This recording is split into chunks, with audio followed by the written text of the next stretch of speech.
Chapter 236. Even as Simon slipped away into the darkness and the burning wound in his heart slowly extinguished, he worried that something terrible would happen to him. What if the demons find a way to steal my soul? He wondered. That was his last conscious thought before the darkness took him. When he woke up in his own bed, he felt like that dark moment of oblivion between lives had taken longer than usual, and as he studied the knots on the wooden beams over his head, he worried about that. Was it just in my head, or was it like those deaths with the skeleton knight? He asked himself. Simon wasn't sure, but rather than worry about it, he sat up. There was something more important he needed to test. He reached for the sour red wine he'd long since grown used to and took a sip. This wasn't to get drunk, though he suspected he could if he wanted to. It was to remind himself of what sustenance tasted like when it was something other than blood. While it wasn't like ambrosia or anything, he was pleased to find that neither his body nor his corrupted palate was repulsed by it. He tried a bit of bread next, with slightly better results. Thank fucking God, he said to himself as he appreciated that moment. He didn't linger. Instead, he stood to test the sun next. That caused more hesitation than Simon would have liked. He opened the door, but he paused at the threshold, and he had to practically force himself to step outside into the light. 6 or 7 decades without the sun, he said to himself as he stood there, feeling that unfamiliar warmth on his skin. While the taste of food had underwhelmed him after so long, this was more intense than he'd expected. He'd spent the best part of a century being afraid of the sunlight. Now it felt almost taboo to be standing here like this. But it thrilled him so much that he didn't even mind that. At least for the moment, he was doing it as a fat piece of shit. He stood there for several minutes. Then he walked to the stream for a drink of cold, clear water and appreciated the fact that he had a reflection once more. It was only when he started to sweat that he finally went back inside, mumbling the words of lesser flesh shaping that would allow him to shed 24 pounds over the next 10 minutes. He'd evaluate again after that. For now that he'd made sure he was really living once more, there were things he needed to do and record while they were still fresh. Mirror, mirror, on the wall, who's the most useless of them all? He asked as he walked back into his cabin. I do not know, the mirror responded dryly. You, Simon said. Tell me, do you even know where I've been the last few decades? I was unable to locate you, the mirror wrote, though I did attempt to find you on many occasions when I heard your voice. Well, it's nice to be wanted at least, Simon said, letting go of the issue. He'd called out to the mirror in an attempt to activate it lots of times, but it wasn't the mirror's fault he didn't have a reflection when he did it. For now, why don't you make it up to me by helping me take some notes? I will document whatever you require, the mirror agreed. Simon spent the rest of the day and part of the following morning telling it what he'd done and making notes about his theories related to hell and the widening Mirani War. Once, after dinner, he used another word of flesh shaping to make more of his excess fat melt away. But he remembered his experiments with harvesting the goblin's strength in his last life and felt no need to rush things. He was fairly certain that that experiment, combined with the half-healed injuries he'd had when he'd been turned and his questionable diet, was what had made him so freakish in his last life. It was a good theory, but he'd never know for sure. Finding out would require ghastly experiments that he wasn't willing to conduct to confirm. Throughout this effort, there were a dozen times he was tempted to take a break and ask the mirror to show him his progress. But he resisted. It was only when he couldn't think of anything else to add, and he'd reread all of his notes on summoning circles that he finally said, All right, mirror, show me my character sheet. The mirror complied instantly, and all the familiar words reappeared once more. Name, Simon Jacoby level, 33 deaths, 44 experience points, 312,664 skills, agriculture poor, archery below average, armor light below average, armor heavy poor, armor medium, below average, art above average, athletics below average, baking poor, cooking poor, craft excellent, deception average, escape poor, fishing below average, healing above average, history above average, investigate excellent, maces average, navigation above average, research excellent, ride below average, search above average, Sneak above average, spears below average, spell casting excellent, steel pour, swimming below average, and swords average. Transformation, average warfare above average. Words of power, offerum disperse, minor, barome illusion, light, Keldera plan, shape, Delzam cure, order, Denarth connection, distant, hidden, Gelthic ice, death, weakness, Gervul, great, power, Hiak flesh, healing, Koresh location, protection, understanding, Marin creation, fire, life, Unbatid, focused, force, motion, Uvelum, anti, null, boundary, Vosden earth, growth, metal, strength, Vrazig, lightning, ruin, quickening, wind, Zavon transfer, plants, water. There wasn't anything unexpected there, not really. If anything, he'd expected to have more negative experience points than he had. He was at negative 100,000 after a year or so as a zombie, and negative 1,000,000 after a century as a statue. He would have thought that decades bricked into a wall would have earned him nearly as much.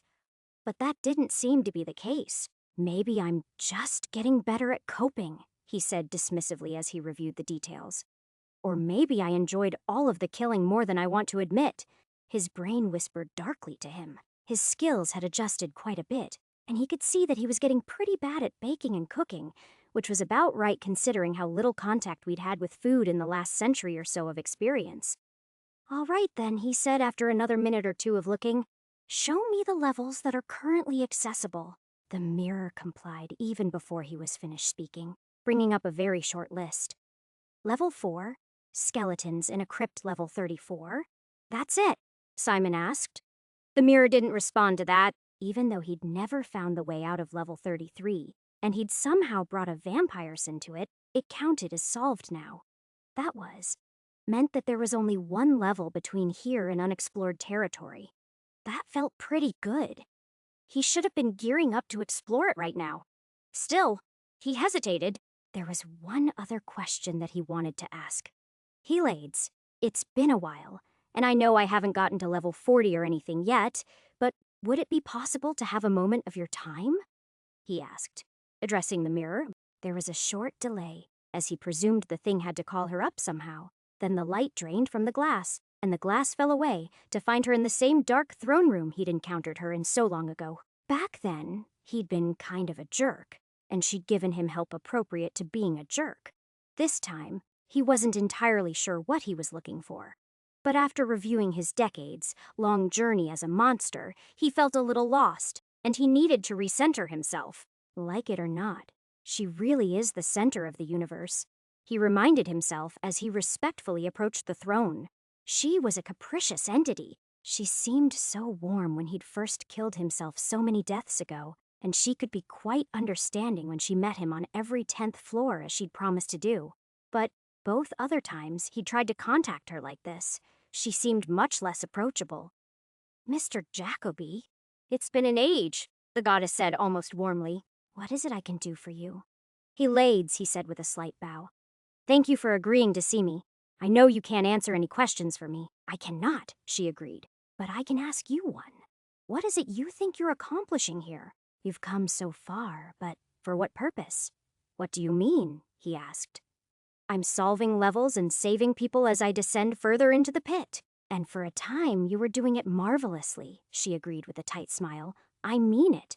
You did better than I ever thought someone like you would. But now you've gone a bit off track. What do you mean? He asked. I just beat level 33. I'm like a third of the way done. Oh, how I wish that were true, she answered. You're so far off track that the world looks nothing like it should at this point. Your obsession with that woman created a whole dynasty of vampires, you know.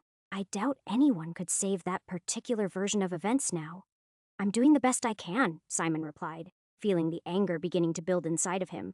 He was past blaming this goddess for everything, but it was clear she saw him as nothing more than a pawn and a defective one at that.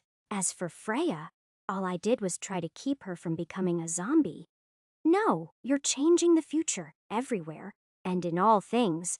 And that's not the point. She sighed. The pit is a tightly prescribed set of circumstances that allow one man the opportunity to act at many different points in time to usher in a golden age. I've told you all this. You didn't say I'd be running into evil versions of myself from the future, he said, trying not to sound too exasperated. He still remembered well the time she had shredded him with mirror shards for his insolence and had no wish to repeat the experience. Is that what you think happened? She asked with a widening smile. Simon, time travel is difficult, and as far as you should be concerned, it goes in only one direction.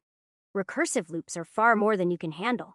They're almost more than I can handle. Don't worry about distractions. Worry about the pit, Simon. Well, you said I've already blown it, Simon shrugged. But even if I reset all of those levels and do them all again, there's no rhyme or reason to what I'm supposed to do when I get there. A hero shouldn't need anyone to hold their hand, she said in a tone that implied her patience was wearing thin. I agree, Simon said. But the hero that should be there in that moment would have a lot more information than I do. They would know who people are and what things are going on. That's a fair point, she conceded, surprising him. But there is a fine line between a goddess interceding in cases like this and simply solving the problem. I'm afraid the latter is not an option in this case. Some things may happen by the hands of mortals, or not at all. Simon nodded at that. I've spent the last lifetime as a monster, and I'm just not sure what to do now. I know that I need to return to the Barrow Mounds and wipe out my mistakes before they metastasize into the future I just saw. But what's the point? It will undo all the projects I've already done. We all undo good work so that we may replace it with better work, Simon, she answered, softening for a moment. You are an artist now, or at least you were for a life or two. You should know that almost as well as a goddess. It seems like such a waste, though, he said regretfully. The you that was went as far as he could, she answered with a shrug. The you that is may do even better. If you're going to change one level to make the future a better place, why stop there? Simon opened his mouth to continue his point, but she spoke over him. Still, if there is nothing more pertinent, then I must ask you to leave. I'm a very busy woman. I'm sure you'll figure out what comes next, eventually. Of course, Simon said, biting his tongue. He bowed as he withdrew, but that word, eventually, stuck in his mind like a thorn for hours after he'd walked back into the daylit world, and his mirror had restored itself. Chapter 237.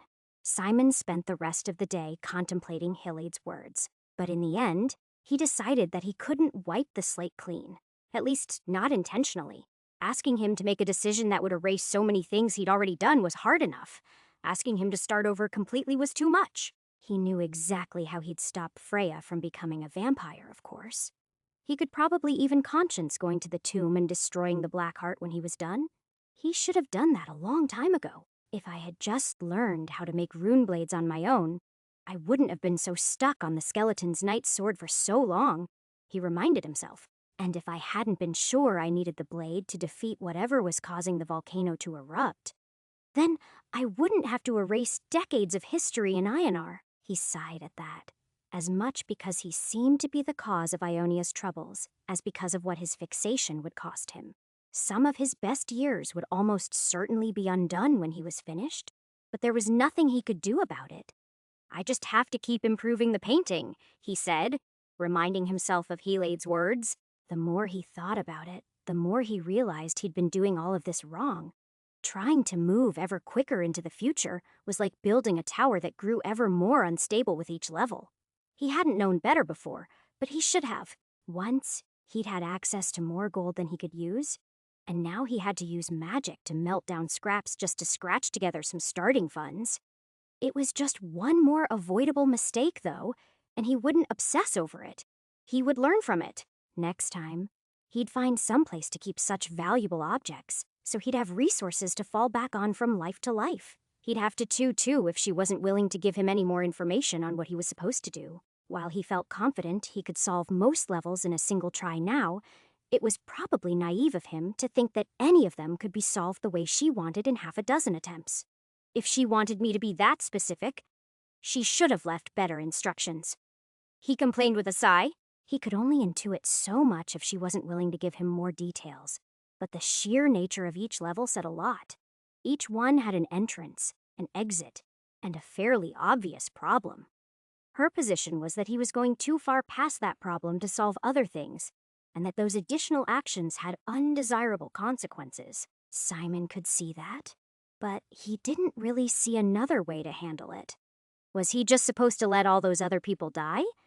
Wouldn't all heroes try to do exactly what he'd done? If he interpreted her words and deeds as strictly as possible, then didn't that mean on level 4, he was only supposed to kill the zombies between the entrance and the exit? That seemed unlikely. Haven't I already tried that before, though? He wondered aloud. Simon couldn't remember. He was pretty sure he had. Even in situations where the goal was neatly between points A and B, though, it was hardly clear. The skeleton knight was proof enough of that. Killing it seemed to be the whole point for a long time. And then, suddenly, he'd found the dark heart hiding beneath its breastplate the whole time. He made himself a simple dinner and spent a little bit of time thinking about each level and how his interactions with them would ripple out from them, depending on what he did. He even brought up the full level list and tried to recall how each one had affected the levels around it. In the past, he would have disagreed ardently with the goddess's advice, but seeing the monster Freya had become made it easy for him to believe he'd done a few things wrong here and there. When all of that was said and done, he only had one more question. What am I going to do once all that's done? The question was simple, but any answer he could think of was hopelessly complex. If he really wanted to understand the effects his actions had or didn't have, then the right move was probably to find somewhere out of the way and have a nice quiet life before he speed ran. The levels he had a clean solution for and resolved them. He wasn't too concerned about that. At this point, most of the levels he'd struggled with for so long were child's play. The real dilemma was not how to solve future levels, but how to spend his future lives. Simon fell asleep, contemplating all of this, and set off immediately the following morning after first light, when it was still cool enough that a thin coating of frost still clung to the grass, and he left dark footprints in his wake. His dreams had been dark, dismal things that shed no light on where he'd go once he accomplished his current mission, but he still had lots of time to decide that. Perhaps this is the life I become a baker and learn to make that pizza, he told himself as he set off toward the mountain that marked the way north. Simon had packed well enough that his bags were heavy, but he wasn't concerned. Rest breaks were free, and he needed the workout.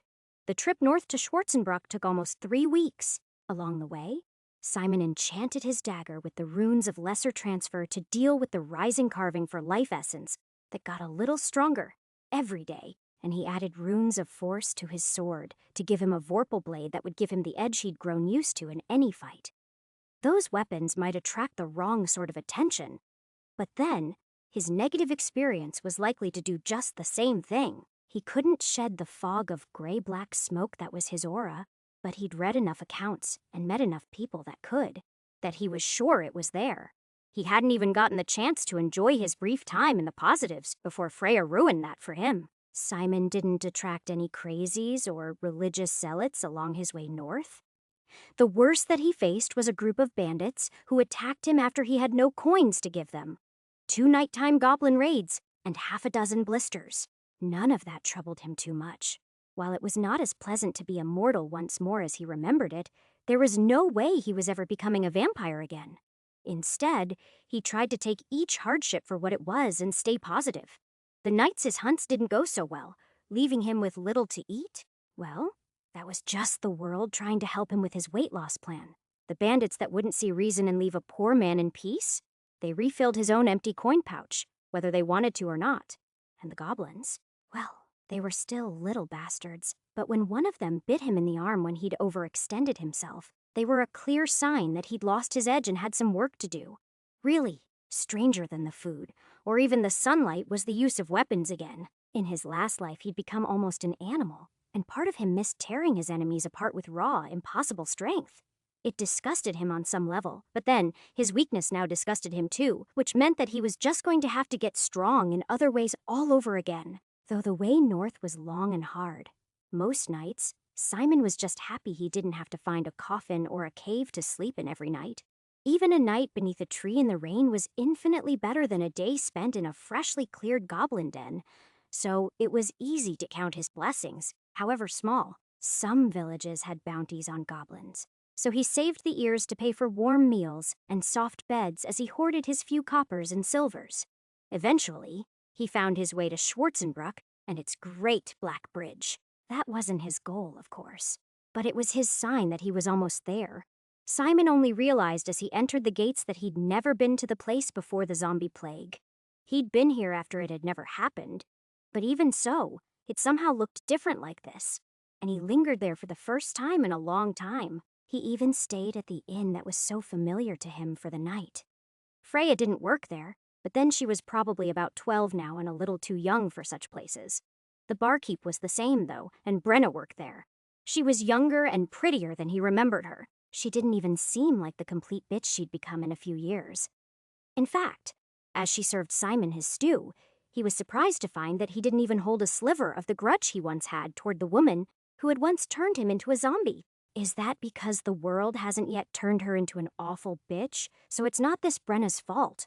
Or is that because being a vampire was worse in so many ways? He wondered as he ate his meal. It was a philosophical question that needed no answer, but he spent most of the night pondering it before he set off north toward the Barrow Mounds in the morning. That cursed place was still 3 full days at a good pace, but he took 4 because a day of rain slowed him down, and he took shelter in the shade of a large stone plinth rather than get needlessly soaked. Simon had never journeyed through this part of the world while it still lived and breathed, so he was surprised to find that every small farm and hamlet he came across still had people in it.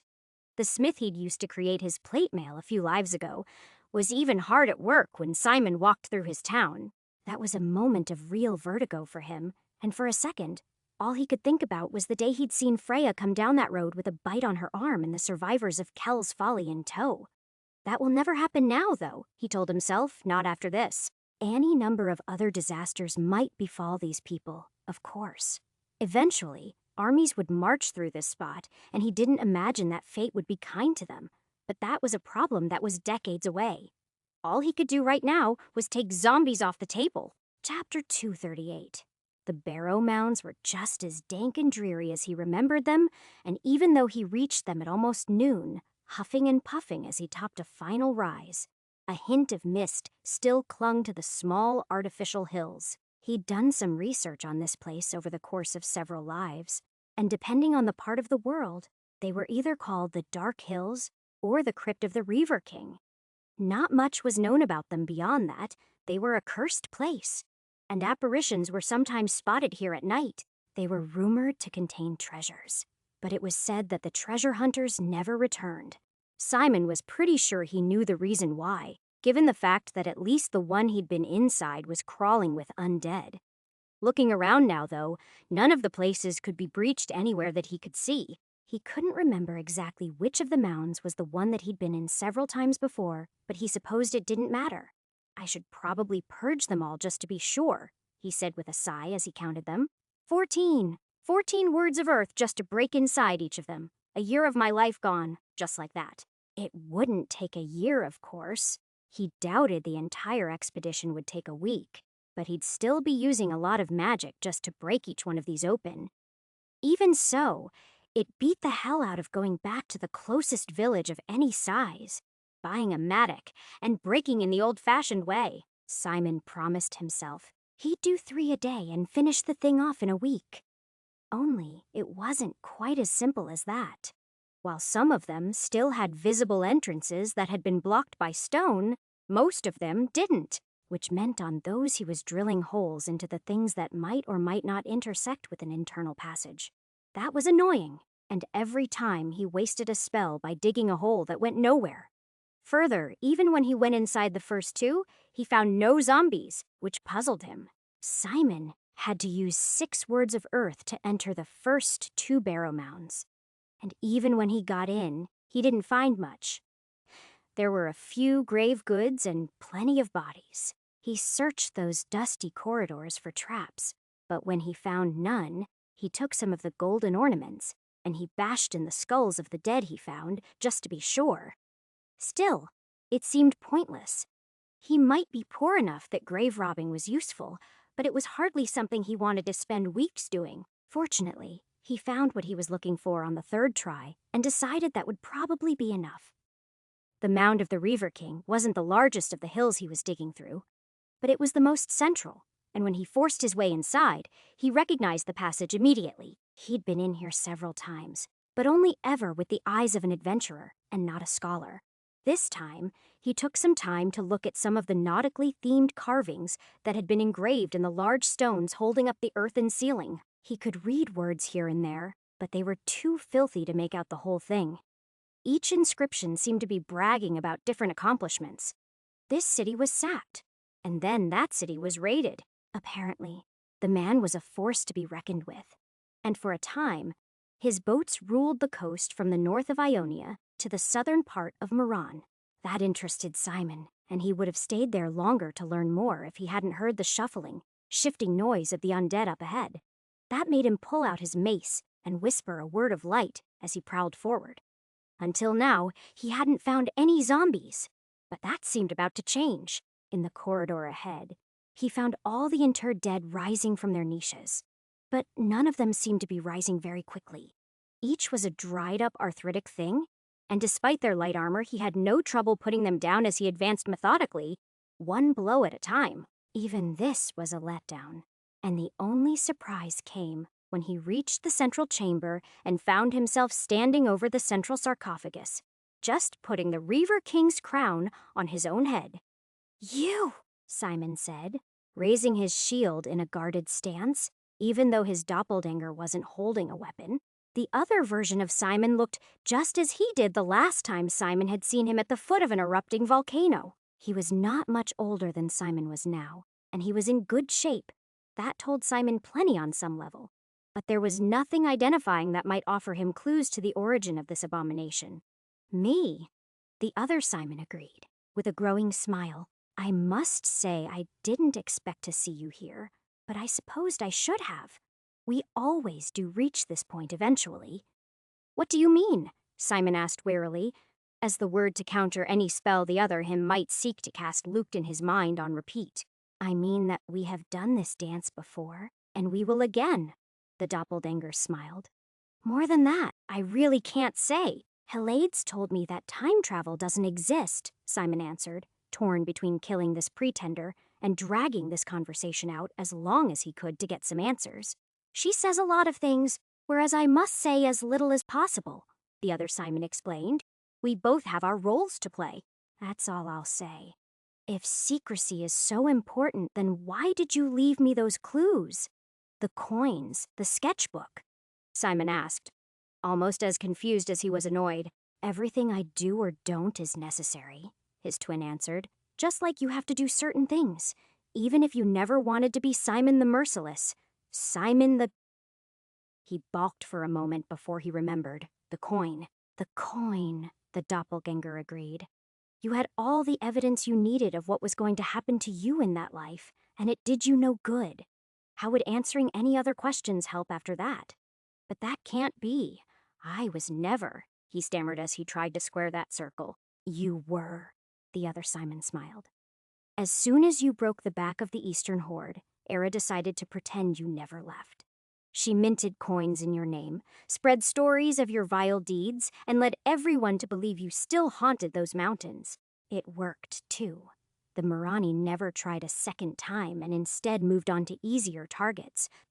"How was I supposed to know any of that?" Simon asked, turning as briefly as possible to smash the head of a zombie that was ever so slowly shuffling toward him. "You shouldn't have," his evil twin explained. "You have your path. I have my tasks, and though our paths have to cross at moments like this, we should do our best not to interfere with each other too much." "Interfere?" Simon demanded angrily. "You made a volcano erupt. How do you expect me not to stop that?" "Oh, I'll do far worse before all this is done," the other Simon said. "So will you, but that's not a conversation you're ready to have." What?" Simon asked, exasperated as he looked at his copy's smiling expression. "Why? What's the point of standing here if Simon whirled at the sound of another noise, expecting another attack? It was just an echo from further down the hall. When he turned back to finish his question, The copy of himself was gone. Son of a bitch, Simon yelled as he turned, and ran as fast as he could back the way he came. When he reached the outside, he used a word of force to leap to the top of the mound in a single outrageous leap. Then he whirled quickly around, looking for where his doppelganger might have gone. While he still had no idea how other Simon's teleportation magic worked, he knew enough about magic to be sure it was short range, and it took only a moment to spot the imposter running away from him through the thickening mist of the fen that covered most of the ground between here and the sea. Since the conversation was done, Simon felt no need to pull any punches. He wouldn't be able to question a corpse since he had yet to learn much of anything related to necromancy. But a dead doppelganger was probably better than more answers, despite the fact that he'd already used a few words of power today. He cast a greater word of distant lightning and watched the flashing bolt that blazed down from the heavens as a slender line of ragged light. If the target had been close, that much power would have been as thick as a tree trunk. Even a little lightning would be enough to do the job, though. At least it should have. Instead, as it approached the man, it winked out of existence, never managing to quite strike the ground before it vanished amidst a peal of thunder. Simon gawked for several seconds. He was tempted to try again, but instead, he just said, "Son of a bitch." He could still faintly see the silhouette of himself jogging deeper into the fog. Even as he realized that something was nullifying the magic, it was probably already too late. Belatedly, he realized he could probably bypass that anti-magic effect with an arrow propelled by force magic before it reached the field. But that would have been a good thought to have a couple of moments earlier. Still, he drew his bow and an arrow and ran after his duplicate, seeking to catch up. Despite an exhausting 20-minute jog, Simon only lost ground until he lost sight of him completely.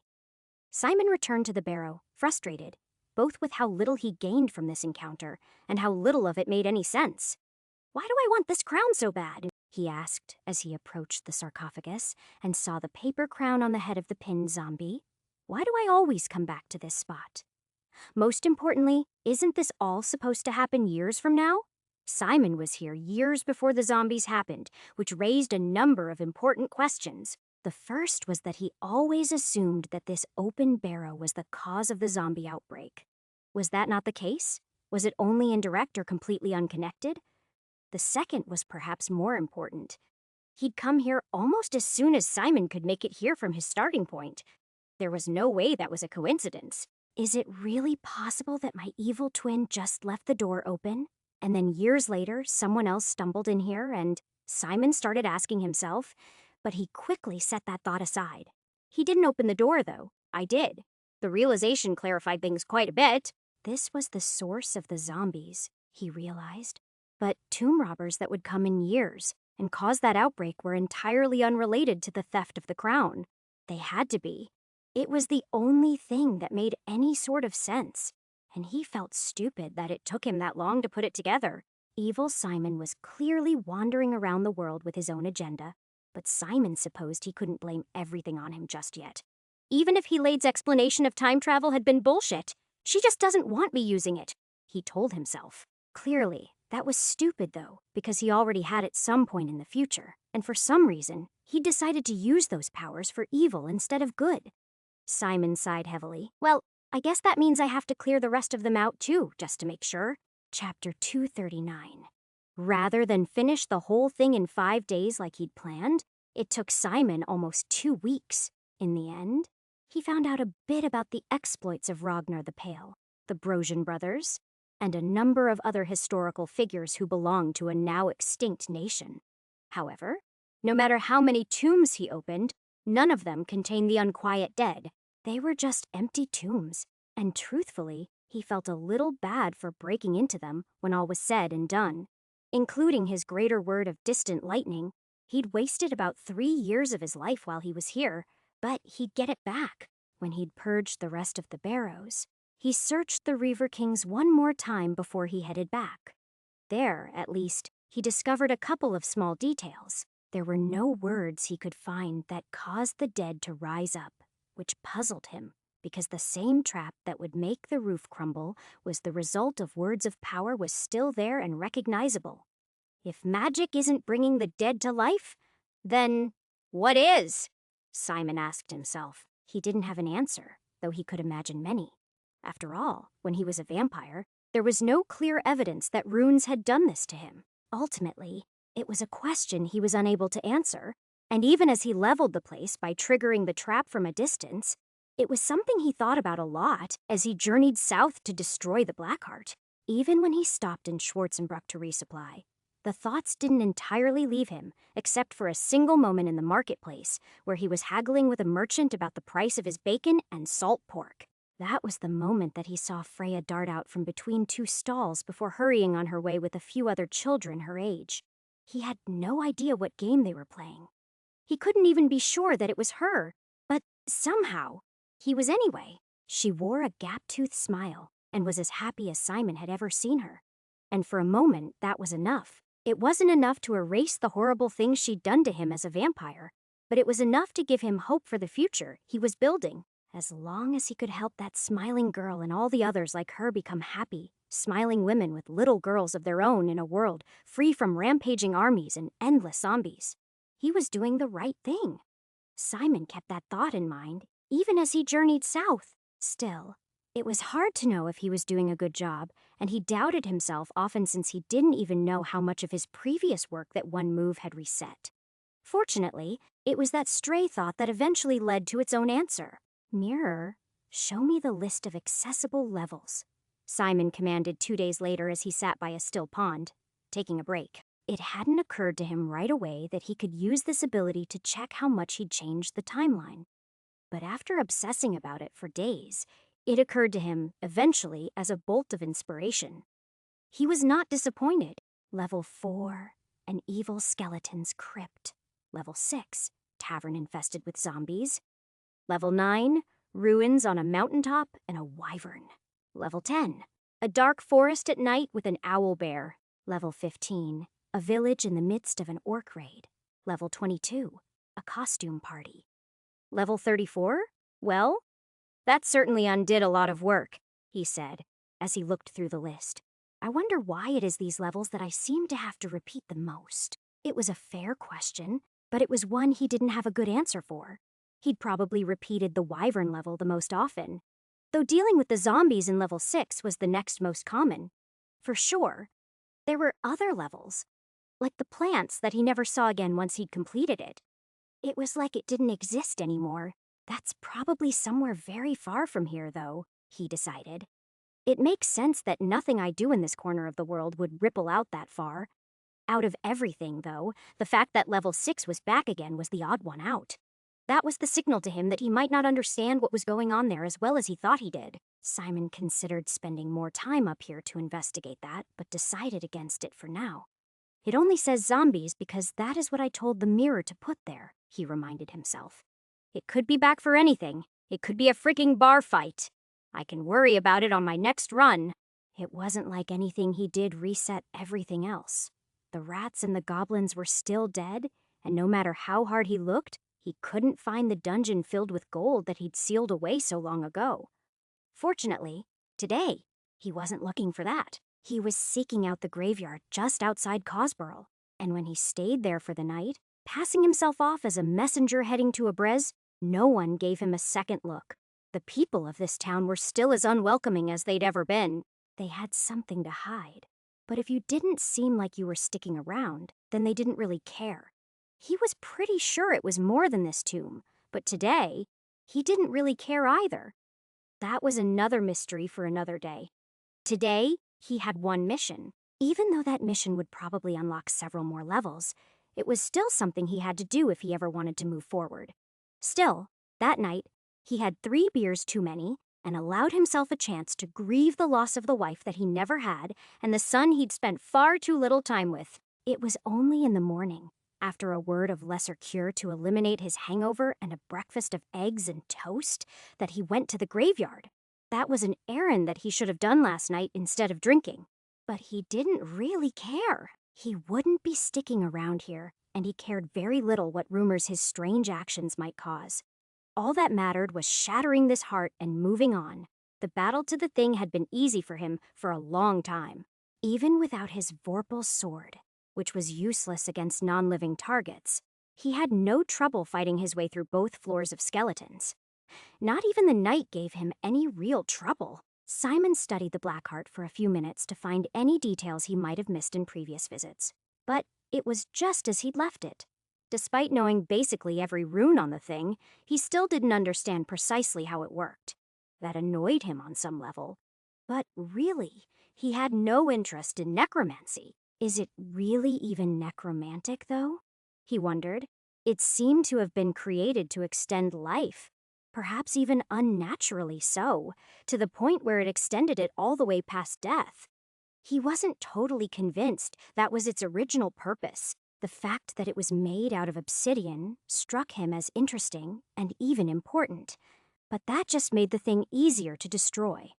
When he was ready to do that, he set it down on the floor and crushed it with a word of force from a safe distance. The thing shattered as easily as he'd expected. What was unexpected, though, was the burst of darkness and the wave of cold that spread out from that invisible impact. Even as the thing became nothing but a pile of broken glass, it managed to explode like an invisible bomb. And even though there was no shrapnel, Simon was staggered by the chill that passed through him. He staggered back a few steps on numb feet and then slumped against the wall as he tried to figure out if he'd been dealt a mortal wound or not.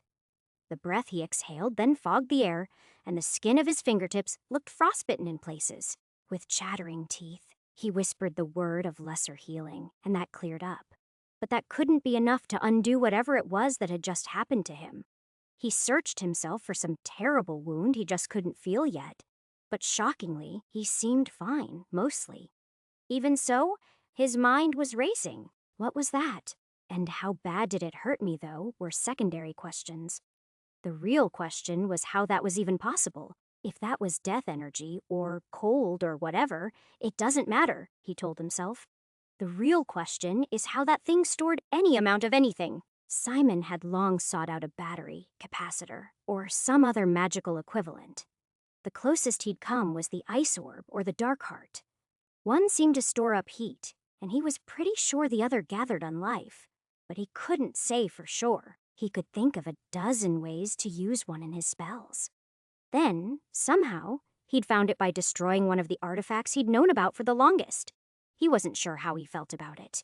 You can always come straight here next life and steal it before it gets destroyed, he reminded himself. Still, that wasn't enough, and even after he'd recovered from the shock of all of this, some part of it made him feel profoundly stupid. He should have been worried about where he was going next and what he was going to do with this life. But even as he staggered out of the tomb and let the sun warm him until the chill that reached his bones finally faded, he couldn't get what had happened off his mind. He was missing something, and it was going to kill him until he figured out what it was. Simon was so distracted by this that he spent 2 days camping along a particularly lively river, fishing and thinking before he even asked the mirror to show him the current playing field. Then, not even his sadness at seeing INR reset was enough to penetrate his annoyance, at least not until he saw the basilisk level had returned. Level 6, tavern infested with zombies. Level 9, ruins on a mountaintop and a wyvern. Level 10, a volcano in INR. Level 11, a dark forest at night with an owl bear. Level 15, a village in the midst of an orc raid. Level 20, a basilisk amongst the ruins. Level 21, a haunted cemetery. Level 22, a costume party. Level 26, a werewolf in the mountains. Level 27, centaur, raiders near Crovar. Level 34, Level 4 is finally down and 10 old levels back, he said with a shake of his head as he counted one more time to make sure he'd gotten that right. That's ugly stuff, Simon sighed heavily. He still had to decide what he was going to do with this life. But after seeing his family vanish, the orphanage in Darndell vanish, and his war against the centaurs erased, all he really wanted was a good stiff drink. Chapter 240. Simon was more impacted by the loss of so much progress than he thought he would be, and was very glad he hadn't taken Helid's advice to wipe the slate clean any further. Little adjustments, he told himself as he packed up his camp that morning and went looking for a tavern further down the road where he could find something to drink, and wash the bad taste of this recent development out of his mouth. It's not so bad, he told himself unconvincingly. This time, you can strike down the basilisk from a distance, and the orcs in the cemetery will be easy. You can even go with those kids and maybe stop Kaylee's murderous rampage before. Was it Kaylee? Or was it the other one that tried to kill all those nobles? He wondered aloud. He couldn't quite recall, and unless he walked back to the river he'd just left, there was no way to check. The truth was that he was overreacting to only a couple of those levels, and he shouldn't. He knew better. Simon knew that INR would reset when he changed the levels preceding it. He also knew from his brief time with a dragon that none of those lives or events were really lost. They were just out of his reach. Out of my reach forever, more like, he thought glumly. It took him a few hours to get his mind right about all of this, and by then, he saw a village on the horizon. To call the soul in on the place run down would have been an understatement. But beggars couldn't be choosers, and though they didn't have a still to make whiskey, they did have wine. And a few glasses of the sour red was all it took to get him to the point where he wasn't worried about any of it at all. Fortunately, though, he stopped before he managed to drink the barmaid pretty. Instead, he diced with some of the locals to keep his spirits up and won nearly as many coppers as he lost. Which was good because aside from them, he really only had a few pounds of golden ornaments that hadn't been melted down into coins yet. Even if they were coins, that much gold would be bound to raise eyebrows. Though Simon reminded himself, he knew that from hard experience, losing money like this was better than losing his mind by letting his own thoughts engage in a vicious blood sport like dogfighting or bear baiting like he knew they would if he was alone. You just got to keep your attitude up and know that the gods will provide. One farmer told another who was complaining about the way this year's crop was shaping up. Yeah, but the unfortunate with the ruddy face said, "Some years are lean," Simon interrupted. "But even a lean year is better than war or goblins." "Exactly my point," the first man said, even though it wasn't. "We got to count our blessings even when they're meager, and peace is one such blessing." Even after he helped the complaining drunkard home and helped himself to a place in the man's barn, Simon thought about the conversation while he lay there on a pile of hay, trying to sleep. It wasn't about him or his problems, and yet it was. It was just the booze and the moroseness that he warred with. But somehow, it felt like more than that, though he couldn't precisely say what. "I'm on level 1 now. Well, level 0, he corrected himself. "I've changed the future, but how much? How do I even know if I'm making things better or worse? What if they're just a different kind of awful?" Simon knew that he could just go back to his cabin, hop down to level 6, and find out right now. He might have if that didn't mean he would run into Freya again. Part of him thought that it might be better to just go linger in the north for a few years and figure out where the zombies came from. But somehow, that didn't feel right either. What I really need is some perspective, he decided as he finally started to drift off to sleep. Where could he get that from? He had no idea. He could figure that out tomorrow. Unfortunately for him, that idea didn't wait for tomorrow. It hounded him in anxious dreams as he tried to cling to the sides of cliffs and showed up to battle goblins without any armor. It was only when he finally fell, though, that he recalled another dream like that. The Oracle. He woke with her name on his lips just before sunrise. It wasn't the worst idea. He knew about the easier path now, and she was only a few weeks away. A few weeks wasn't much compared to how he'd spend his next life or two. He didn't get much from the crazy dreams she'd given him last time. But he did find the strange temple city to be very comforting. And at the moment, it was that comfort that called to him more than anything. Simon rose and left that morning before anyone else was up. As he walked down the path toward the rutted road that led to town, he used a word of distant dispersed plant growth on the man's field. He barely felt the slight surge of power from within him as it spread out into the field. That little power over as much of an area as he'd used it was probably a pointless use of a week of his life. But Simon didn't care. This spot had given him a moment of inspiration, and he couldn't ask for more than that. He'd found a problem he'd tried to help, and he was moving on. There was nothing to him that seemed to indicate that the area was starving or anything. There were no large cities on the west side of Bryn, and Slaney was a little too far away to visit and see if young Gregor had been born yet. So, Simon walked straight southwest toward the mountains that separated him from the coast and Ionia. As he went, he realized that with the Wyvern level had come undone. So had young Gregor's future.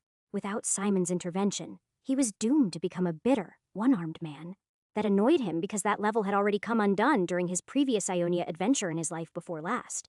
Which meant that his young friend had been suffering this whole time, and he didn't even realize it. And it's all part of Helade's grand plan, he told himself bitterly before he corrected himself. No, wait, he clarified a few moments later. The Wyvern level is how Freya and I got to Crovar. Gregor was healed on the Goblin level, and that's still locked in. Simon breathed a sigh of relief at that. He traveled over the next few days. He made a list of all the things he had to stop and people he had to save. He wasn't sure he'd try for it this life or anything, but it passed the time, and he started to think of it as his perfect run, even though he knew there would never be any such thing. You could save everyone, but it would be like lining the beach with sandcastles. But in a generation, the tide of war will still come from the north and sweep over everyone anyway, he reminded himself. That's what Helade should be trying to stop. Next to some of the plague outbreaks I help with, it is hard to think of anything bigger than war. That she didn't seem the least bit concerned with it was a puzzle, and clearly one he was not meant to solve. At least so far, the early parts of the pit seemed to be about saving a few people here and a few people there. He wouldn't be the least bit surprised if the goal of the volcano level was to help a single person get to the ship instead of trying to stop the eruption. But that was bullshit.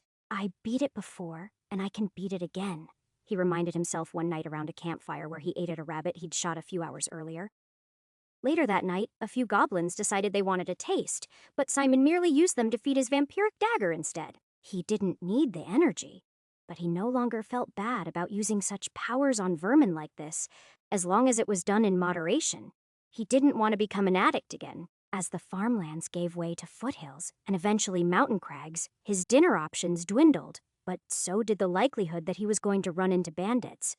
Those untamed places held far worse things than desperate men with swords, though. Things weren't all bad, though. At one point, he found some wild grapes that were ripe before the birds did, and he feasted on those with a gusto that made him surprised he'd ever thought he hated fruit. Not even the seeds were enough to make him find a single fault with the tart berries. Several times, he saw flying beasts in the distance. Once, it was a wyvern, though he was pretty sure it wasn't the wyvern he'd fought before. 2 other times, he saw griffons. Well, he might have seen the same griffon twice. It was hard to say. The second time, he even spied its nest high on a cliff at least 500 feet above the pass he was crossing. He took one look at that sheer location and decided that there was no way he was going up there. If the thing wants a fight, I'll shoot it down. But otherwise, he let the statement linger, unfinished, and stood ready to use a word of force to send it tumbling to the ground if he needed to. Fortunately, the thing either wasn't hungry or it didn't spot him, and he continued on his way. That distance was a small comfort when he found an ogre's lair, though. Even if he avoided trouble, it still found him. He'd smelled the place before he saw it, and truthfully, he thought it had been a beastman camp because those goaty bastards were filthy. It turned out the only beastman there, though, had been used as dinner by the 10-foot-tall monster. Simon briefly considered skipping the thing. I don't have to kill every monster, do I? He asked himself. His mind warred for a moment between his own feeling of personal responsibility and Helade's comments about how he didn't need to solve every problem.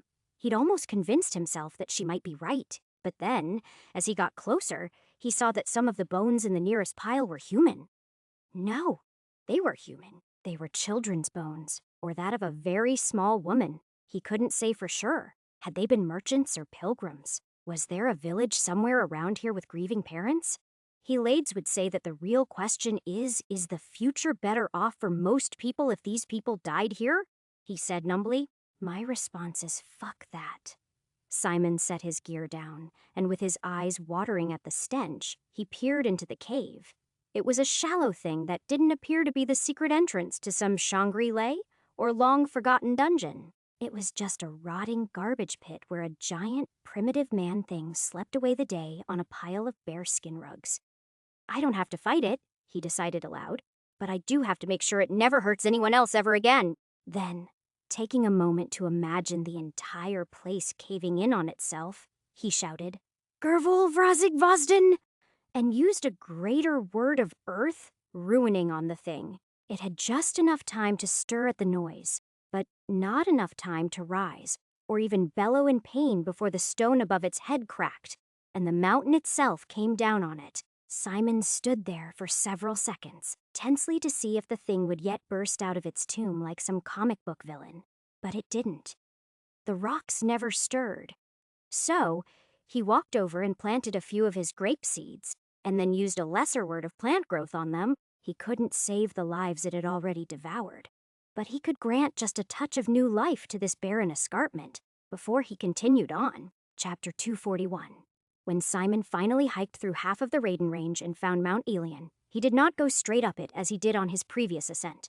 From this direction, the path was treacherous, and it would have been counterproductive. Instead, he circled around it until he reached the monastery that he'd stayed at before, which happened to also be the start of the secret path to the top.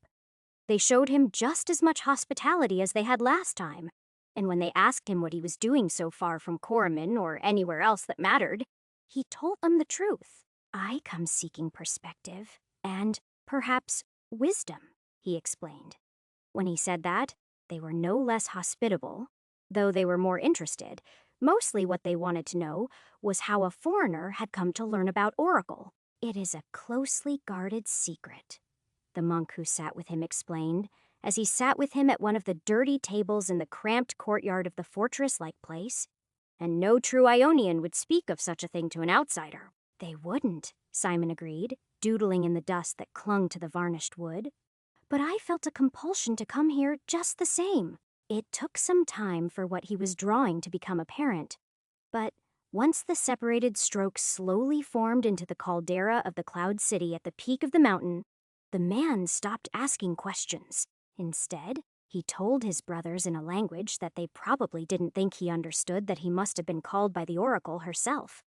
"Can there be any doubt?" the monk insisted. "Look at what he drew. He must have seen it in a dream. But there is a darkness about him," another said, gesturing subtly to Simon while he pretended to enjoy his soup. "Surely you can see it too, even without the sight." "All I see is a man weary of the world," the third man said. "He seems a bit young to be so jaded, but I wouldn't worry. The Oracle can defend herself. If she finds him unworthy, she'll cast him into that boiling lake all on her own." Simon raised an eyebrow at that piece of information. He hadn't been aware that was a possible outcome until now. "I wonder how exactly she would defend herself," he thought. In his last visit, he was fairly sure there'd been more to her than meets the eye. But now, he was more sure of that. That night, he slept more restlessly in a plain cell that was set aside for travelers than he did by the dying embers of his campfire in the wilds as he waited for someone to strike him down. But no one ever did. And in the morning, they gifted him more bread and wander for the long road ahead. Though they warned him, "Without rope, you might never reach the top." Simon found it funny that they helped him with food but hid the existence of the path. "Maybe it's just for important people to use," he said to himself as he veered north to the flank of the mountain in a search for it. "Maybe everyone else has to treat the ascent as a test of endurance or devotion or something. That would be fitting. People who wanted guidance had to take the hard way up, but then they could take the easy way down. There was probably a metaphor in there somewhere, but he didn't look for it too hard. Instead, he used the shortcut and made his way to the top in record time. He didn't recall precisely how long it had taken him to climb up the mountain last time. It had been a week or 10 days. When he'd gone down the path, though, he'd made it down in a single night. While he didn't quite match that pace on the way up, he only had to camp for 3 nights on the trail before he made it to the door of the outer temple on the 4th day. If the priest who met him with a slight bow was surprised that he'd come up the path, he gave no indication. For a moment, Simon was disappointed that Diara wasn't there to greet him. It took him only a moment to realize that was probably because she was just a kid this time. He'd come here last from level 4, which meant that meeting would be about 8 years in his future. The new priest was just the opposite of the pretty young woman he'd met last time. He introduced himself as Haman and was older than Simon by a decade or two, and rather taciturn. He answered Simon's questions as they walked inside. But even though he was cordial enough, he didn't volunteer any extra information. Still, he welcomed Simon inside for tea as he inquired about his trip. "Have you been here before?" he asked politely once the tea was steeping in a pot on a low table between them while they regarded each other. Not in this life, Simon answered honestly. The other man took that surprisingly well. That does happen from time to time, Haman agreed, though I'm personally too young to have seen it before. Simon smirked at that, given that there was gray in the priest's beard. Someone else will decide if you are permitted to meet with the oracle, not me. Permitted? He asked. I thought that all who made it this far were allowed to meet with her? You have before, by your own admission, the priest agreed, pouring them both tea. No one has said that you may meet with her every life. That is a choice for her, not for you. Simon nodded, wondering what that said about reincarnation in this place. He knew of no such beliefs among the general public, but took his cup as the man continued. Still, you have come a long way and are welcome to refresh yourself within the walls of our sanctuary. Is that the name of this place? Simon asked. Is that what you were told on your previous visit? Haman asked caggily. Well, I wasn't given a name last time, Simon admitted, nor shall you now, I think, this time. The priest answered with a shrug before stopping to take a sip of tea. I am not to decide these things either. Simon thought about asking who was, but he knew he wouldn't get an answer to that question either. Instead of asking about things like that, he chatted with the man for a while and then asked for a bath. While he was led to the same communal baths as before, this early in the day, they were largely abandoned, giving Simon a hint of privacy and all the time in the world to look at the crescent-shaped city that was laid out. All of it was never visible at the same time because of the drifting clouds, and most of it was terraced farm fields. But even so, it was a city of volcanic stone that was lovely to look upon, and Simon enjoyed the view as much as the warm bath waters as he tried to decide what each of the strangest buildings might be for. Though the place was dominated by columns, arcades, and peaked roofs, just like Ionar and all the other major cities of Ionia, they were quarried from dark, volcanic stone. They also eschewed the straight roads one would find in Koroman, or the upper city of Ionar, and focused on trying to fit as many buildings as they could along the winding shores of their steaming lake. The result should have been claustrophobic or even sinister, but instead, he found the patterns very organic and longed for a closer look. That's not going to happen, though, he sighed. Not unless I want to stay for the rest of this life. Honestly, it wouldn't be the worst fate, but he felt like he'd die of boredom from up here, even if they made him head door grader and he was responsible for taking people to paths and bringing them food. He'd still spend weeks at a time just waiting for someone to, knock? Ring the doorbell? Fortunately, he did not have to wait weeks to find out if he could meet with the oracle. When a simple dinner of flatbread and spiced rice was brought to the cell where he was supposed to wait in quiet contemplation, the acolyte who brought it also brought a message. She has agreed to meet with you 2 nights hence, the woman answered curtly. Simon didn't ask questions. He already had some idea that most of the priests and acolytes here wouldn't be as helpful as Dayara had been, and that the darker the robes, the lower rank someone was. So, he didn't wish to put this poor girl in a tough spot. He simply thanked her and ate. For the next 2 nights, Simon stood on the balconies of the outer temple. He was forbidden from going any further into the city UNESCO, but as long as he stayed within those bounds, no one troubled him. At first, he was most fascinated by the buildings, but eventually, the waters attracted his attention. Not only were there flickering traces of bioluminescence at night, but during the day, people actually worked the waters to some degree. They had to be boiling or nearly so. Still, sometimes they looked to be fishing. He was sure they had to be doing something else, since he'd been told there were no fish in those waters. But when he asked home about it, he just said, there are many valuable things in the waters besides fish.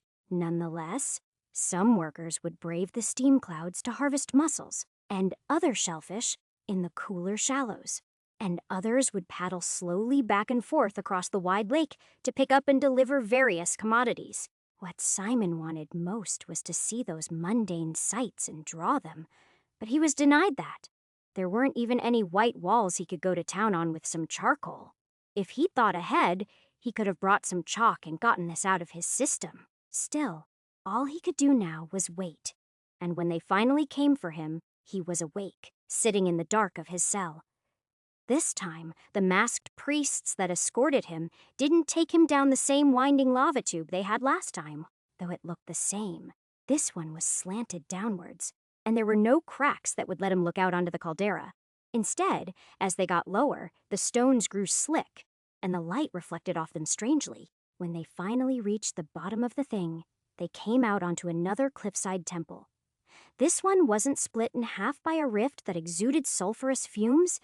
Instead, it was only a few inches above the lake's surface and half shrouded in mist. Still, it wasn't hard to make out the familiar silhouette of a woman standing there against a backdrop of the moon and stars. He wanted to concentrate on her regal beauty and the striking place he'd been brought, but unbidden, the words of the monk at the foot of the mountain came back to him, dispelling most of them. "She's not really going to throw me in the lake, is she?" Is she? He wondered. Chapter 242. He didn't have to wonder long because even as the men that escorted him here retreated, she turned around and gave him a smile instead of an expression that made him fear the worst. He relaxed visibly then. It might have been a ruse, but it would have been hard to fake the curiosity that sparkled in her eyes. "So we meet again, Simon," she said, stepping toward him and taking both of his hands in both of hers. "At least, I'm told that is the case." "I kind of thought you'd remember me, actually," he said, not sure how to respond. "And I might, in time," she agreed confusingly. "But with you, the waters are always muddy, aren't they?" "Ain't that the truth?" he sighed, eventually forced to turn away from her bottomless gaze uncomfortably to gaze out over the caldera. "But I guess you're used to that sort of thing here." "On the contrary," she smiled as she looked around for something. "You haven't gotten a close look at our lake, or you'd never say that. The waters are usually quite clear." Simon walked to the edge of the slick promontory and took a look for himself and was surprised to see he could see the bottom several feet down, even by the thin light of a half moon. The mists that covered it made it look murky, especially from a distance. But if you looked between them or fanned them away, he could see the craggy bottom sloping away from him down to several feet. He wondered idly how far he'd be able to see down in the daylight if he used a word of disperse wind to sweep away a whole portion of the mist. Before he could go too far down that road, though, the oracle thrust a palm-sized rock into his hand and said, "Visitors are rare enough, but repeat visitors to this place are almost unheard of." "Because it's forbidden, right?" Simon asked. "Because all who come here know that it is hubris to ask for wisdom a second time and that the judgment may face for that hubris could be fatal," she answered, apparently unperturbed. "It has to be that way. We can't have a line of Ionians stretching from Ionar or Coromon to here. The world would grind to a halt." Simon tried to picture that and found the image quite amusing, with whole lines of people going all the way up the giant mountain, waiting their turn for some imagined enlightenment. "Rather than crack that joke, though," Simon asked, "I assume that doesn't apply to people who haven't visited you before in this life, does it?" "You and your kind are a bit of a gray area," she agreed. "But you are obviously weighed down by many things, so this time, at least, I will help you." "With a stone?" he asked. "The stone's only purpose is to be thrown by you into the water," she said with a smile. "Be careful not to burn yourself." The caution gave Simon pause, and after a moment, he decided to throw it a few feet further in the water than he'd originally intended. It landed with a terrific splash. That much he'd been expecting. The glowing maelstrom of aqua and teal light was more unexpected. He'd known about the bioluminescence, of course, but seeing it feed away with all its chaos and nuance was a lot different than viewing it from a balcony hundreds of feet away. They stood there together in silence, watching the swirling hypnotic patterns, and it was only when they began to muddle and fade that he said, "So I'm the stone, causing chaos wherever I go? Is that what I'm supposed to get out of this?" "That would be a fine answer, too, though.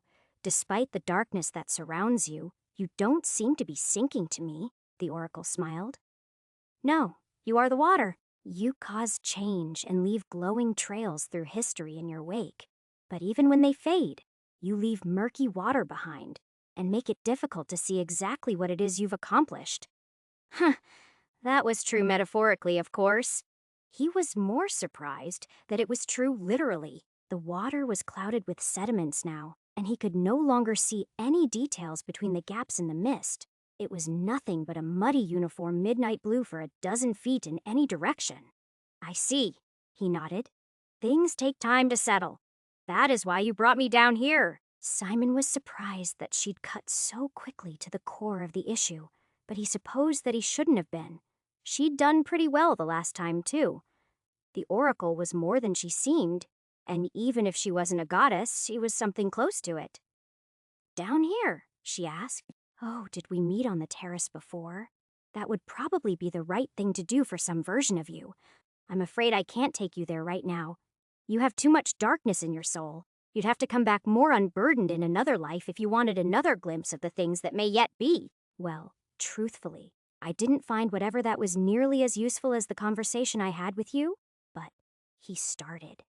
"Then you didn't think about them enough," the oracle interrupted. "Those vapors are powerful. They should be. They are not of this world." "Be that as it may," Simon said, continuing the point.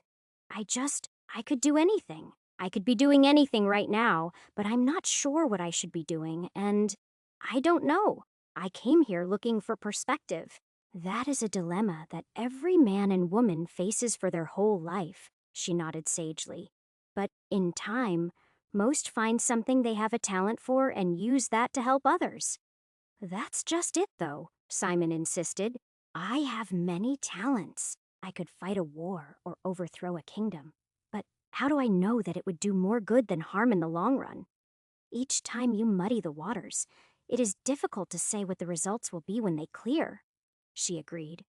"You could, perhaps, try not killing or overthrowing anyone at all." She laughed at that, and he joined her for a moment. "Building things would likely muddy the waters of the future as much as breaking them," Simon said after a moment. "Sometimes," she agreed, "but they take place in a slow, predictable way. They unfold over time without splashing the waters too much. In much the same way that fish swim without leaving a trace. Isn't it a waste for a hero that could save a people or win a war to spend their time baking bread or building houses?" Simon asked. "It feels selfish to me." "Perhaps to the people that were not saved," she agreed, picking up a small flat stone. "But to the people that live in those houses and eat your bread, you will always be remembered well. You, like everyone else, can be whatever you want, but you cannot be everywhere at once any more than this stone can."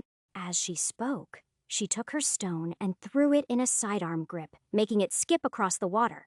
Simon lost it in the mist immediately, but each place it struck the water it left behind a burst of aqualight before it leaped into the air again. With each small splash, it left glowing rings behind that widened even as they faded, leaving a complex pattern beneath the patchy mist before it faded to darkness.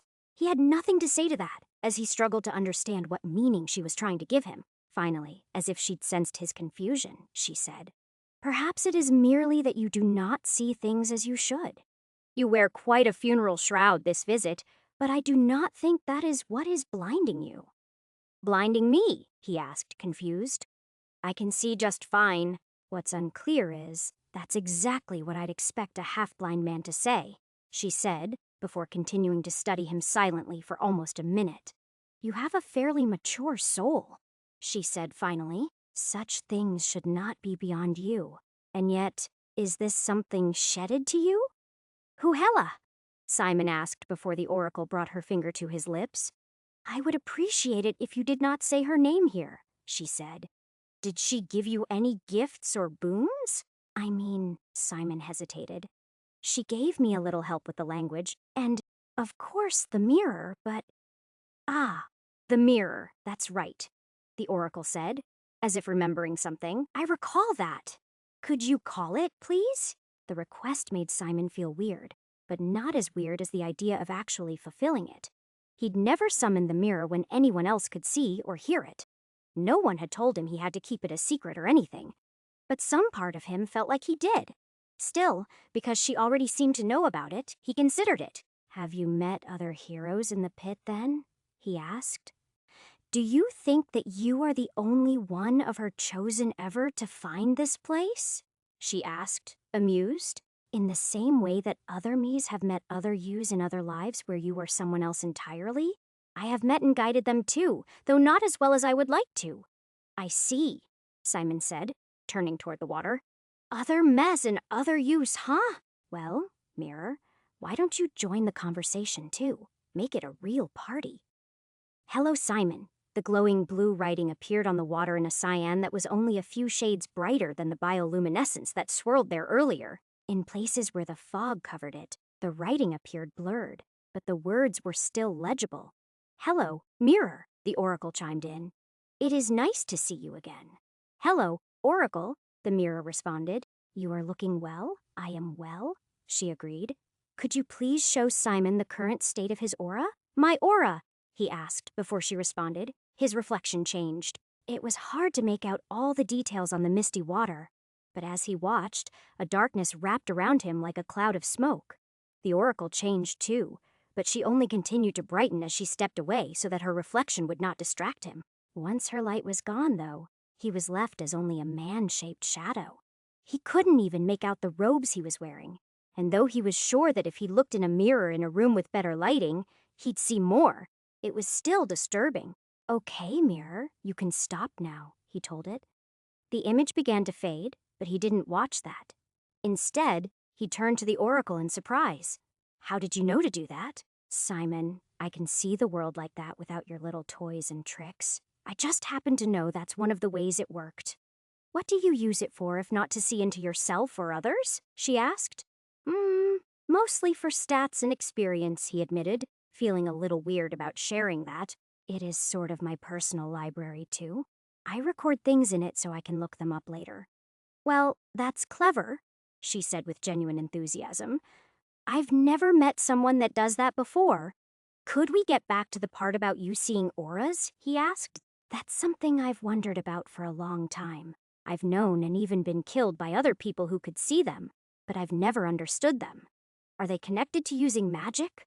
Or so, at last, we stumbled together toward your question," she beamed. "It turns out that all we had to do was wait for things to settle so the truth could be revealed." "I suppose we did," he agreed half-heartedly. Simon's mind still hadn't quite resolved the dilemma of what he should be doing, and why building might not be as impactful as destroying, but he could ponder all that another day. If the oracle was going to give him even a sliver of insight into the nature of magic, then that was worth pursuing. Chapter 243. As hopefully as that conversation started, though, it came to an abrupt end when she said, "Unfortunately, that question doesn't have a simple answer. At least, not one that you can hear right now." "Pardon me," Simon said, trying not to become annoyed. "I can use all sorts of magic." You can," she agreed. "I can see the scars it has left on you, too. You're definitely getting better, though, and I don't mean to insult you, so please don't take it that way. Magic is a tough thing for mortals to learn, and you know that better than most. So then, why can't you answer my question?" he asked, only slightly mollified. He didn't care if she insulted and belittled him as long as he got what he needed. Unfortunately, she was a lot kinder than Helades, as she didn't offer him sweeping pronouncements that left his ego bruised. "Because some things must be experienced, not explained," she said. "Fortunately, we can help you with that too. It will just take longer." "How long?" Simon asked before quickly realizing it came out the wrong way. He didn't really care how long things took anymore, but he didn't want to make it seem like he was in a hurry, so he added, It's just that I thought that you didn't let people stay unless they never left. These rules are in place for reasons related to secrecy. Mortal men and women must stay for their whole lives to ensure they tell no one what they know. That hardly applies to you," the oracle nodded. "Men like you, well, you already have plenty of secrets, don't you? What's one more? You will stay for as long as you need to stay and go when you need to go. Even if we killed you, death could not hold your tongue. You would just come back and take your revenge." Simon wanted to say that he wasn't the revenge-taking type, but since that wasn't true these days, he pivoted and asked, "So I stay up here for a month, or a year, or a decade? Do it exactly. What is it I need to experience?" "Before any of that, we must first help you to still your waters and make them clear," she answered evasively. "After that, after you have sufficient clarity, we will see what we can do to help you see without aids like your mirror." Simon tried to ask the question a few other ways, but the oracle shot him down, effectively ending the conversation. It was gentle, but it was firm, and at an unseen signal, a white-robed man with a lantern appeared to escort him back to his room. At least, He thought they were going back to the same cell he'd left in the outer temple. Instead, they took him somewhere further down in the city. Had they been listening to the conversation, or did they somehow know all of this in advance? He wondered. Simon had seen no definitive proof that the oracle could see the future. The strongest proof was the circumstantial evidence of Althena's own prophecy, which was to keep her son's father close. One more piece of evidence was put in the she knows what's going to happen next column when they arrived at their destination, and he found his few meager possessions there waiting for him. The room wasn't any fancier than the one he'd left behind. If anything, it was smaller, but it had a sleeping mat instead of the crude pallet he'd slept on in what he'd come to think of as the guest room. "So what do I do now?" Simon asked. "Sleep," the masked man answered. "Morning comes early, and we wake with the sun." Simon thanked the man before he left and plunged him into darkness, but mentally, he shrugged. He'd been through enough that being made to get up early was hardly the worst fate. Still, sleep was more difficult to find than it usually was, as his mind buzzed with questions. He didn't even notice he drifted off until a gong sounded somewhere nearby. It was too close. Close enough that he could feel its vibrations as much as he could hear them. Simon rose, along with dozens of others, noticing that as the tide of people came out into the sunlit arcade, they all looked fairly uniform. It was only the colors of their robes that varied from dark gray to light. As he was swept along with the tide of people to what he assumed was breakfast, he noticed two things. The first was that there were no white robes among the crowd. Even very light gray seemed rare. The second was that the robes he was wearing were the darkest of any he could see. Though not quite black, they certainly marked him as an initiate in all of this. They weren't going to eat, though, as it turned out. Instead, the path they followed led to the caldera's edge, and one at a time, they disrobed and leaped off a small cliff into the steaming waters below. That confused Simon a great deal because he was fairly sure that water was hot enough to boil them alive. One of the men in lighter gray robes saw his confusion as they approached their turn and said, "It will be fine. If you're nervous, just swim toward the colder water. Most do their first time." "There's no harm in it." "Cold water?" Simon asked. "I thought the caldera was boiling." "It is," the other acolyte agreed as he pointed to a pool up the slope, everywhere except for near the spring. "It brings fresh water free from sulfur to the fields and kitchens, and the overflow comes out here." "All right," Simon answered with a shrug. "But why are we bathing here and not the baths?" "You'll see," the man answered cryptically as he stripped and leaped into the water. Simon did the same thing and stripped but hesitated a moment as the crowd continued to flow around him. First, he looked at all the discarded robes and tried to figure out how anyone would ever find their garments again. After that, he watched the swimmers for a bit. It seemed a strange ritual, and he hoped he wouldn't have to do it every morning even though he was pretty sure he did. Still, bathing in a hot spring wasn't the worst way to start the day. After all, no one so far had screamed in agony. The other swimmers were taking a variety of different paths across the water. Most seemed to take a middle path across the small bay that divided this cliff from its twin on the other side. But others swam diverged further toward the caldera, or further toward the gushing waterfall that came from up above them. Eventually, with nothing left to inspect and the numbers behind him dwindling, Simon leaped into the water and began to swim. It was a strange experience. When he landed in the water, the first thing he noticed was that the temperatures were not in any way even. Because of the irregular flow of splashing cold water into the superheated lake, he experienced layers of temperatures that varied from frigid to much hotter than he was comfortable with. Worse, the mixture of hot and cold made it feel like he was being scalded as his body struggled to make sense of the strange sensations it was trying to process. Still, he didn't complain or cry out. He just started to swim to the opposite shore to get this over with as quickly as possible. It was then that he discovered a second problem. A straight line exacerbated the issue. While he moved directly via the shortest path, the water temperatures weren't nearly as cooperative. Sometimes, he splashed through sections that were almost hot enough to burn him, and other times, he found completely frigid currents that had not managed to mingle with the hot water at all. It was a miserable experience, and when he dragged himself out of the water on the far side, he was surprised that he couldn't see any obvious burns. What the fuck is going on? He wondered. Simon had been absolutely sure that he was going to have to use a word of lesser healing on himself. But there seemed to be no need. He didn't find out the answer to that question until after breakfast, which didn't happen until he'd gotten dressed. On the far side of the area they'd just swum across was a set of stone stairs carved into the basalt, and on the landing above them were piles of towels, along with brown robes, sandals, and the breakfast he'd been craving since this strange ordeal had started. It was a simple meal of yogurt and some sort of mixed fruit preserve, but as soon as he'd put on clothes, he ate it greedily. As he did so, he noticed that he was one of the few people who had bothered to dress, and definitely in the minority of people who were already eating. Almost everyone else was sitting there, meditating, either naked or wearing only a towel. Great, Simon thought as he took another bite. I've joined a hippie cult. He spent a few minutes trying to decide if that was better or worse than joining the Unspoken had been. It wasn't until the same man as before found him and sat down beside him wearing a towel that he finally started to get some answers. He explained everything, though not necessarily in the order that Simon had asked his questions, which was an annoying habit. Simon might look younger than him, but he was centuries older at this point. The swim is, as you've said, more complicated than one would guess, the acolyte agreed. The currents are ever shifting, but not nearly as hot as you think. I'm no sage or naturalist, so I really can't explain it. But by some quirk of anatomy, if the skin feels hot and cold water at the same time, it thinks it is being exposed to scalding water, which, in this case, isn't true. You'd have to swim quite a ways out from the crossing to get seriously burned.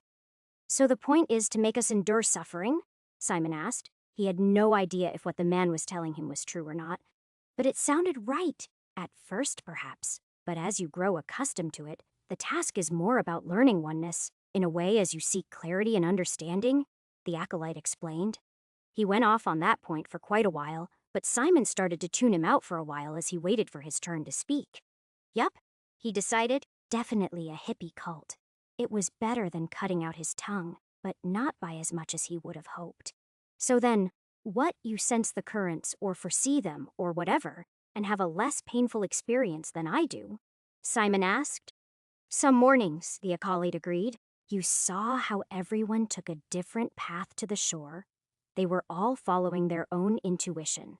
I confess I've never gotten particularly good at this part of life here, but in time, I hope to. The conversation continued then, but before he could find any real answers about the nudist sunbathers or why everyone was waiting to eat, it was announced that work shifts were going to be filled. With that, talking came to an abrupt end. Suddenly, everyone was getting dressed or grabbing some food before they were told what their assignment for the day was. Chapter 244. While Simon finished his meal, he made no move to understand what was happening. He just watched and learned. Soon enough, a man in white robes who was younger than Haman had been walked through, assigning tasks as he went. Weed the upper terraces. Harvest the rice that is ready in the north quarter, and scrub the aqueduct between here and the city were a few of the many tasks that were given out. Some people were given more interesting tasks, like continuing working on your mosaic, or go to the cliffs and sit in quiet contemplation on the highest cliffs. Maybe he'll tell me to go and paint, Simon thought. Hopefully. No one complained about their assignment, but a few looked surprised by it. The tasks were many and varied enough that he had no idea what he would be told when the time came. It turned out that the answer was, you will help break new ground. When the man reached Simon, more impressive was the way that the white-robed priest, or whatever he was, seemed to recognize that Simon was new amidst so many other faces, because he followed that up by calling out, Christos, you will be working with our new friend today. Please keep him safe. Then, just like that, the crowd was dispersing. As each new brown-robed worker got their assignment, they went off with one or two others, and soon it was just Simon, Christos, and a few other people who apparently had the same task. Well, we might as well get moving. The fields won't make themselves, Christos said, as he stood and collected the wooden bowls from a few of those that surrounded him before all of them started walking. Everyone was friendly enough, though they asked Simon nothing personal about himself. After a few minutes, that struck him as some kind of taboo. Everyone talked about what they needed to do today or what they'd done last night. But no one asked anyone else anything deep or important about who they were or who they'd been before they got here. Eventually, though, despite the stunning views of the terraced fields and the lake dozens of feet below them, he tired of the euphemisms and complaints that he asked. "So what is it we're supposed to do exactly?" A couple of his fellows laughed at that, and Christos asked, "What is it you think making new fields entails, precisely?" "Digging ditches, maybe," Simon answered with a shrug. "Maybe on a normal farm," Christos agreed. "But there's nothing about Hippolyon that's normal, and turning solid volcanic stone into fertile soil we can use takes an awful lot of work. I mean, he's not wrong there, is he, Chief?" One of the other men joked. "We dig ditches, but the ground is a little hard is all, so we just do it with sledges and not with shovels." "I'm no one's chief," Christos spat. Apparently, that was a sore point for him. The second man seemed about to explain that, or perhaps rag on Christos further. But a third member of their little chain gang said, "Basically, we take the big rocks and turn them into little rocks. Simple work, but hard on the body." Simon nodded. He wasn't thrilled by it, but even if he was almost down to his preferred weight, he was a lot weaker than he usually was, and a little exercise would hardly hurt him. "So, is this what all the new people do?" he asked finally, trying to gauge whether or not he wanted to risk causing offense. "Or is this some kind of punishment?" Or almost everyone laughed at that. "It really is your first day, isn't it?" The second man who'd been picking on Christos said. He introduced himself as Eros before explaining, "This isn't a punishment. It is what needs to be done." He gestured at all the other fields around them before he continued. "All of this was done by others before us, and one day when we're finished, the entire caldera will bloom." Simon had to admit that was a lovely image. The terraces already stretched out around almost the entire caldera like a large crescent. But even all of that only took up about half the cliff face, and he was sure they could increase the planting significantly in size with a few more decades or centuries of effort, depending on how hard they worked at it. Well, how hard I work at it, he reconsidered after 20 minutes. They were still walking through the planted terraces on slender stone paths with no clear destination, and Eros and some of the others in the group were still talking about the grand vision when Christos walked up beside him and told him quietly, "Eros ain't wrong, Simon, but that ain't why we get assignments. The white robes have achieved enough clarity to know not just what this place needs, but also what we need too. You know, it's not about who the best man for the job is. It is about how to best help each of us go where we need to go." Simon couldn't decide if this was spiritual mumbo-jumbo or genuine mysticism. But he resisted the urge to dismiss it immediately in the same way he had with the early warlock texts he'd come across. If the oracle could see the future, then there was a chance that she was teaching her followers some fragment of that power. "Isn't that what she told me?" he thought. "I needed to wait for all of this to settle down so the waters would clear." At the time, he'd assumed she meant that he needed to stop affecting the world, to let whatever was going to happen happen and learn from that. He was pretty sure she'd said something about him muddying her waters in his previous consultation with her a few lives ago. It certainly applied to his question about seeing auras and the nature of magic, though what is it she's trying to teach me with manual labor? Exactly, though, he wondered.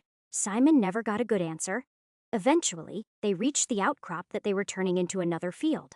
Mostly, that involved digging out several feet of volcanic stone so that it could then be filled with earth and manure. In some places where there were crevices, they occasionally had to fill them with carefully cut stones to accomplish the same effect. With modern heavy machinery and explosives, this would have been a challenging job. But with just hand tools, it bordered on the impossible. "I guess that's why it's taken so long," he thought, as he picked up a sledge and got to work. The thing was a single cast piece of steel, and it was heavy enough that each blow was like lifting weights. Truthfully, he wouldn't have been surprised if there was some magic in it, because even with the thickness of the metal, he would have expected to bend the shaft with the way it vibrated in his hands. They all took turns with the 3 sledges, and those that weren't carving stone gathered stones and chips of stone into wooden baskets and then hiked up to the edge of the caldera with their load to dump them over the side into the world outside. Simon eventually gave up his sledge when his hands went numb after almost an hour, and then he took up a basket and did the same thing. As far as breaks went, it was pretty shitty, but the view was spectacular. Not only could he see snow further down the slope, but briefly, the clouds parted enough that he could see the mountain range for miles. And that moment of beauty was enough to make it all worth it, almost. In the end, he couldn't stop and paint it, though, or even sketch it. He had to go back and keep hammering away, which was hard work and no one's idea of a perfect day. The labor continued for the rest of the day. While the misty weather kept it from getting too hot or his skin from getting too burned, he was exhausted by the end of their work, which produced no apparent results that he could tell. That's probably the goal, he decided when they were done. They want you so exhausted that you can't think about anything else. Unfortunately, Simon was bad at that. His mind was always thinking, which meant that it was always leaving little ripples, making his thoughts and probably his soul churn. Still, if there was some secret to magic he had to learn by stilling them, he would do that. He had to, no matter how many lives he had. He couldn't just waste years here singing Kumbaya or whatever else these people got up to. What's the point in rushing off to do something if it just does more harm than good, though? He asked himself. He didn't have an answer to that. Not as he washed his robes in the cool part of the lake before he hung them up to dry. Not when he swam through the painfully turbulent water and dried himself off before he changed back into his dark robes. Those, at least, were easy to find. But as he looked at Christos, Eros, and the other men and women who were getting dressed, he couldn't help but notice that most of the people on his crew wore robes that were on the darker colors of the spectrum. And almost all of those with lighter robes had less physically demanding tasks. The younger people also seemed to wear darker colors. All of those were interesting patterns. However, it wasn't until he sat down to a dinner of roasted lamb and spiced rice that he started to put it all together. If white robes are at the top of the food chain, then I'm at the bottom, he decided. And the reason they're mostly older is because they've spent years struggling to achieve enlightenment, or clarity, or whatever they call it. Probably. Was it really enlightenment, though? He didn't know. Other than his early interactions with Haman, he'd barely spoken to the white-robed priests. On his previous visit, he'd just assumed that there was a hierarchy that was as much related to politics as to merit. After all, Diara hadn't been old, and she'd worn white robes. What did that mean? Why was she an outlier? Simon got no answers about things at the top of the pyramid. However, after dinner, when he shared a bottle of white wine with Christos, he learned about things closer to the bottom. They call me chief or boss, he admitted, because I've been doing that task almost every day for a long, long time. I wonder what that means for me, Simon asked casually. Hard to say, Christos admitted. Some people do it for a few weeks before they wake up one morning to find robes a few shades lighter, and some spend years there. There's really no rhyme or reason to it. Well, not for anyone else. I'm the only one who knows what I'm going to be doing every day. Simon nodded. Why do you think that is? I've asked.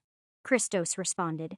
Believe me, I've asked, and I think it's just, well, the priests once said I had a heavy heart. That was the best I could get out of them. That much Simon understood. He remembered well how long it had taken him to get over Freya in all her incarnations. He probably still wasn't over Elfna, and he certainly wasn't over the loss of Siam. Loss was a stubborn thing, and it clung to your soul for years and lifetimes if you let it. He didn't see what smashing boulders and cliffs with a hammer was going to do to accelerate that. Though, Chapter 245. The next few months of Simon's life were the same day on repeat, which was almost fitting, given the way he lived his lives. That was frustrating for the first few weeks, and felt like a waste of time. Maybe it was, but he'd come this far, so he decided to give it a little time. Eventually, after a few weeks, he developed a quiet rhythm and made peace with it. He woke with the sun, swam across the strange little bay, ate a simple breakfast, worked all day to break off a few baskets full of stone, and then swam back to the city for dinner. It was the most boring life he'd lived since he'd been a blacksmith with Nico in their little village just north of Ionar. There was a peace in that, though, that maybe he hadn't appreciated enough at the time, and he vowed that this time he would. He did his best to embrace it, and he even made friends as he learned what he could from context clues and eavesdropping on the conversations around him as much as direct questions. He eventually learned that the Hippalion was the name for the entire caldera, but also for the small city that clung to the wall around the outer temple. He thought that was confusing, but no one else seemed to.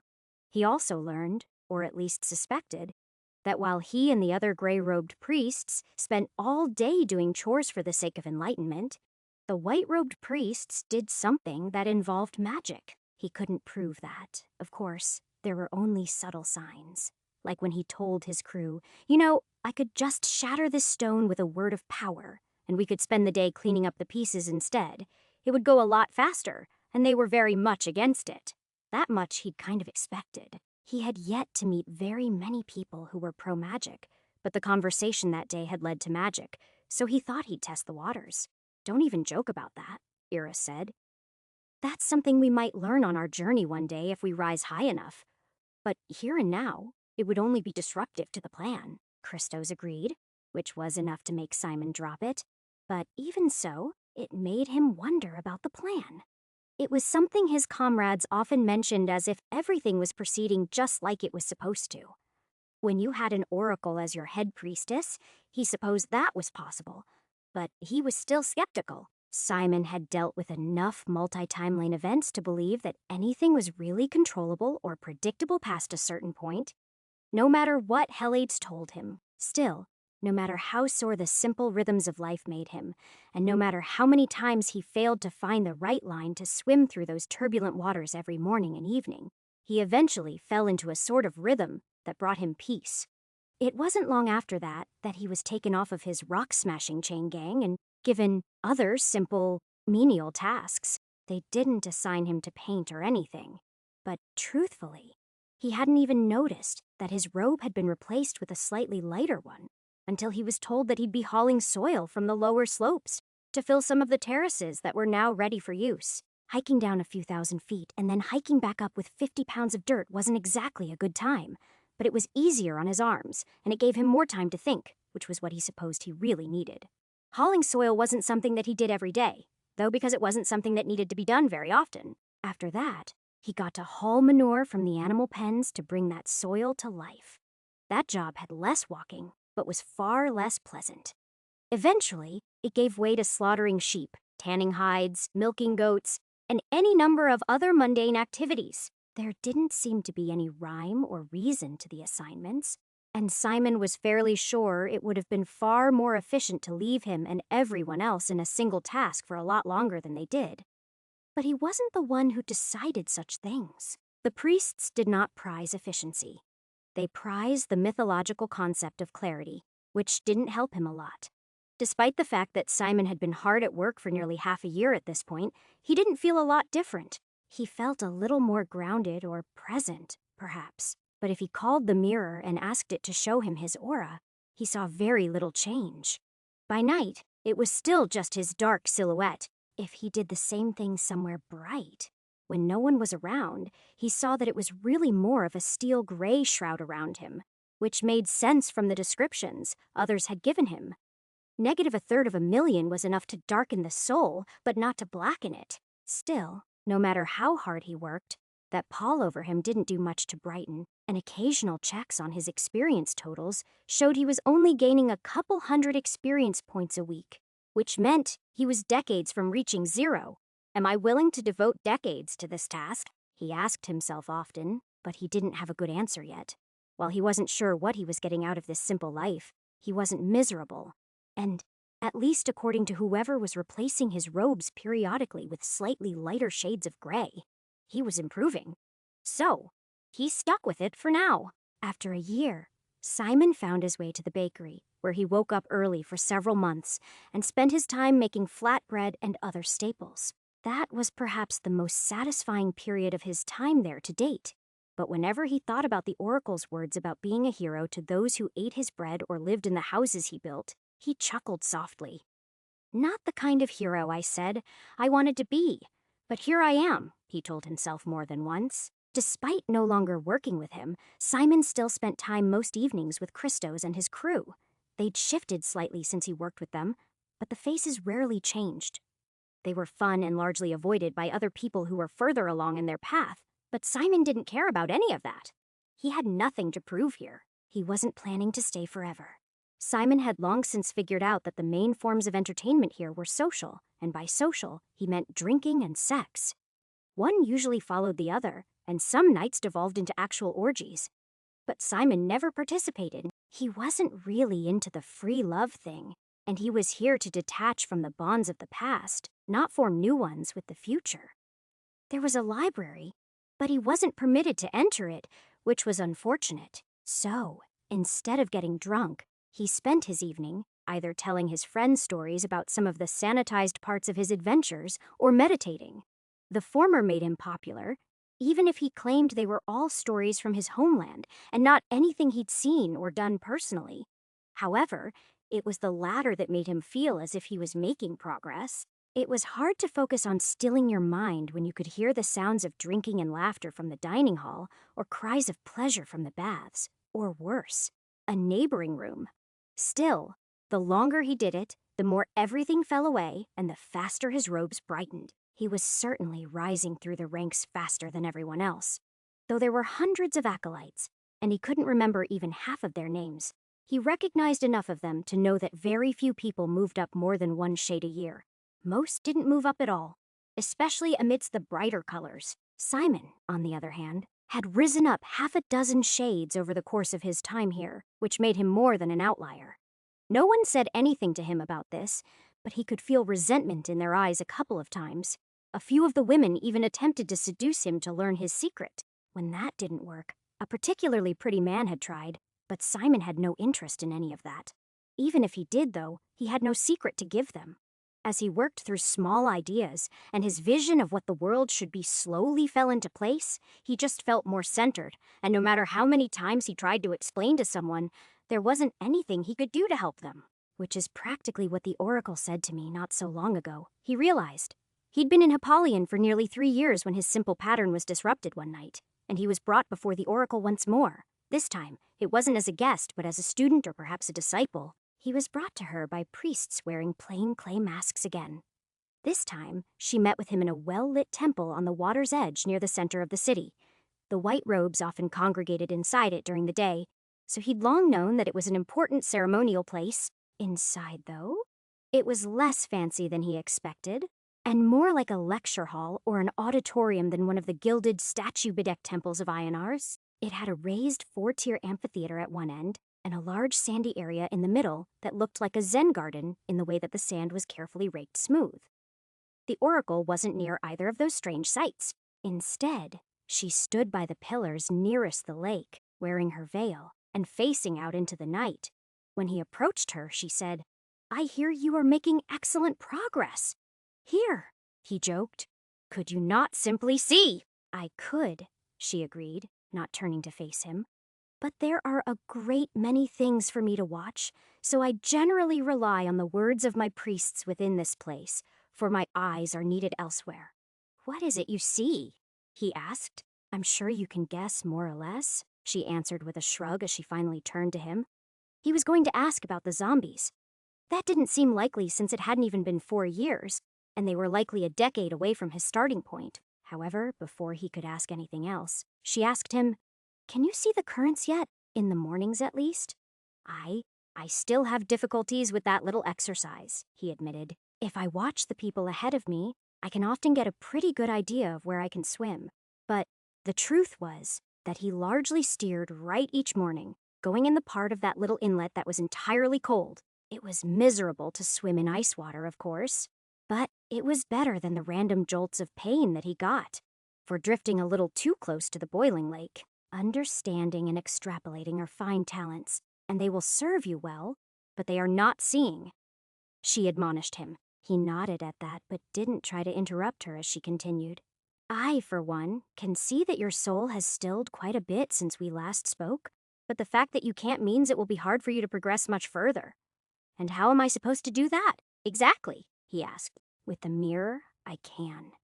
"It is a filter, not a window, Simon," the Oracle explained tersely, "and it will never show you anything she doesn't want you to see. Use it if you like, but learn to move past it." "And what?" "See my aura if you like, without my reflection?" he asked.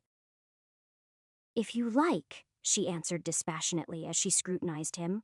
"I find the currents are easier for most, given their contrasts, but your way has worked for some as well." He stood there for several silent seconds, looking at their reflections as they sprawled across the water and willing himself to see her glowing aura or his dark one. In the end, nothing came though, and he was left to ask, "To what end?" "Why, to answer your question," she said with a smile. "You haven't changed your mind on that, have you?" It's not often that one of her chosen actually comes here with an open mind instead of easy answers. The possibilities are endless. Simon was pretty sure that no one else from the pit could come to this version of this place, with the possible exception of his evil twin. Not unless it spanned multiple versions of the world in the same way the dragon's flight did. If there were other people being reincarnated in the same world, he would have noticed that by now. He was sure of it. Still, as soon as he tried to inquire further about that, she dismissed him. Chapter 246, After that night. Simon did his best to do what the oracle told him, but he didn't see much in the way of results. He tried to study the invisible currents of the water with his eyes, but he couldn't see them. He even meditated for hours at a time, staring at candle flames until his eyes were dry and bloodshot, without any apparent result. Some of the other acolytes talked about being able to see the current sometimes. Simon listened to their experiences, but found that it eluded him entirely. As Simon complained one night to his friends, Christos countered, "What do you mean? It's so simple an animal can do it," over a bottle of wine. "What animals use magic exactly?" Simon asked, baffled by the man's confidence. By his own admission, Christos had never even seriously tried to see the currents. He was here because he'd seen himself being here when he'd come here to ask the oracle advice on an unrelated question. But that was it. As far as he was concerned, he was here to break rocks until he died at this point. "Well, I don't know about magic," Christos said, pointing to a bird that was soaring on the currents at the edge of the caldera. "But hawks see the updrafts as easily fish see the currents. If you ask me, it is not that we're too stupid to figure out how they do it, it is that we're too smart. Maybe you just gotta dumb yourself down a bit more." Simon laughed at that, and whether it was wisdom or not, he couldn't say, but he sometimes thought the man did have a point. How do the birds know where the wind currents will take them next? He wondered aloud sometimes, as he watched them soar through the sky. He'd spent a lot of time as a flock of birds, but it just wasn't the same. He'd always had a destination in mind from a very human, well, at least a very monstrous perspective. He'd been focused on the next kill and the next target, but he didn't think that true animals thought like that. They had control over their path with their feathers, of course, but the way they moved implied they knew what sort of air they were approaching, even before they got there. Can birds actually see the air? He wondered, trying to remember if that was something he'd ever learned about in science class. He was pretty sure they migrated by following magnetic fields, but on normal flights, he didn't think they had anything beyond eyes and the feeling of the wind on their feathers. He wasn't even sure if birds had a sense of smell, even though Simon knew that Christos had no special insight. In time, this became his fixation. With a distinct lack of fish in this lake, he couldn't study the way they reacted to currents. So, instead, he lay around and watched the birds soar through the sky instead. This high in the mountains, they weren't common during the day. But at night, some of the birds would fly up from where they hunted in the meadows below the tree line and nest in the relative warmth of the caldera rim, so that always gave him something to study at sunset. Eventually, Simon decided that the birds probably couldn't see the air like it was a physical cloud of glowing currents, no matter how much he wanted to believe they could. A bird alone seemed to show no special insight into the currents. When there were several together, though, they would all become much more graceful. The answer to that, at least, was obvious. They might not be able to see the air the other hawks and condors soared in, but they could see how the bird moved and make any number of instinctual assessments. So, Simon tried that next. He focused not just on the temperature bands of the water as he felt them, but on the ways the other acolytes moved and reacted. He treated the whole meandering group as a flock and tried to learn from their splashing and cries. He wasn't quite sure that was what the oracle meant, but it did improve things, and he found that when he stayed as aware as possible of those around him, he could not only cross the inlet better each morning and afternoon. In time, he started to get a pretty good feel of who was likely to end up being assigned what. It wasn't magic, exactly, but it was a certain awareness of flocking behavior. And for someone who had never been a social butterfly, it sometimes felt that way. That was doubly true at dinner when he started to figure out who was going to pair off with who when they'd had enough to drink and slunk off someplace more private. If this is what the normal kids at school felt, then I was definitely missing out. He realized. Still, he wasn't entirely sure that it was normal. It was just different. Simon tried to explain it to a couple of his friends, but they didn't really get why it was profound to him. That's just you getting out of your own way, Eros answered with a toast. Hey, don't dismiss that, Christos interjected. 44 years I've been in this world, and I still ain't figured out how to do that. The whole group laughed at that. Still, Simon wasn't dissuaded. Getting out of his own way wasn't a bad way to put it. So, he spent a few more months trying to get even further out of his way. He didn't feel more enlightened when he did it, but he did feel more connected to those around him. He got to where he could pull loaves from the oven without even checking to see if they were done, and he knew who he'd be working with that day before anyone told him. Of course, as he felt the connections between himself and everyone else grow, he also felt their desires as well as his desires toward them.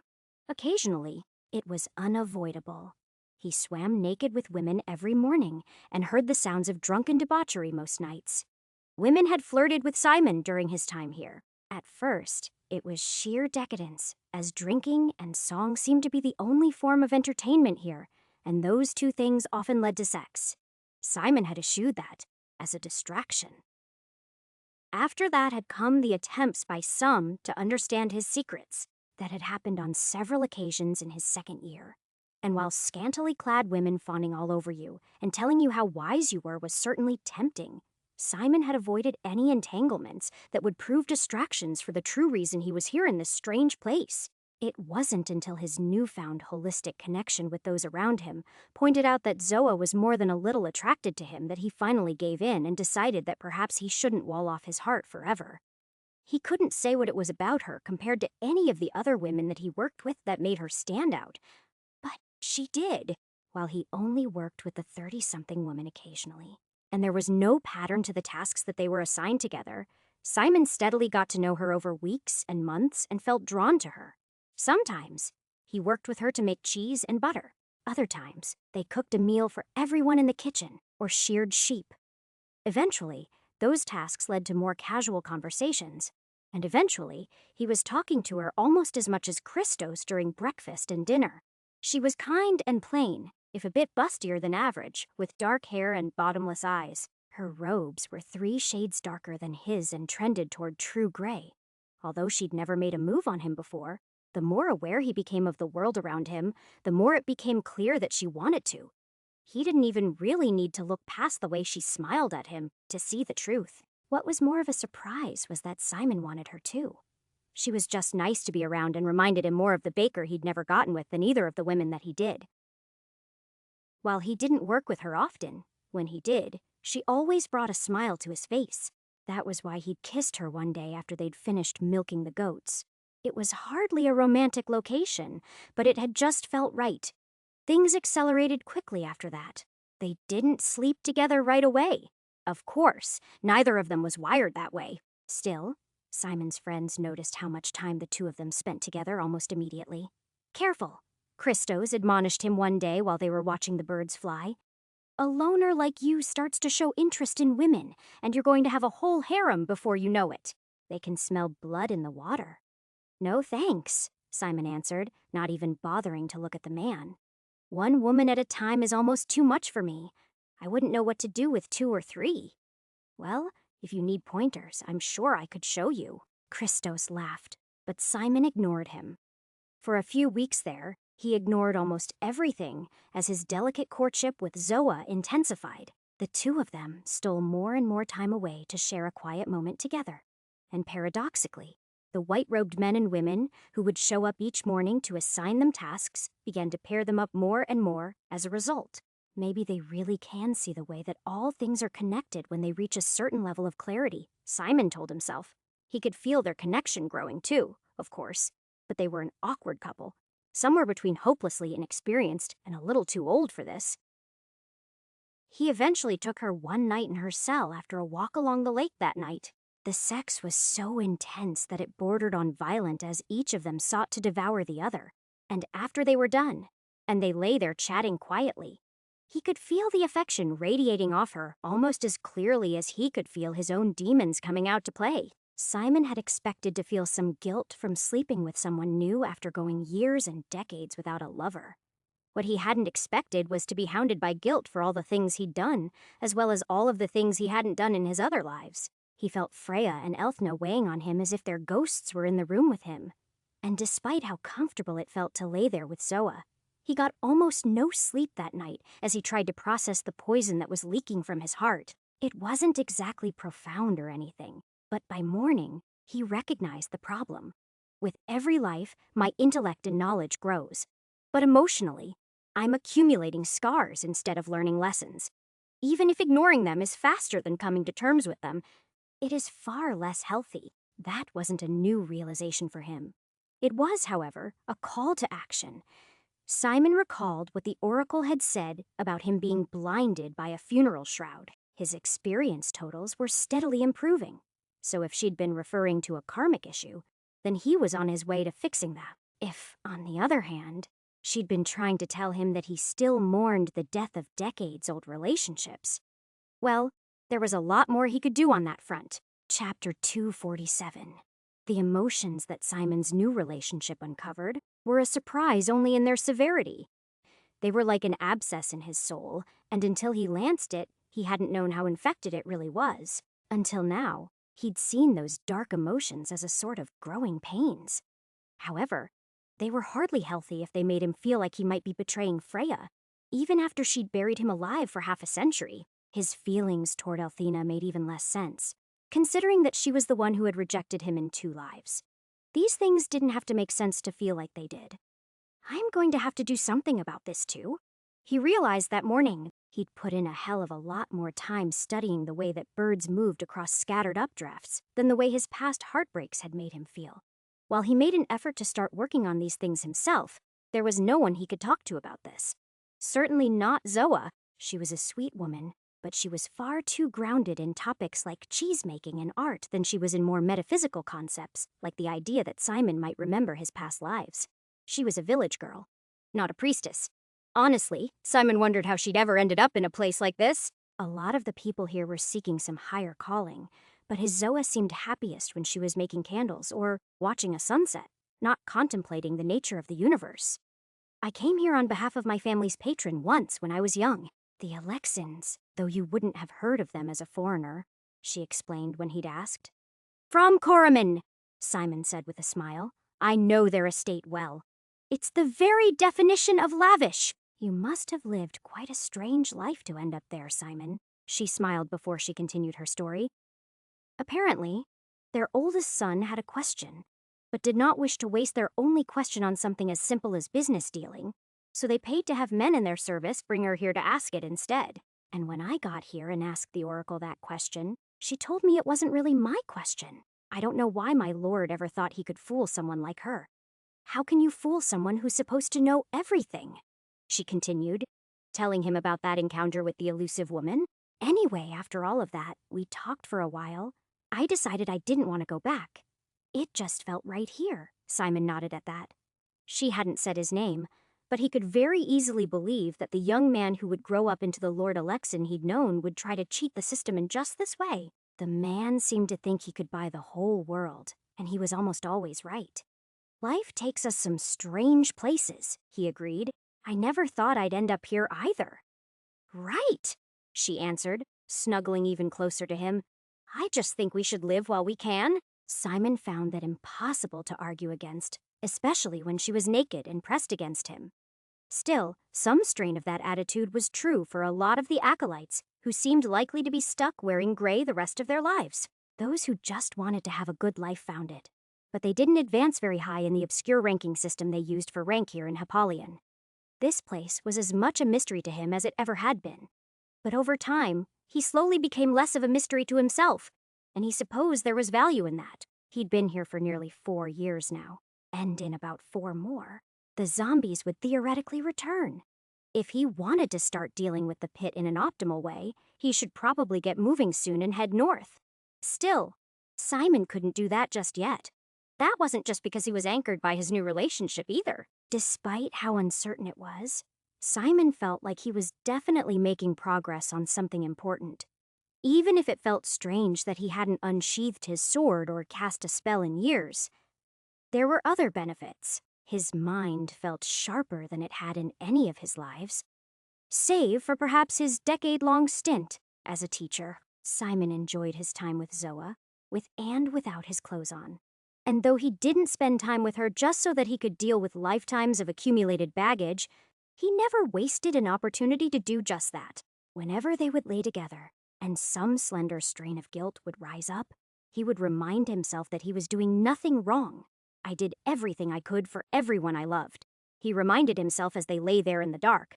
And if it had been within my power, I never would have left them. Often, those sentiments felt hollow to him, even after he had accepted that he could have done better, especially with Freya. I could have done better in almost every situation I've been in since I've been in the pit, though, he reminded himself. What mattered was that I didn't repeat the mistakes I made with Freya in my next relationship. Sometimes, those words felt futile, however. Slowly but surely, he could feel himself healing, if only in the ever-reducing frequency and severity and the guilty pangs he felt. That was when he finally saw it for the first time. It was a day like any other when it happened. He woke in a good mood and a clear mind, even though he hadn't even laid with Zoa the night before. One moment, when he was stripping off his light gray robes to go for his daily swim, he looked upon the waters and the way the sun glimmered on them between the cloud of patchy mist. It was a beautiful sight that he would love to paint. In that moment, though, as he thought that and soaked it in, he noticed that it wasn't just the glimmers on the surface. As he looked deeper, there were hundreds of swirling lines. Some of them were red and orange and hinted at warmth, and others were so dark they were almost black, which his mind read as cold. As he watched them ebb and flow, it took him a few seconds longer than it should have to realize that he was seeing exactly what he'd been trying to for so long. He saw a web of currents playing out below the surface with a chaotic and ever-changing topology. Sometimes, the channel of cold water shifted to the left or the right, and sometimes it sank faster or slower into the depths of the boiling lake, but it was always shifting and adjusting. He looked across the inlet to where different people were swimming, and though he saw a handful of people swimming within the bounds of the channel that was at a comfortable temperature, most were far enough outside it that they were far too hot or too cold. Almost every one of them was glowing as they swam there in the water. None of them were particularly bright, but he was sure they were all in the positives, just as far as he was in the negatives. It was a beautiful moment, and it burned its way into his mind as he took it all in. Then, it all fell apart when he glanced down at his own reflection. For a moment, he saw the twisted shroud of smoke that surrounded him, which contrasted greatly with the faint light he'd seen from most of the other acolytes. Then, just like that, it was all gone, and he was back to viewing the world through his own eyes. That was a blow, but not enough of one to stop him from diving into the water. As he swam across the inlet, he considered what it was he'd just seen. He'd known that the men and women who could see auras saw the world differently from him. What he didn't know was how different it was. He'd always supposed they just saw people and could tell him they were good or bad at a glance. But if they could walk around all day seeing air currents and the nature of everyone's souls, well, they were operating on a different plane entirely. For the first and only time, he understood why that old woman at the inn had killed him. If he ran an inn and spent all day dealing with people who were mostly a little good, with a few bad apples, and then someone strolled in with an aura like the devil himself, Simon probably wouldn't hesitate either. Over breakfast, he shared the experience with Zoa, and she was excited by what he said, or at least said she was. He could hear disappointment in her voice, too, though. And when he asked about it, she said, "Well, if you finally achieve clarity, then you'll spend all day with the priests and not with us." Simon smiled and tried to reassure her. "No matter who I spend my days with, I'll still spend my nights with you," he promised her. Still, despite what he said, the white robe that gave them all assignments that morning seemed to sense the change almost immediately. And instead of ordering him to work with Zoa to grind grain into flour like he had for the last 3 days, he sent her off with someone else and told Simon that he would be painting a mural instead. That surprised him on multiple levels. The city's whitewashed walls had other pieces of art. These were mostly mosaics made from white and black stone. His would be the first splash of color. Still, the request implied several things all at once. It implied that they knew what he'd seen, as well as the fact that they knew he could paint, which was something he'd certainly talked to his friends about, but it was hardly common knowledge. "What do you want me to paint?" he asked. "Show us how you see interconnectedness," the white-robed man answered. "Well, if you know what I saw, then you probably also know that I can't see it right now," Simon said. "That is almost always the case," the man agreed. "These gifts come to us slowly and are intermittent at best." "Well, then, how am I supposed to paint what I can't see?" Simon asked. "I can see it even now," the man smiled. "But I could not share it half so well as an artist like you. Trust in your own instincts. You will do fine." Simon nodded. That much was true. He didn't need any special sight to paint. He might be out of practice, but he was sure that after a day or two of thought, he'd find some image to inspire him. Chapter 248. That first day, all Simon did was gather some basic materials. It took a lot to make any art, but a large-scale mural didn't just take paints and brushes. It took scaffolds and walls of appropriate size. He was given no direction as to where or how large he should make the thing, which were considerations almost as important as the subject matter involved. After wandering down the narrow streets of the cramped city, he finally decided to use the exterior wall of a large storehouse. It wasn't very exciting and was visible from nowhere important, but it was the largest visible canvas from the place where all the acolytes swam each morning. And since he'd decided that they were his true audience, that was the correct choice. That night, he showed his project to Zoa, Christos, and a few of the others. He also explained the vision he'd had that morning.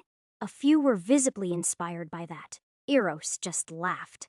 "But you haven't done any painting at all. Nor shall I for a good while, I think." "These projects take time," Simon agreed. Later that night, when they were alone, Zoa asked him how he knew all these things. "No matter what they have you do, you're already half an expert. How do you know all these things?" "Oh, there's plenty of things I don't know about," he said, trying to think of one. "Plenty, huh?" She rolled her eyes as she stripped off her robe, making concentration that much harder. "Winemaking," he said finally. "I have no idea how to make wine, or beer for that matter." "No?" she teased, leaning closer. "Sadly, I can't teach you those skills, but I might still know one or two things you don't." "Like what?" he breathed, entranced by her sudden sensuality in the cramped half-dark room. The only answer she gave to the question was a kiss. Well, it wasn't the only answer, but it was the first answer. As the night went on, there was very little sleeping, but there was even less talking. Still, in the morning, when he woke up to the distant gong, he was refreshed and inspired. That was also when he found that his robe had been replaced with a new one shade lighter, which surprised him. Despite the fact that he'd done no painting and hadn't even gone to bed in his own room, someone had still decided to replace it with one that was a single shade short of the pure white robes that the priests wore. "You just can't stop, can you?" Zoa asked with a smile as he got dressed. "You know, I have no say in any of this," Simon said, pausing what he was doing to admire her sprawled form. This place is helping to calm me down, you know." "You didn't feel very calm last night," Zoa answered, trying to tempt him back to bed with her. She almost succeeded too, only the fact that he knew she was worried about losing him soon let him see through her beguiling illusion. Simon reassured her that he wasn't going anywhere. And eventually, the two of them got up to start the day, even though they were very nearly the last people in line for once. That day continued just like the previous one had. Simon spent 3 days building scaffolding from fence posts, spare bamboo, and other cast-offs before he was even ready to start whitewashing the canvas.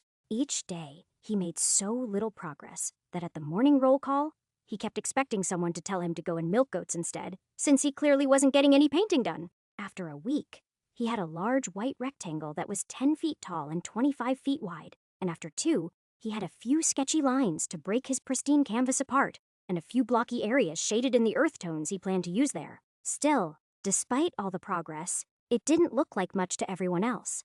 And though people tried to guess what it was he was painting, no one was close. That was by design, of course. Very few of the swaths of tan and ochre that he was painting would be anything until he added the slender black lines he had planned. But that wouldn't be for a while. Without an assistant, he had to grind all of his own paints himself, and between that manual labor and the frequent trips further down the mountain for certain clays, he spent much more time not painting than he did painting. Still, amidst all of this thankless prep work and mundanity, he occasionally glimpsed moments of that same connection he'd felt on the cliff the other day. It wasn't common, and as soon as he noticed it, it was gone. But it was real, just the same. He knew it was. He could feel it when someone was about to interrupt him, and he knew just where to put a line even though there were no marks on his canvas yet to guide him. It was somewhat like the opposite of déjà vu. Rather than remembering he'd already done something before, he felt certain that he knew what he was about to do was correct. No, not correct. Perfect. It was exactly the right thing, and it resonated through him sometimes, even in the smallest tasks. In fact, they were more common then. If he was trimming a brush or going out to gather the ingredients to make his paints, he was far more likely to feel that way than if it was something that mattered more. Those trips were fairly frequent, though. He went all over the mountain for certain colors. Sulfur, harvested from the lake itself, gave him a source of strong yellows, and the mountain had plenty of browns, yellows, and oranges. It even had some reds with a little work, but blue was entirely absent, and since he needed that for the sea, he was finally forced to use a word of earth to create lapis lazuli out of other more common ores. That was interesting. It was the first word of power he'd used in years. And though it was more bitter and smoky to say that normal, the way it rippled through him felt even stranger. Though he got the rocks he wanted, he was left feeling almost tainted. No one else in his life said anything. But the way that the priest looked at him the following morning was enough to assure Simon that it wasn't just in his head. He didn't feel quite right for days and weeks after that single spell. And none of his little moments of clarity started to reassert themselves until long after the blue stones had been ground into powder. The ocean was painted, and the mural as a whole was almost done. So magic and enlightenment are mutually exclusive, huh? He asked himself one day when he was trying to meditate on what all of this meant. That would certainly be a good reason for the population to see it as evil. I'd probably see it that way too if I could see everything, and all it took was a spell to make me blind. Simon gave that a lot of thought as his painting was approaching its end. If the ability to see magic and use it were mutually exclusive, then was that the reason why the unspoken didn't use words of power whenever possible?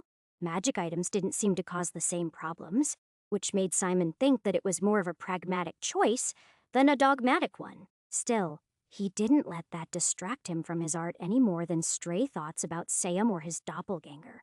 Focus, as much as anything else, was a key component of clarity, and Simon was determined not to backslide any more than he already had.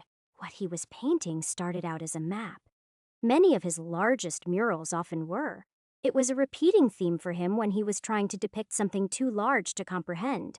Well, that, and a chance to show off my map-making skills, he thought to himself. His paintings were almost certainly more accurate than the maps hanging in the castles of various rulers in the region.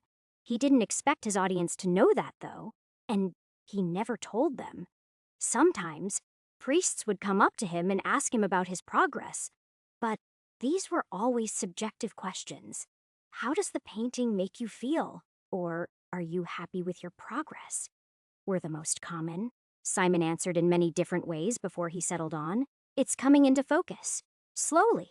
The map itself didn't matter in this case. And even though the location of the mountains and cities was accurate, they were soon lost as he painted several more layers over them. First, the continents and the oceans became a flock of birds of every type he could think of. And then, after he filled the blank space between them with artful air currents, he painted over all of that a second time, reducing everything to a series of tightly interconnected lines. Those first two versions took less than a month, but the third version took several months as he recontextualized the whole thing.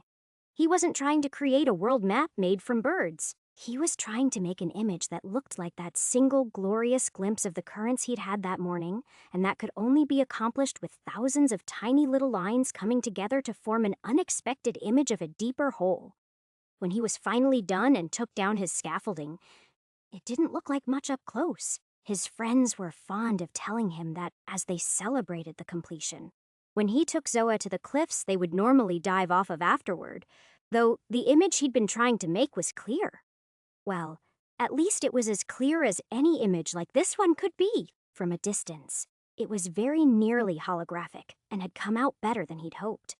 Though the second layer was painted in high detail, the thousands of tiny gold and black lines that practically took it over made it almost shift beneath your eyes. From this distance, it wasn't much bigger than a postcard, but while you looked, you could see Ionar become a series of gulls, or Bryn burst apart into eagles and ravens.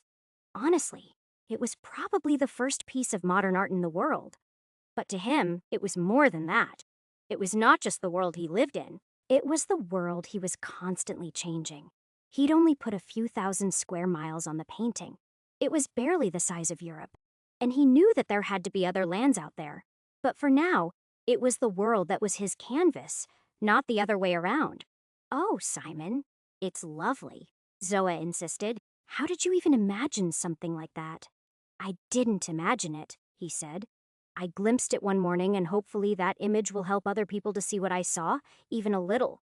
She was satisfied with that answer, at least in part, and for now, he was satisfied too. Chapter 249. That night, when the clay-masked priests came for him, he was unsurprised.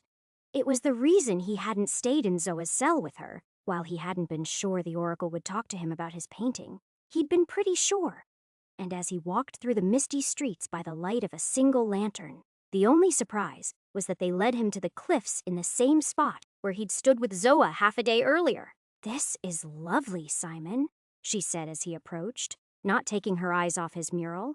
"I knew you would paint something grand, but this exceeds my expectations." He looked over his shoulder at the mural and had to admit that in the white light of the moon with nothing but the dark city behind it, it looked even more striking than it had at sunset. The black lines had almost vanished in the shadows, but the white and yellow of the gold lines he'd drawn almost glowed by contrast. It hadn't been an intentional effect, but it was a beautiful one. "Thanks," he answered, not sure exactly how to say any of that without sounding like a conceited jackass. So he went for conversational instead, as he joined her in viewing the moonlit spectacle. It was nice to paint something again. If he'd painted something like this in a major city, he was sure that the strange art style would have rippled out to influence countless young artists. Here, though, only a few hundred acolytes and priests would see it between now and the decades or centuries between now and when it finally flaked off the wall. "It will make a difference," she said, as if she was reading his mind, which was her habit. "In many of the lives that have to see it each day, whether they ever realize it or not." "Well, that's gratifying to hear." Simon nodded, finally turning his gaze to the woman. She was beautiful, at least what little he could see of her, but she was veiled as always. "So do I owe this conversation to the spell I cast, or... Oh, I don't think you need me to tell you what happened there. You're a clever man. You've already figured that out. If you muddy the waters, it becomes harder to see through them," he repeated automatically.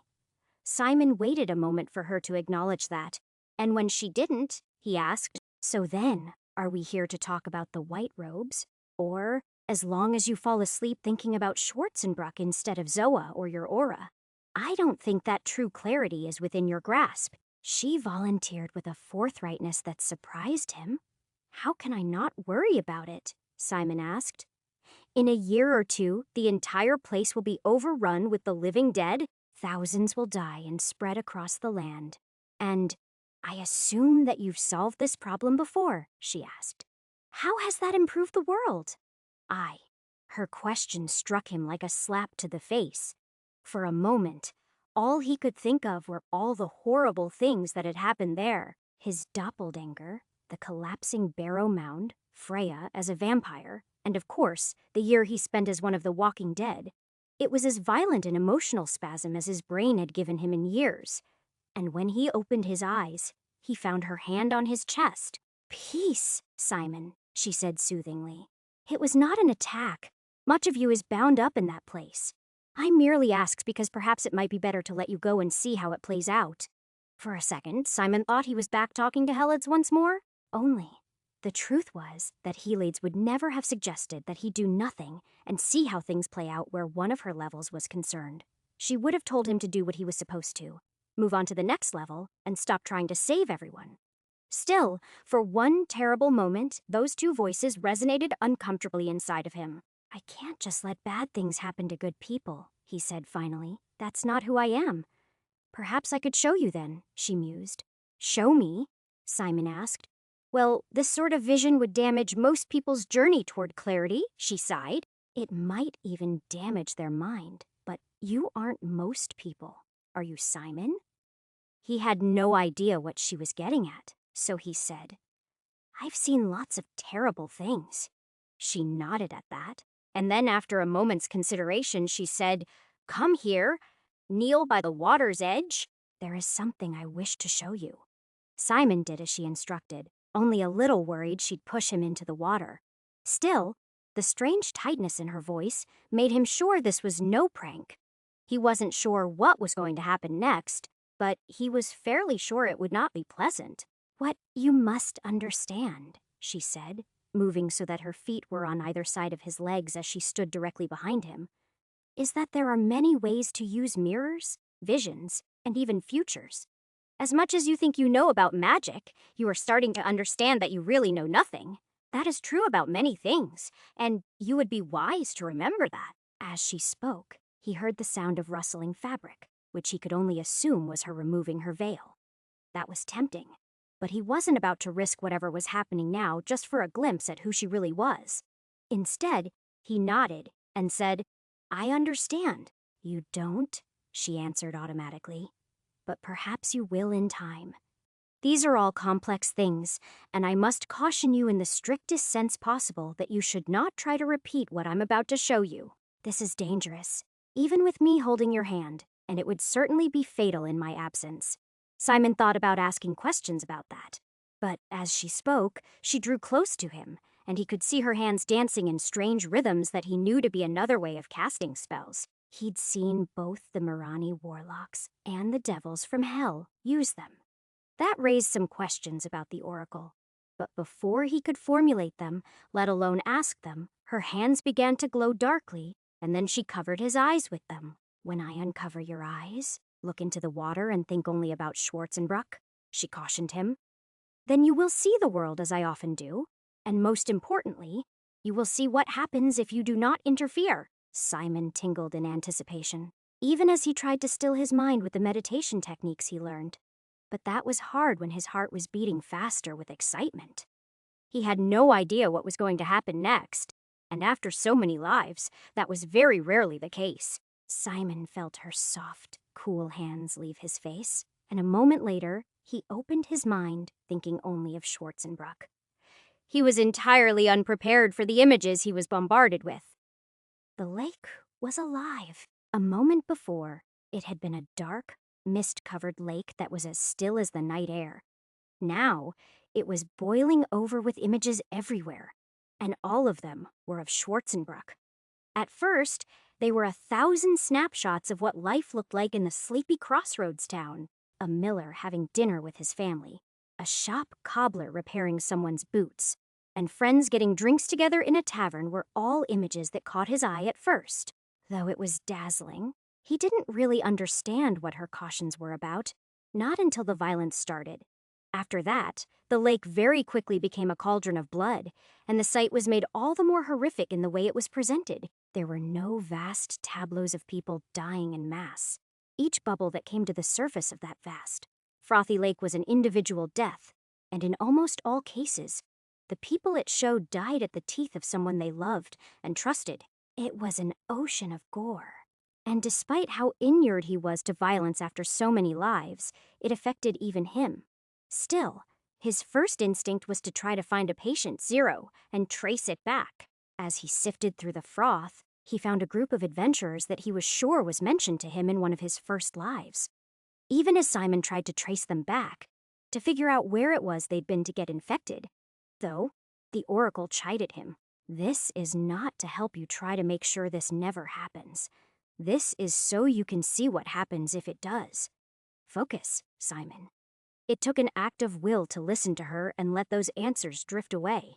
Instead, he let the tide of violence sweep him forward. He watched as the city was alive through 1,000 different lives, and through all that, the only mercy was that he didn't see Freya get ripped to pieces.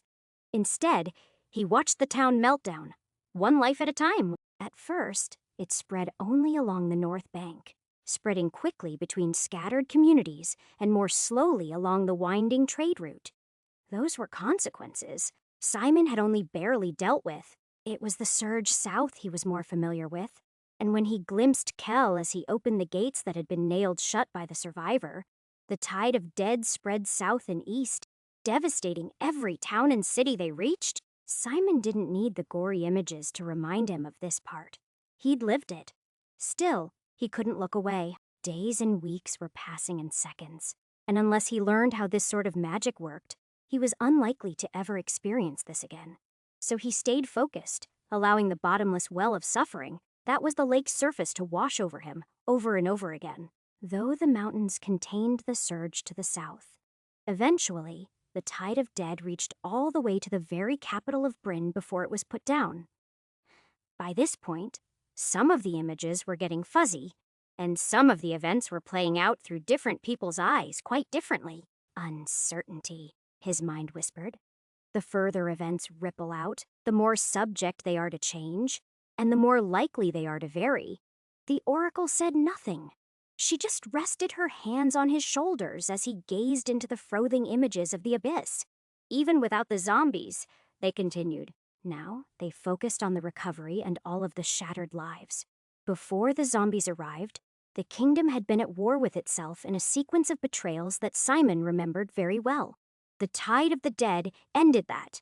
At least, in the wake of the zombies, peace reigned. But that was as much because there were so few men left to fight as any positive impulses. As the rebuilding started, Simon watched over the space of years as 1,000 futures resolved into a blurred, unreadable froth. He was uncertain if that was because they'd gone too far into the future for even the oracle to see clearly, or if things became chaotic absent, a major event to react to. Either way, things continued to fade in those waning moments. Absent anything interesting happening in Bryn, he turned his view north, looking for any evidence of how the zombies had fared up there. He saw only that they had passed through the deserts and seemed to cause outbreaks in lands that were unfamiliar to him. Unfortunately, by that point, the details were all but gone, and eventually, all he saw was the dark, still lake. He blinked then, for the first time in however long it had been since he opened his eyes. Decades had passed, though he could not say if they'd passed in hours or minutes. All he knew now was that his cheeks were stained with tears he didn't remember crying. Chapter 250, Do You See Now? She said finally after giving him a moment to recover. Wars are ended by that terrible event. If you stop it, then just as many people might die for other reasons. Even if that's true, it is still the wrong way to look at it, Simon said. Those wars might be stopped in other ways too. Even as he said it, though, he knew that she was right on some level, but he didn't like it.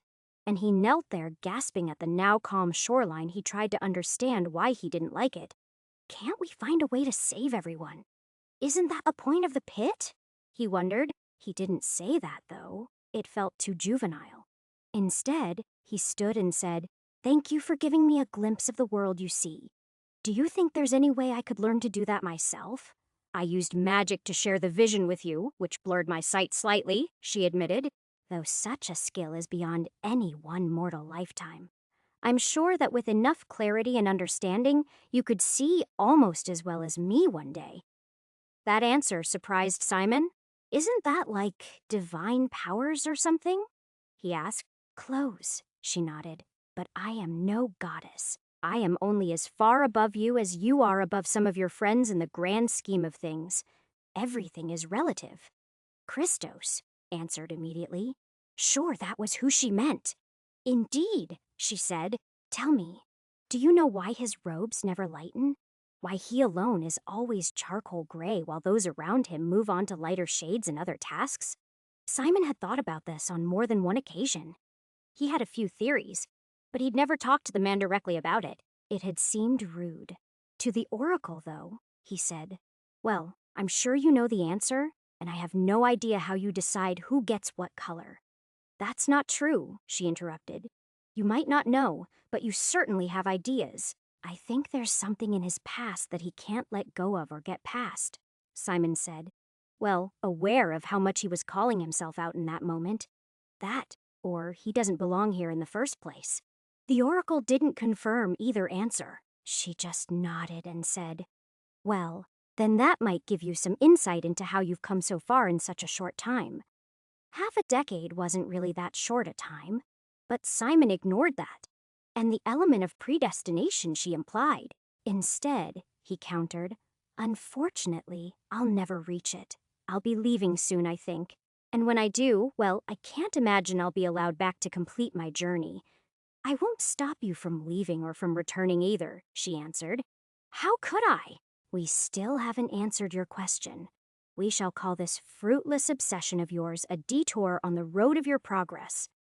"Haven't we, though?" he asked. "I mean, I've seen magic. I understand that casting spells muddies the waters, and on that, we agree. But in terms of seeing, well," she hesitated, "you have glimpsed the glimmers of sunrise on deep waters on your own. But surely, after a look through my eyes, you know how far you are from the truth of things. You still don't even know what it is the priests do when they obtain the white robes that are almost within your reach." Simon stood there for a long moment, considering his words. He considered asking the oracle about what she'd just said, but he knew that she wouldn't answer.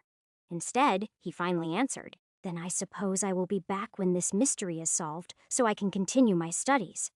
"I do not believe that is the main reason you will be coming back." The oracle laughed. She did not laugh, but he could see the barest hint of a smile at the corners of her mouth. "But I am sure that Zoa will be grateful for your return, whatever the reason." Simon nodded. One did not have to be an all-knowing prophet to know that he wasn't the love 'em and leave 'em type. While he might not feel the same sort of slavish devotion to her that he had to Freya in those early days, he still cared very deeply for the woman who shared his bed. Honestly, he was tempted to take her with him, and the idea that she might get hurt on one of his adventures was far more concerning to him than the idea that it wasn't allowed. While he wanted to keep good relations with the oracle, he was fairly sure that she couldn't stop him. He'd only ever seen the priests or the acolytes armed when they left Hippalion to gather resources further down the mountain. This place wasn't exactly an armed camp of Shaolin monks or anything. The two chatted a while longer about art and Simon's impacts on the wider world. But really, by that point, his mind was already on Zoa and how he was going to break the news to her. He wasn't sure that he loved her, but he was certain that he didn't want to see her cry, and that was the certain outcome of whatever conversation the two of them had next. He didn't need to see magic or the skein of fate or anything else to know that much. Knowing that would happen, though, did nothing to prevent it. And when he broke the news to her the following afternoon, there were indeed more tears than there was talking. No matter how much he tried to tell her that he'd come back, she didn't seem to believe him. "No one who goes down the mountain ever comes back up," she said, trying to get him to listen to reason. "And even if you did, they wouldn't let you back into the city." "Well, I have it on the word of the oracle herself," he explained. "So if she's lying to me, I'll be very upset. I don't think they would have an easy time keeping me out of the city when I'm upset." Zoa looked at him doubtfully when he said that, though he wasn't sure if it was the former or the latter part of the comment that made her skeptical. He didn't get a clear answer when he asked either, and eventually he moved on to other topics. The two of them spent the next few days together as they had before, while he did a few menial tasks and gathered supplies. But there was a distance there now, and even if they pretended everything was normal, it didn't go away. For nights after he'd last met with the oracle, Simon got up one morning with everyone else. But he didn't go for his usual swim. Instead, he hung up his off-white robe, donned the clothes he'd come here with, which now seemed tight and strange to him, and then swept his small stone cell. Once that was done, he walked through the half-empty streets of the tiny city toward the front gate. There, Simon found a white-robed priest he didn't know, but the man didn't try to stop him. Instead, he merely bowed slightly and said, "Safe travels to you," as Simon walked out the front gate and started down the hidden way.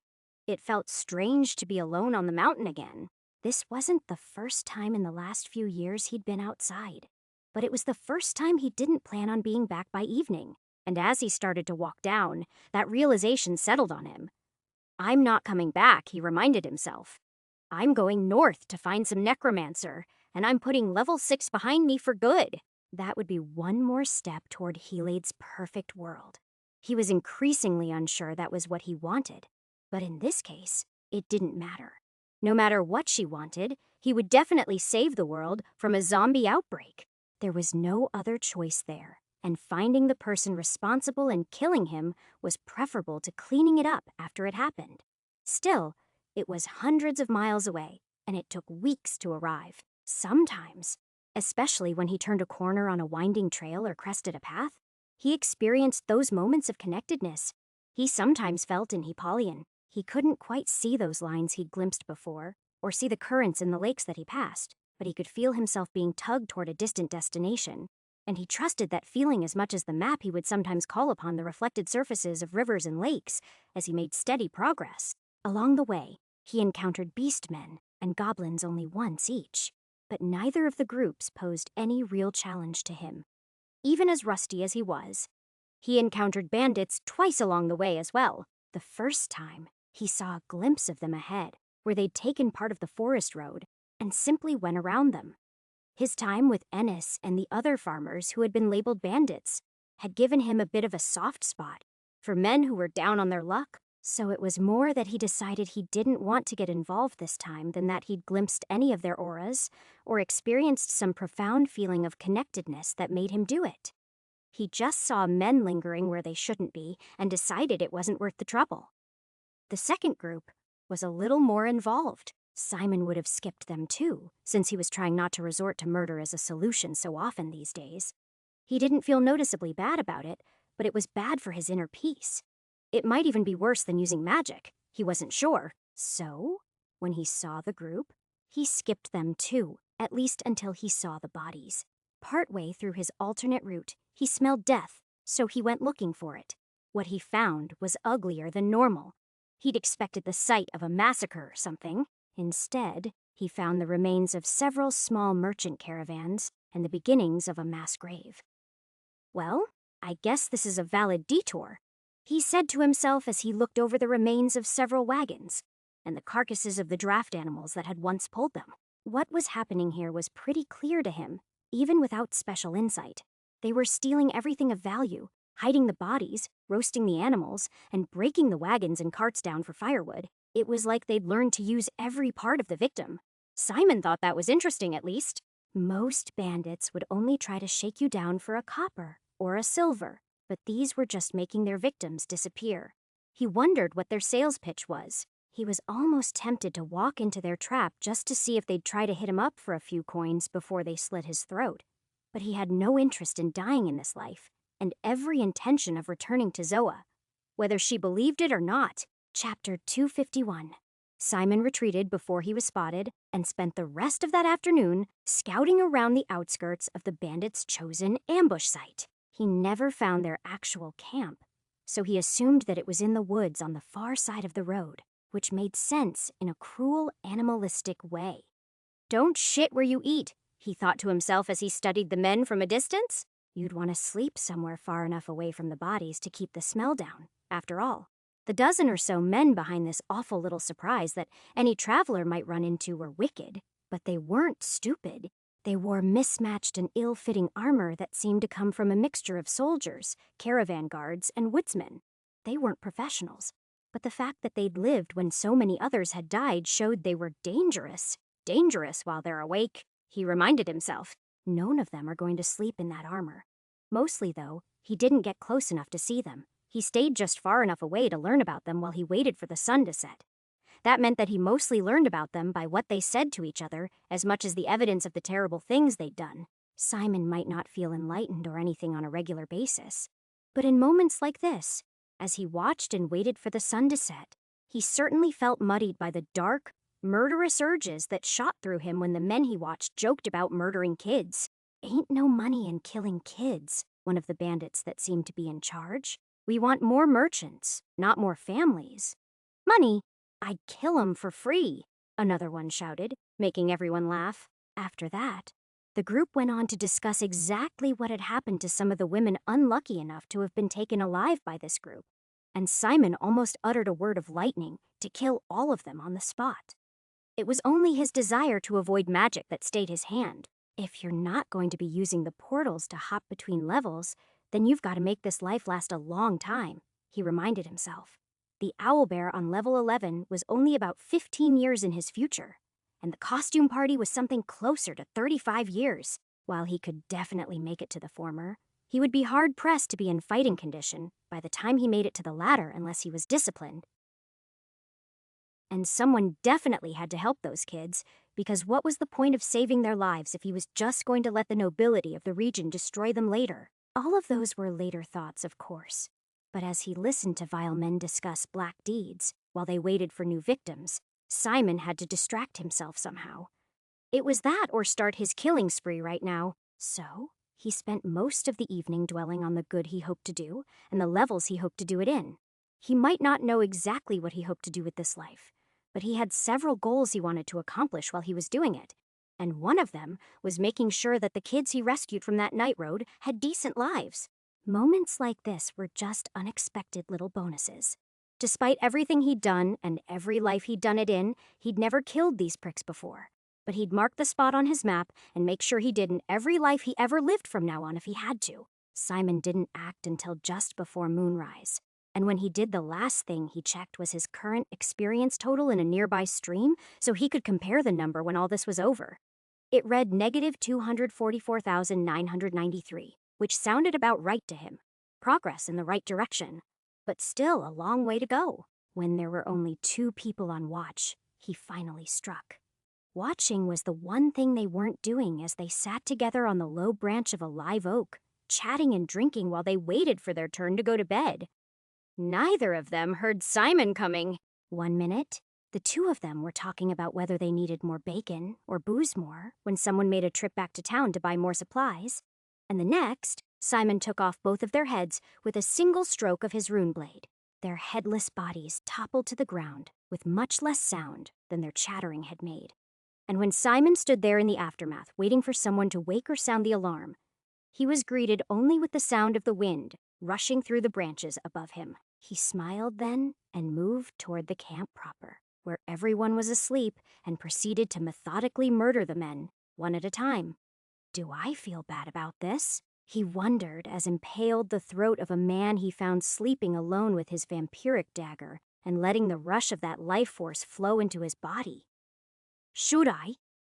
The answer to both questions, he decided, was not really. Sparing people who would just cause suffering later wasn't a kindness to anyone, and it certainly wasn't justice. The only thing he even felt a little bad about was draining so much life, even from awful people, as he went from bedroll to bedroll as he slit the throats of these monsters. It was enough to give him vampire flashbacks. This is exactly what I would have done when I was that monster, he thought morosely. That realization wasn't enough to stop him, of course, but it was enough to take any self-righteous joy he felt about the whole thing out of it as he continued to slink from tent to tent and bedroll to bedroll. With each death, Simon felt another surge of life force flow through him. He told himself that he should put his dagger away and switch to the sword. He told himself he'd had enough and drained at least a year from this group, but that was a lot easier to say than to do. Instead, he continued to kill them as quietly as possible with that cursed knife until one of the men thrashed wildly enough that he woke someone who was sleeping nearby up. Simon reacted fast and buried his sword in that guy's chest, pinning him to the ground. That was enough to keep him out of the fight, but not enough to keep him from waking everyone else up and ending Simon's silent rampage. There were still nearly half a dozen men left the first time Simon's blade was finally parried.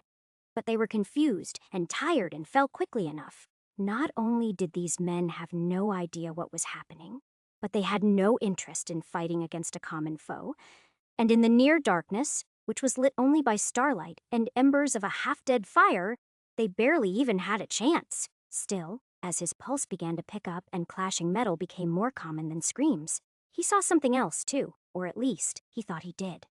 There were several moments in that fight when he would have sworn it was the aura of these men and their dark deeds he saw, not the shadows of the night.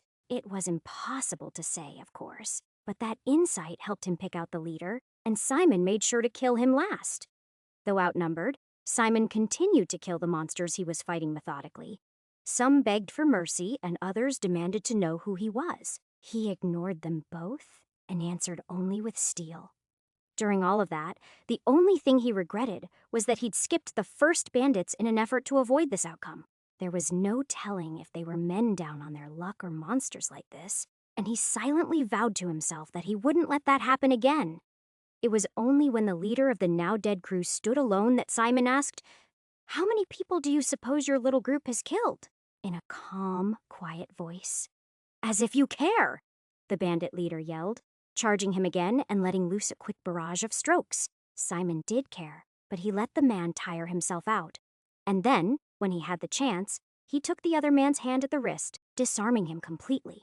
While he was bleeding on the ground and cursing Simon through gritted teeth, Simon asked again, "How much money do you think you made off all those deaths?"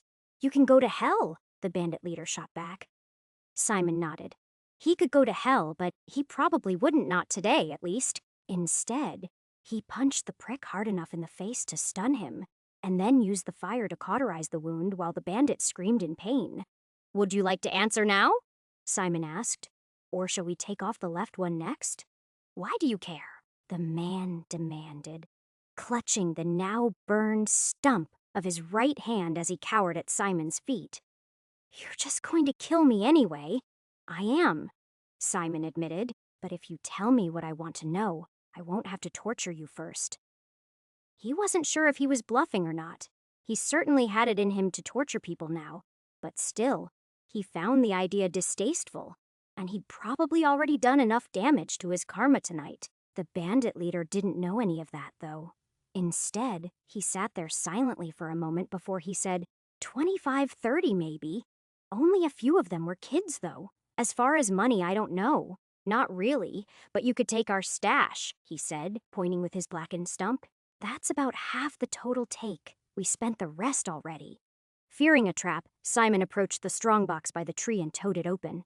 It wasn't a trap, but it was a distraction. And as soon as Simon turned his back, the bandit leader was on his feet and running. Unfortunately for him, Simon had expected that and whispered the words of lesser force, even as he knelt beside the box to see what they'd gotten for all this bloodshed, completely ignoring the screams of pain, as the bandit leader's knee gave out as he applied a sudden sharp force to the side of the joint. A lesser word wasn't quite enough to break bones, but it was enough to rip every tendon in the joint as the man collapsed with the thing bent at entirely the wrong angle. As Simon hefted the large bag of silver, he decided it was quite a haul, but compared to all the lives that had been lost, it was nothing. "I did tell you it would hurt more," Simon told the man as he grabbed him by the collar and dragged him back to the camp. There, he found a rope, tied a noose, and threw it over the branch. He didn't even ask the man for any last words. He just looped the thing over his head, heaved him up, and tied him off. It was an awful way to go, but someone who'd lived such an awful life hardly deserved a nice, clean death. Once all of that ugliness was done, Simon continued north toward Schwarzenbruck. With his rampage at an end, he whistled tunelessly, heartened to have made the world just a little bit better. You might be able to find enlightenment at the top of Mount Elion, but you could only make the world a better place down here with everyone else. He left the ringleader there, hanging from the tree, and if someone ever found this place, he hoped they took the right message from that one little detail. He left the rest of the bodies where they lay and took only the large pouch of silver that had been the majority of their stash. He'd find some way to put that money to use in a way that would do some good. It wouldn't be enough to make up for all of this. Nothing would, but Simon was in a very imperfect world, and all he could do was better. Almost as an afterthought, he checked his experience and saw that it was almost unchanged. It was down 400 points, which didn't tell him much. Did I get credit for killing them, but penalized for killing them? He wondered. It didn't really matter. They deserved it, and even if murder was a sin, it was not like he could go to hell right now anyway. Chapter 252. A little over a week later, Simon arrived to find Schwarzenbruck just as he left it. It was a large town prosperous enough to have city walls, but aside from the bridge that was central to the trade route north that it stood astride, there was little that was special about it. It was nicer than Crovar had ever been. And as Simon approached the place, he couldn't help but wonder how different his life would have been if he and Freya had been able to settle someplace like this instead of that cursed place. Still, might have beans were dangerous, and he didn't let that thought linger long enough to make him sad. Instead, he gave money to a few widows who were begging for money by the gate and spent that first day looking for the inn he'd glimpsed in the oracle's vision. He'd only seen it for a moment. She'd forbidden him from following that thread, but he knew that was where patient zero would occur eventually. It turned out to be a dank little place called the Bugbear's Beer Garden. And even though Simon knew it might be years yet before the events he knew were coming played out, he still stayed a few nights there and tried to make friends with some of the regulars while he claimed to look for work. This time, unfortunately, he couldn't pretend to be a mercenary, bounty hunter, or any of his other frequent disguises because he had no desire to join a caravan and head further north or south. Well, that wasn't quite true. Part of Simon definitely wanted to go further north. He wanted to go very far north and understand what it was that was driving the Mirani to wage war on the south. But that would have to wait for another life. This one, he was going to fix all the shit he'd just broken. Simon ended up working a number of odd jobs in the weeks that followed. Mostly, that consisted of manual labor for whoever needed it. He helped the millers sew flour sacks shut and load them into carts, carried firewood, and unloaded beer kegs to various inns, including his least favorite one. Freya hadn't started working there, at least. Brenna still did. She was a little older than when he saw her on her last visit, but she still wasn't the version of herself that he remembered biting him. Back then, she seemed like the sort of tavern girl you could spend the night with for a few coins. This one, though, just seemed like a sweet girl, and when he'd finished unloading beer into the basement, she brought him lunch without even being asked. She even thanked him for the help. Will she become the woman I remember if nothing changes? He wondered. Will Freya work here again in a couple more years? Simon wasn't sure. He knew that different versions of the same level played out differently in small ways, but in large ways, they seemed to repeat over and over again until he changed something. Or at least, some version of me changed something, he thought glumly as he remembered facing down his doppelganger at the volcano. Still, since Brina was the one constant he was aware of, he decided to keep track of her as a sort of science experiment in the months that followed. He became friendly with her, but not in any way that was close or romantic, in an attempt to understand why this version of her was so different from the one who'd run him through with a pitchfork in one life, tried to seduce him in another, and who he'd let turn into a zombie in a third in a fit of righteous indignation that he still sometimes felt bad about. She was hardly his sole focus in that time. During harvest season, he scythed wheat and picked apples. Despite still having plenty of funds, he did whatever he could to blend in with the locals. That was pretty hard to do in a world where pretty much everyone died in the same city they were born, but Simon did his best. It felt strange not to use his scholar, healer, or mercenary axe, but a strong man capable of odd jobs seemed to fit the bill better in this case. More importantly, it allowed him to touch dozens of lives in that first year. He didn't quite know everyone in town by name, but it was a close thing. It was weird to see so many people that he had the vaguest memories of saving once upon a time, but he got used to it. That familiarity, more than any magical sight, was what allowed him to spot what he believed was the pivotal moment in Brenna's life. Until that moment, she was a happy young 20-year-old. She was even betrothed to a hunter and a woodsman. It seemed like a good match, at least until Simon heard the rumors about what a dog he really was. He did a little investigating and found out that her fiancé, Roderick, was worse than a dog. He was cheating on her with several women, including a weaver and a milkmaid in a village north of the river. He had no doubt that Brunena would have heard about it, too. If Simon hadn't decided to stage an intervention, a single event is all it takes to ruin someone, huh? He thought. As he again tried to reconcile the barmaid he knew with the one he saw these days, he considered all the ways that heartbreak could make someone go crazy and decided that Bruna's reaction mostly made sense. I guess that's all it took for Freya, too.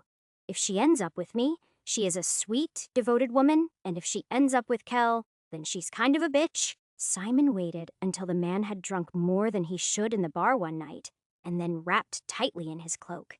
He struck. "You really know how to get around," he said, stepping out of the shadows and delivering a right cross that staggered Roderick before he even knew what was happening.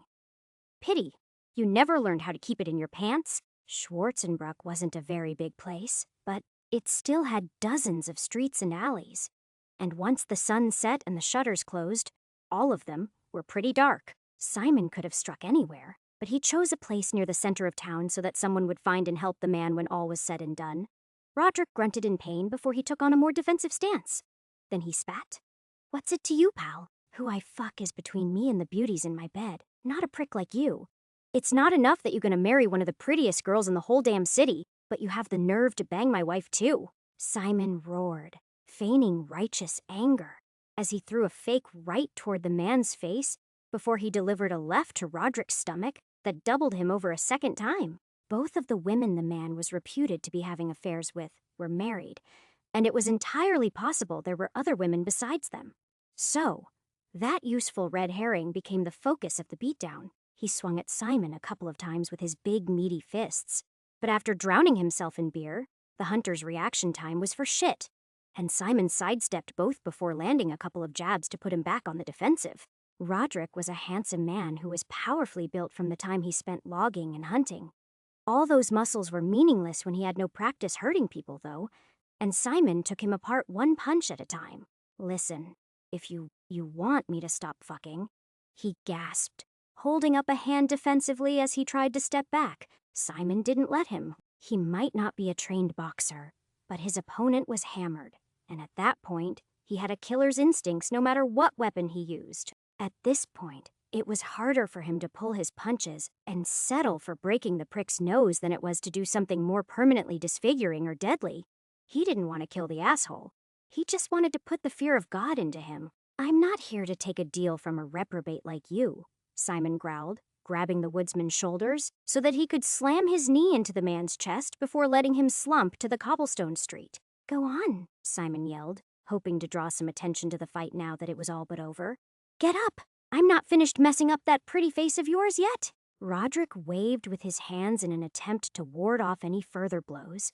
But that didn't stop Simon from kicking him hard twice in the ribs before a nearby door spilled light into the street.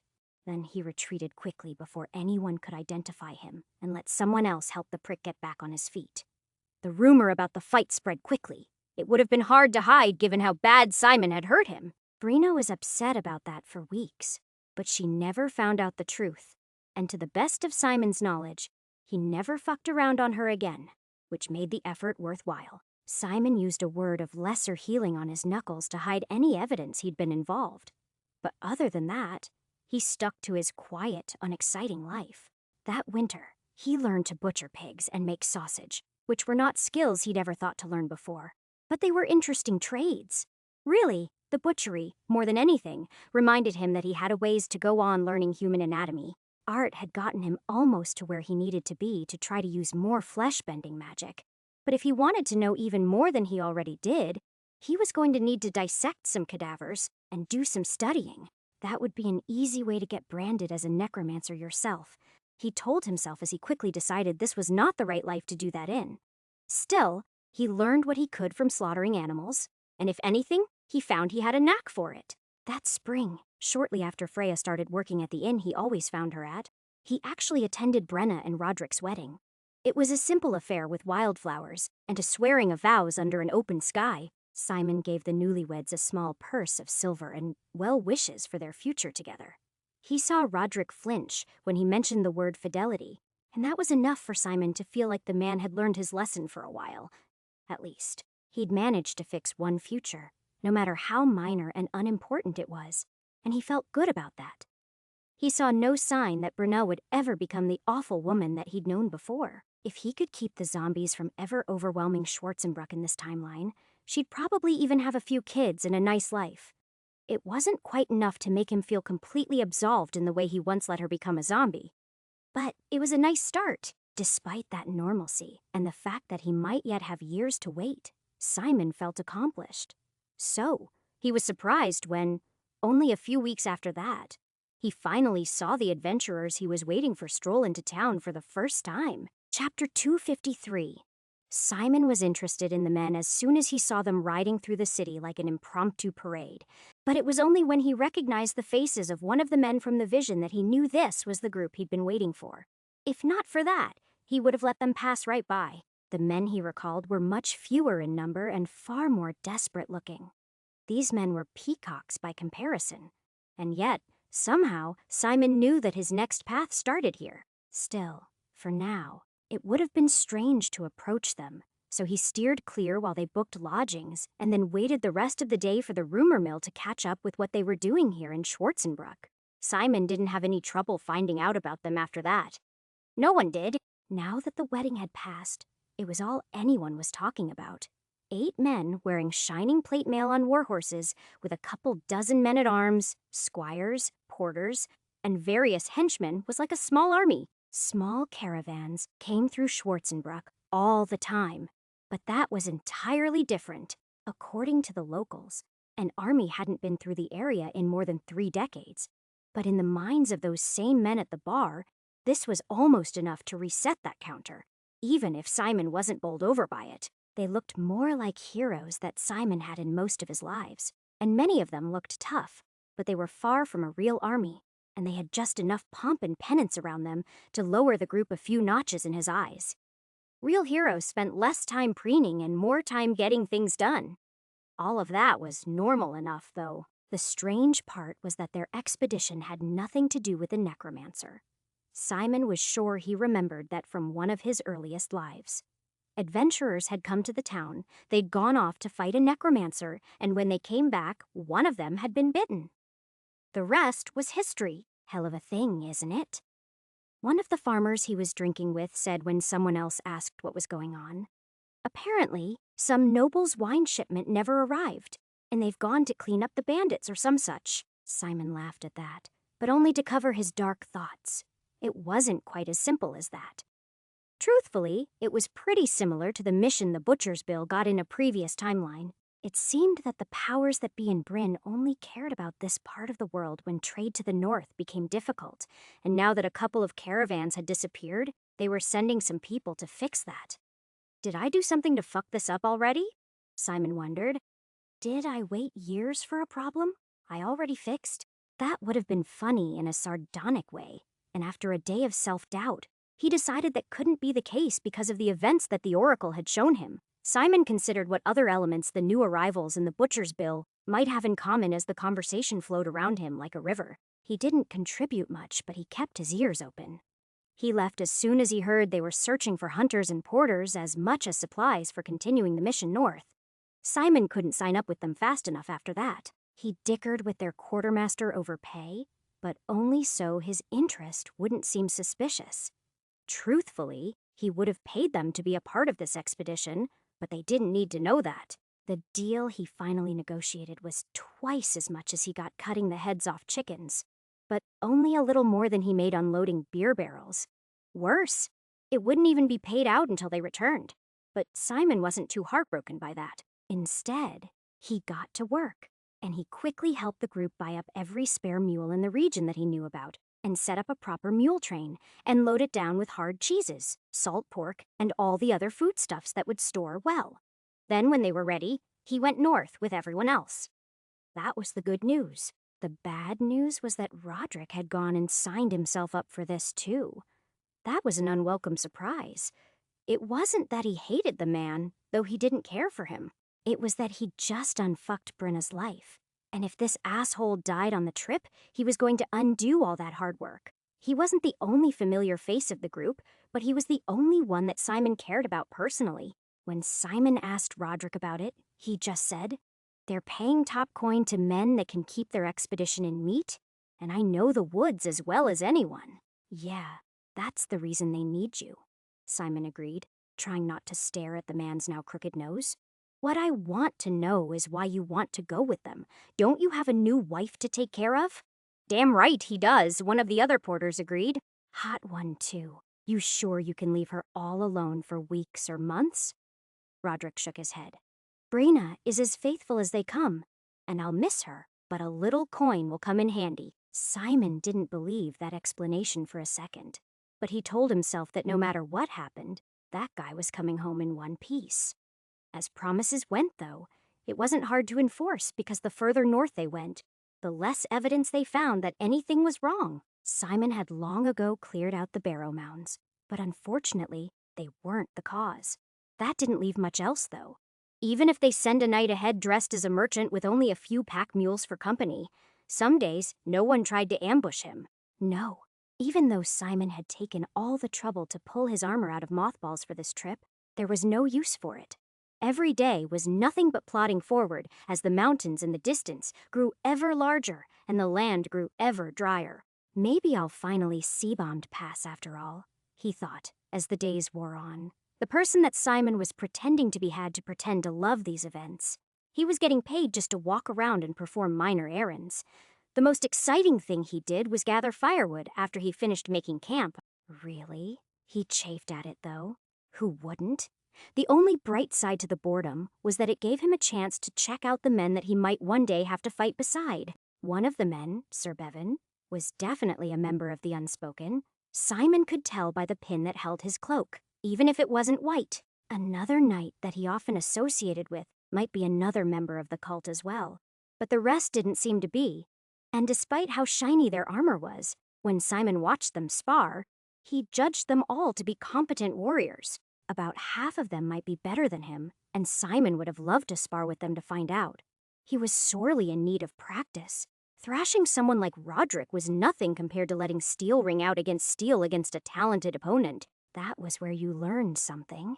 And it had been too long since he'd had that experience. Letting everyone know you used to be a badass would be counterproductive. He reminded himself as he suppressed a sigh.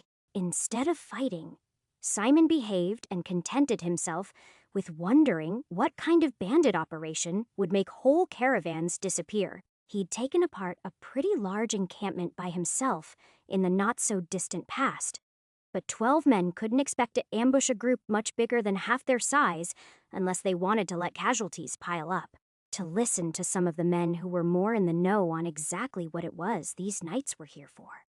Caravans of 12 wagons, and 50 men had occasionally failed to arrive, and to Simon's mind, that meant an army. Simon tried to talk to some of the other men he was trying to stay friendly with obliquely, including Roderick, but none of them were particularly interested. As far as anyone was concerned, this was the work of bandits, and they would be run to ground sooner or later. Eventually, Simon was forced to talk to his mules about it, just for some intelligent conversation on the subject. Armies are expensive to keep, though. He told the mule at the head of the line as they walked up the long, winding road that led into the mountain together. It was a frequent habit of his to talk to them like people when no one was around. If you're paying the cost to employ so many men, then why not snag all the caravans instead of just a few? The mule had no answers, and strangely, the mountain had very few threats. Once, they encountered a den of dog-faced gnolls, and the warriors made great sport of purging their lair. That was fine, but simply building a fire at the entrance and smoking them out would have done the same thing. Still, it was the only interesting thing to happen in weeks, and by the time they were far enough up the mountain pass that food was growing scarce, and the fort that guarded the pass was in sight, he was convinced that this was going to turn out to be a Marani trap. He was willing to bet money on it. He could practically feel the way that they were contained on 3 sides for whatever ambush had been prepared. Nothing happened, though. Instead, the fort opened the gates and welcomed them without any issues. Stranger still, the Marani soldiers that manned it appeared to be helpful about the whole thing, though Simon wasn't invited to the discussions that took place. By all accounts, the men in charge of the fortification were concerned enough to open their books and show them exactly when each group of missing men had passed through. That puzzled Simon. 100 men or more had gone missing. There was evidence that they'd come this far, but somewhere between here and Schwarzenbruck, they'd simply vanished without a trace. That was quite a puzzle, and the fact that it somehow tied into a zombie plague that hadn't happened yet made it all the stranger. The large group spent several days at the fort before they turned around and started back the way that they came. This caused a great deal of argument to spread through the camp. Some people insisted that the logs of the fort had to be fabricated, but apparently, Based on what they knew about the rest of the groups that had successfully reached Schwarzenbruck, that seemed unlikely. There were no answers when they started down the mountain. But Simon felt like he was just starting to see around the edges of the problem. At least it seemed like it when he thought back to the bandit camp he'd gutted so recently. He didn't think they were related, of course, but there was some similarity there that he just couldn't shake, and he was almost at the point where he wanted to tell the leader of the expedition, Sir Congren, on the night that they were attacked for the first time. Chapter 254. They were 3 days down the rugged mountains, and trees were slowly becoming more common than boulders now that they were almost to the foothills once more. Before the sun had set, he'd even been able to see the forests in the distance, and though he couldn't quite see the river or the town their mission had started from, he knew it couldn't be more than 50 miles away or so. None of that knowledge helped him when the spell rang out. Simon didn't hear the words, but he knew them just the same as he watched a lightning bolt strike the center of the camp, where the knights had gathered to discuss things. Jervol Denarth Frazik Simon thought to himself as he watched the fiery bolt streak down from the dark, cloudless sky and blow apart the area where the knights had been sitting. Greater Distant Lightning was a powerful spell, and it spoke to a powerful foe. The arcing electricity was gone in an instant, but still, it was a fearsome thing. It was also the first time he'd been on the receiving end for a spell of such power from a mortal opponent. At least I hope it's a mortal opponent, he thought. He'd dealt with fire and even greater fire from men and goblins. Aside from his brush with the demon in his last life, though he'd never had to deal with a spell that could one-shot him before he saw it coming. Of course, being on the receiving end was relative. He'd been 100 yards away at the time, carrying a load of firewood to the watchfire at their rear. That was too far away to even feel the heat of the strike ripple outward.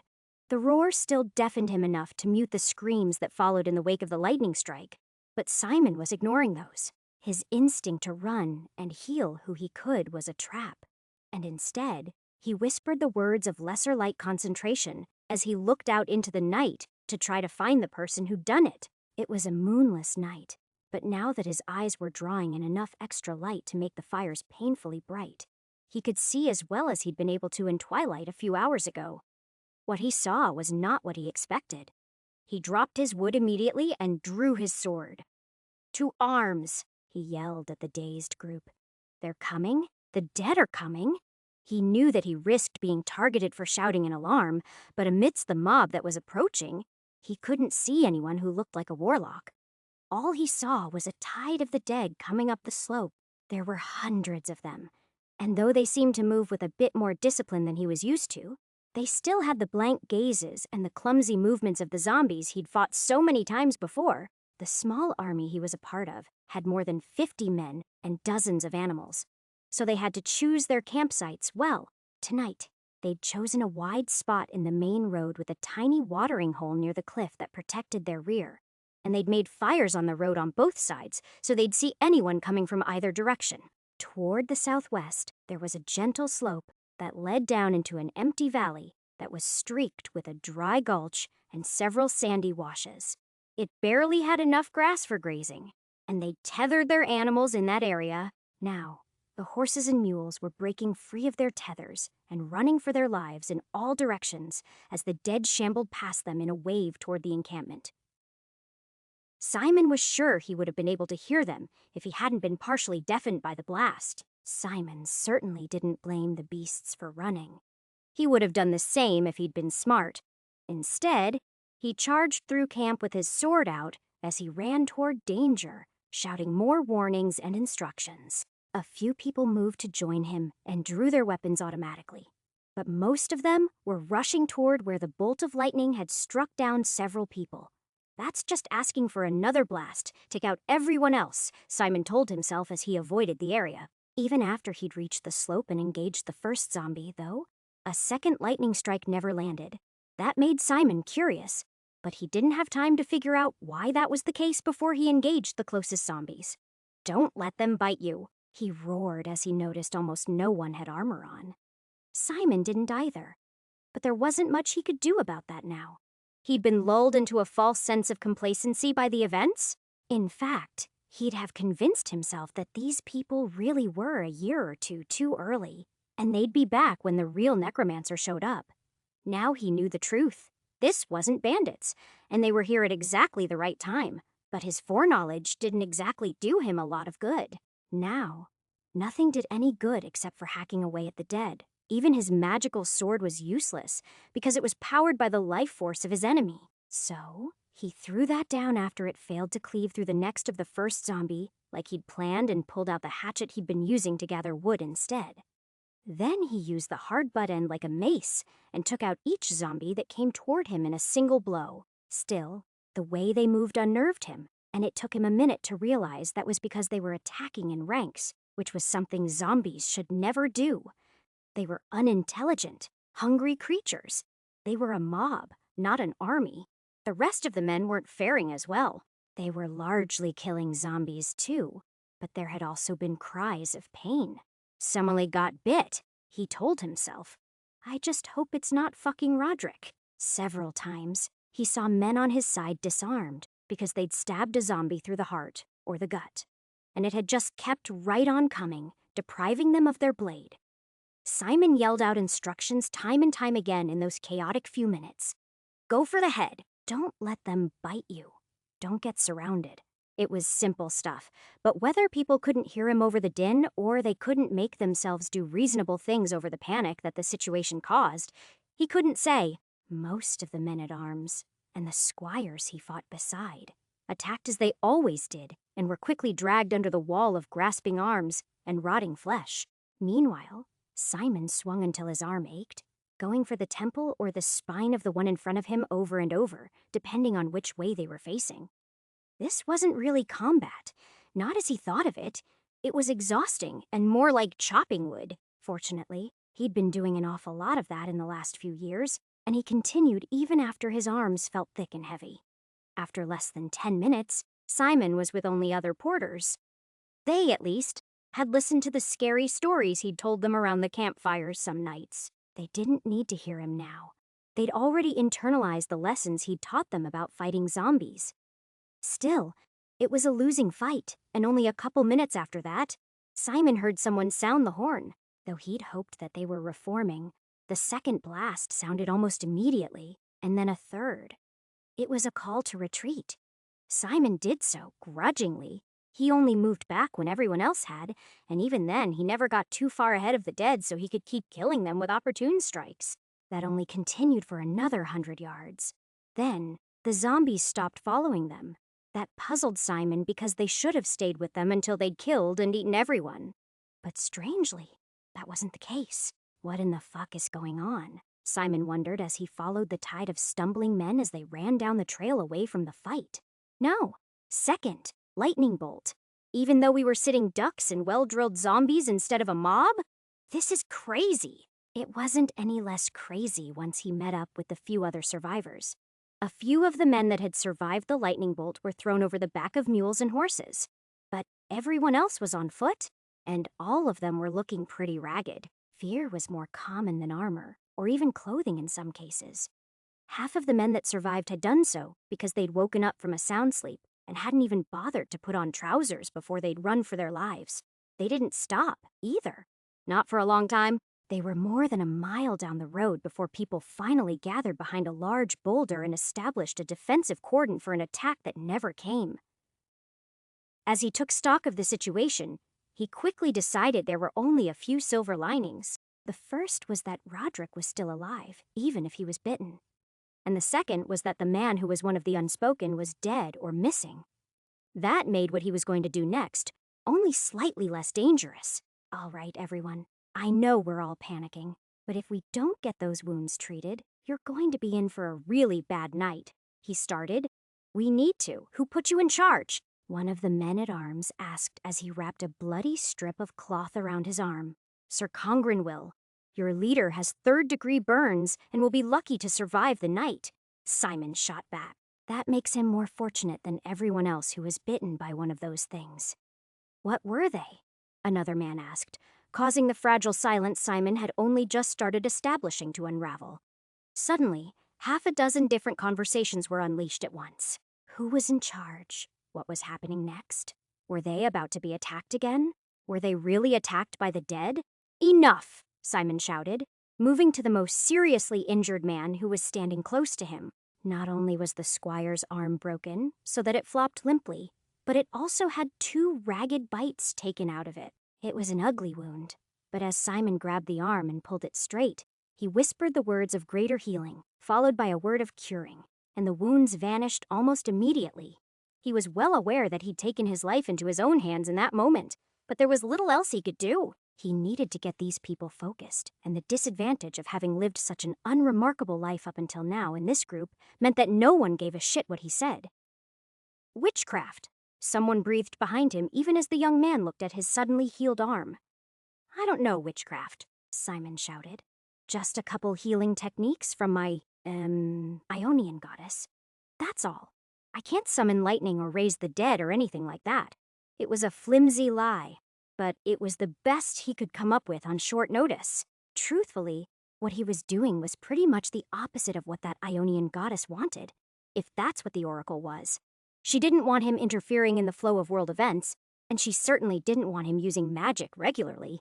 But right now, clarity took a back seat to saving lives. How can we trust you? One man asked. How do we know all of this isn't your doing? That's easy, Simon said, suppressing a smile. I'm the one that's going to keep you breathing tonight, and the one that's going to help you get revenge tomorrow. If you want to kill me now instead, though. The man who asked the question had a sword in his hand, and Simon had to look at it for several seconds, wondering if he'd work up the courage to use it. When the man noticed he still held a weapon that seemed to surprise him more than anything, and he quickly sheathed it, I think we have enough enemies out there in the night without turning on each other, one of the surviving knights said finally. Sir Branagh was one of the younger men in the initial group. He was inexperienced enough that Simon would have been tempted to call him green any other time. But he was also the only one of the knights that had led them to still be standing on his own 2 feet. Please, Simon, do what you can. Damn it. He cursed silently as he realized anyone that survived would end up telling the story of yet another Simon. He hadn't meant for things to go like this, so he hadn't considered working under an alias. It was too late to fix it now, though. Instead, he turned his attention to fixing the men around him, who viewed him uneasily. Chapter 255. Simon spent almost all the hours until dawn using words of healing and curing, where wounds were minor. He used words of lesser healing, but even a word of greater healing couldn't do much for their leader. The force of the lightning had burned the man's chainmail coif to his flesh, and using healing words would have simply fused it faster. Simon didn't tell the men around him that the knight was better off dead, but only because it would have eroded the fragile goodwill he'd won throughout the night. He could probably have saved the man, but that would have been the magical equivalent of major surgery. And there was no way he could save the knight and cure everyone else who'd been bitten. By the time dawn broke, no one was going to turn. But Sir Congren had passed away from his wounds, which made for a rough trade. Simon's throat was completely shot, too, but no one cared about that or the fact that he'd burned half a decade tonight. That frustrated him, given how hard he'd been trying to avoid using magic, but there was nothing he could do. He couldn't just not save these people to live a longer life. He'd just have to find another way to get those years back. A few hours later, with the sun well above the horizon, they returned to their campsite to salvage what they could and investigate what clues had been left behind. Simon wasn't sure what he expected to find, but the one thing he didn't expect was nothing at all. Their campsite had been almost entirely erased. Only the scattered ashes remained to mark it from the previous day. Not a single corpse or even pieces of various tents remained. Someone had been fastidious and cleaned up every scrap of evidence that there'd been a battle here. Even the bloodstains had been covered over with dirt, and only the swarming ants in those spots hinted at their presence. They even stole my sword, he said to himself as he surveyed the area. What happened to all the bodies? Sir Branagh asked. They couldn't have just gotten up and walked away. They almost certainly did, Simon thought, deciding it would be kinder not to say that. Instead, he just pointed and said, "Whatever it is they've done with them, the answer lies in the direction." In a voice that bordered on hoarse, the group had approached the site of last night's battle with trepidation. Their need to find their armor and their weapons had only slightly outweighed their fear of what they would find when they returned. This divided them. About half of the 20 or so people insisted that this was more than enough reason to flee and return with reinforcements. For the rest of the men, though, their anger at the idea that something terrible had happened to the bodies of their dead friends was raw and visceral. The two groups debated the point for 20 minutes with increasingly violent rhetoric before Sir Branagh said, "I will not force anyone to fight beside me. Those who wish to warn the Crown about the horrors we've seen, feel free. The rest may join me in exacting our revenge." Simon wasn't surprised at the outcome. The force that had been 48 as they left Schwarzenbruck, and 22 after they'd fled the fight, became 10 once the cowards quit the field. Just like that, they'd gone from being outnumbered by 2 to 1 in their first encounter to at least 8 to 1 in their second. Simon was okay with that. Numbers would help against the zombies, but they weren't the real threat. The mage was the real threat, and Simon would have to take him out regardless. As he looked over the group, he realized that they looked a lot closer to Oracle's vision than they had before. They were still a little more numerous than that uncertain future showed him. But even these facts told him something. Without him, these men would go on to be successful, and some of them would make it out alive just long enough to spread the terrible affliction to Schwarzenbruck. There was no way that he was going to let that happen. Still, that realization was slightly more surprising than the fact that Roderick stayed with them, too. In fact, this time, he took the lead. He might be a bad husband and mediocre warrior, but the man could track better than Simon and quickly found his way through a sea of footprints. The path of the dead was occasionally decorated by blood or a bit of debris they dropped, but mostly the clues came from the sand.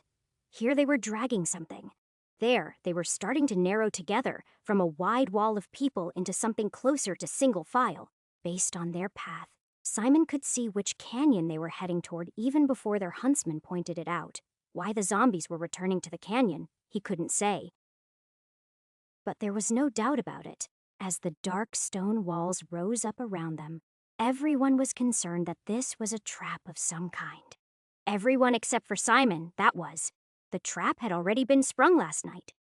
They'd already killed everyone they could. Whatever they'd found was the reason for all of the dying. More and more, he was reminded of the bandit mass grave he'd found. It wasn't until they saw the mine shaft and the tailings pile that he finally understood. Simon held everyone up short, and then behind a bend in the canyon wall, and he explained. All of this is about slaves, he explained. Whatever dark magic is behind, this is less concerned about the contents of the caravans than the bodies of the men traveling with them. Why? How would that make any sense? The knight asked. Slavers take the living to put them to work. They make no profit on the dead. That is only true because they can't use the dead in the same way whoever is behind this can, Simon said, pointing to the tunnel that had been bored into the far wall and the vast quantities of rock that had been excavated from it. I'm telling you, this is where your caravans are going. What are they digging up? Someone else asked. Simon shrugged. Only one way to find out. It was a good question. But Simon had no way to know. Was it a vein of some scarce metal or the secret entrance to some long-forgotten ruins? He had no way to tell. Once he saw the small shack with smoke coming from the chimney, though, he no longer really cared. That was his target. He was sure of it. Zombies didn't need fire to cook food. Even if it was a smithy or something, he doubted that even zombies as well, behaved as these ones, could do anything half so complicated as forge an implement of steel. He didn't say anything about that, though. Instead, he laid out a plan that he thought would put everyone in the last danger. Roderick and I will go into the hut and deal with whoever's behind this, Simon said in a rough voice after deliberating for a moment. The rest of you should either fight the zombies as they come out of the tunnel, or simply collapse the thing and bury them alive. Why? The young knight asked. Shouldn't we all move as one and... If the necromancer sees 10 guys coming at him, he won't hesitate to blow us all apart, Simon assured them. But 2 of us, we're much more likely to sneak up on him before he can do anything awful. Then maybe you and I should, the knight started to say, but Simon cut him off. Roderick has the only bow left among us, Simon rasped before coughing a moment to clear his throat, and I'm the only one who knows anything about magic. Yeah, well, you sound like you're about to pass out. one of the men-at-arms said. Maybe we pull back and wait for another. His words stopped the second. He felt everyone's eyes on him. The cowards had already left, and they were committed. Fine, Sir Branagh said in that awkward silence, but I forbid you to die. There's been enough of that already, and I need answers to bring back to my lord, not bodies. Simon nodded at that and shook the man's hand. Then he spent a few minutes reminding them all the proper way to kill a zombie before he and Roderick set off along one wall of the canyon while the rest of the group headed off to the far side toward the mine. That was a tense few minutes. The two of them did their best to sneak, but he was more than aware that at any moment, the necromancer or necromancers that were running this show could end them with a few words. He didn't even know if their enemy had any tripwires. Would they be alerted as soon as someone slew the first zombie? Simon wondered. They have to have some kind of connection with them that goes beyond what I'm used to. So that means what? A new word? A new meaning of an existing word? The very idea of raising the dead was something he hadn't completely unraveled. But the idea of forcing them to do as they were told, well, he hadn't even considered that to be an option. Truthfully, he was pretty conflicted because he wanted to kill the asshole that had done this. But there was definitely something here to be learned, and with so many other people around ready to burn witches at the stake, he doubted he was going to have that chance. While he had all the time in the world to think about it as they approached the shack that was made out of wagon parts, it did little to take the edge off the moment. Are you sure we should be doing this? Roderick asked when they started to move closer. I could just get him from here if he tries to leave the place. I'm sure I could. He'll never see it coming. Simon paused a moment, considering it. Then he said, Good idea. You stay right here into that. I'll go inside and get the drop on him. But if that doesn't work, then you make sure he doesn't get away. The hunter seemed confused by that answer, but didn't argue. Simon had given him a way out, and he was going to take it in the same way that Simon would. It was only a little breathing room, but Simon would take it. He had a plan. And unless this guy was much better than Simon thought he'd be, it wouldn't be hard for him to handle. Uvellum, he whispered, feeling the burn in his throat as the null rippled out around him. That would be enough to stop all magic for at least a minute or two based on his experience with the Whisperers, which was really all he needed to gain the upper hand. After that, he opened the door and strolled in like he owned the place to find a man in his 40s cooking breakfast. Light night, huh? Simon asked, forcing himself to smile. The man looked at him in surprise but recovered quickly enough. So a survivor was actually foolish enough to throw away his good fortune and come back for more, he said, acting confident. Are you really so eager to become a zombie? Simon recognized the trick. Get your enemy talking and then act while they were distracted. Still, he went for it anyway. Actually, I just Zyvon, the necromancer shouted, obviously intending to leech life from Simon. That wouldn't be enough to kill him, but it would have hurt. The choice told Simon a lot about the man he was facing, and he continued even as the guy tried shouting twice more. He even shouted, Gervol Zavan, without any effect. Actually, I just wanted to know what you were digging up, Simon said, completely ignoring the attempted attacks. His little aura of anti-magic wouldn't function a whole lot longer, but bluffing would add to that time. Ancient secrets? Forbidden tombs. As he spoke, he looked around the place.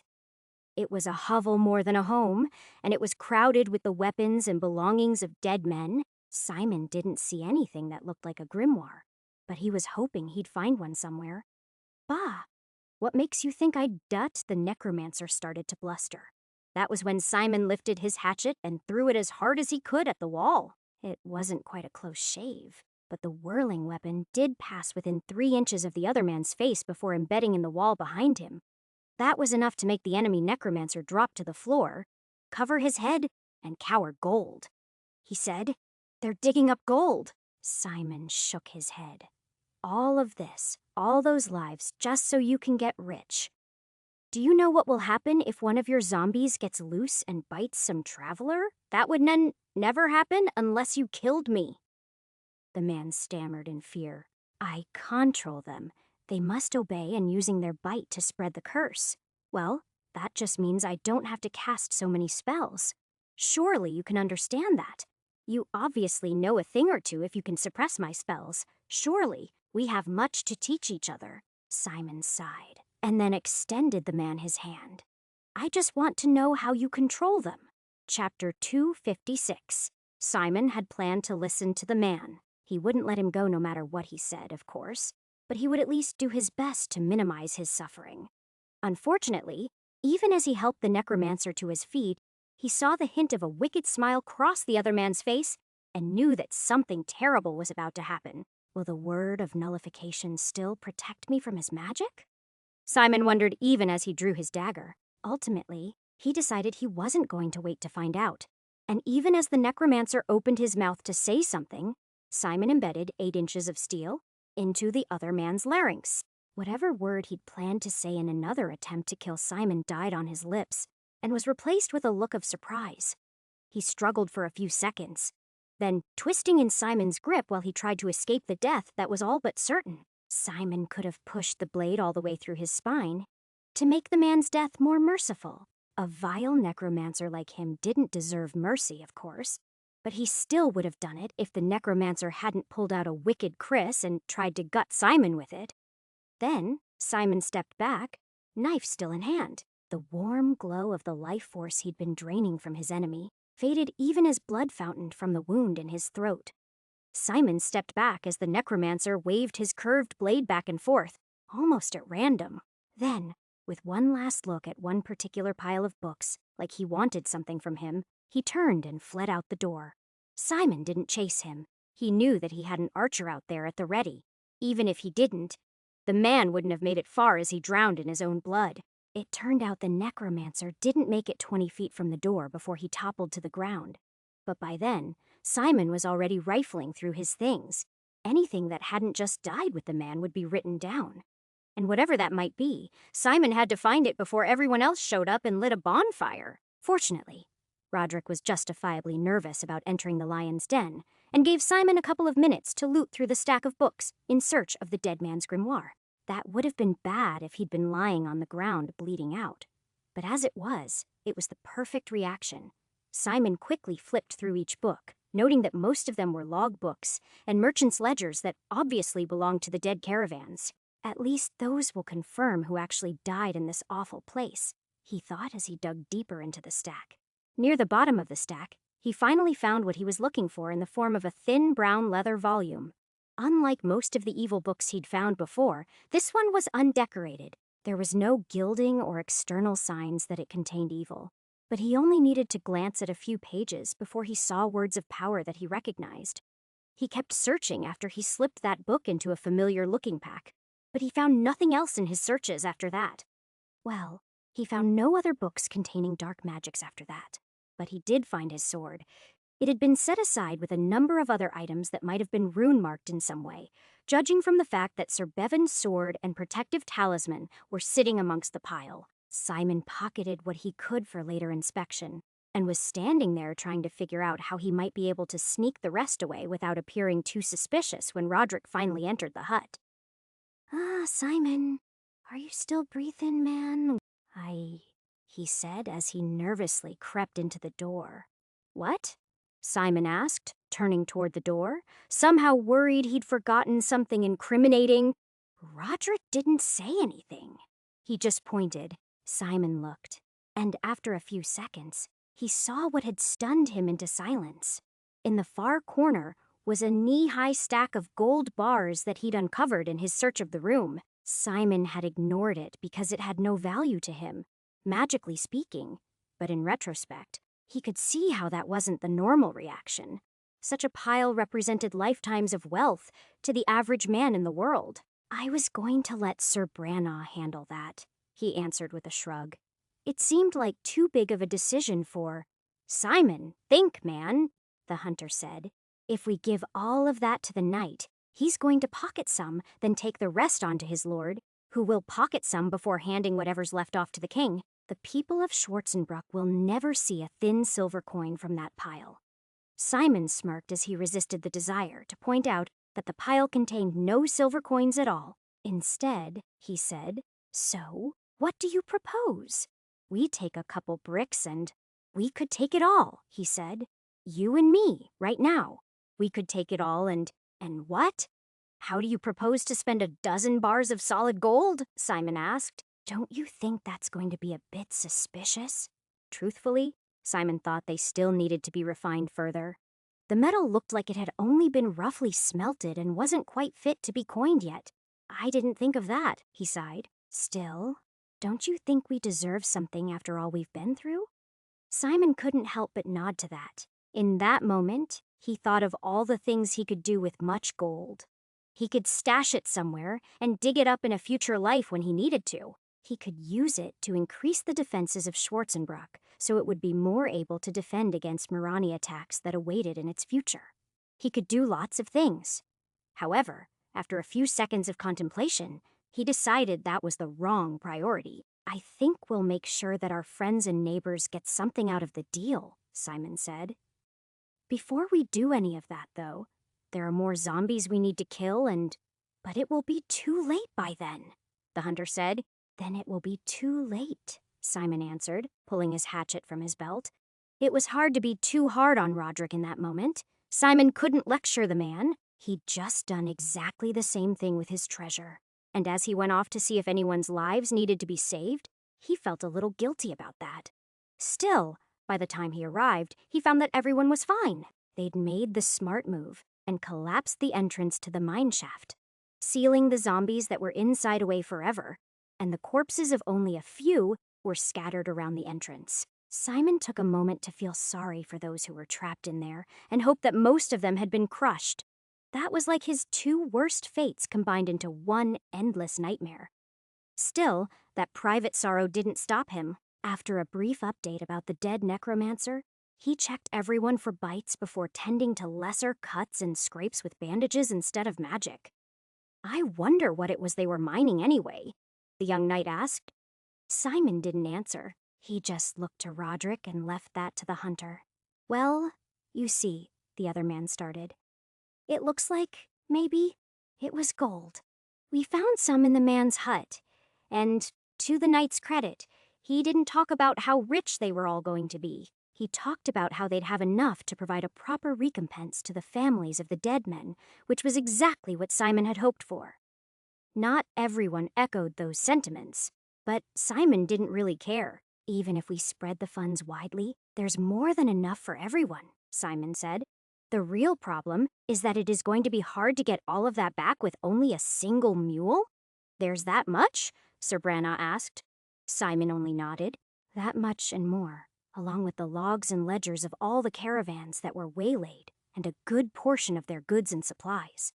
It turned out that it took longer for them to decide what to take back with them than it had to defeat the enemy. The small group spent the rest of the day stacking gold bricks, sacks of coins, and trade goods into a cart they were eventually able to cobble together, and by night they were heading back toward the mouth of the canyon. No one wanted to stay in such an evil, blood-stained place that night if they didn't have to. He never found his leather armor or his tent, but that was fine. He could always get a new set made. Do I even need a new set if I'm going back to the Oracle after this? He asked himself.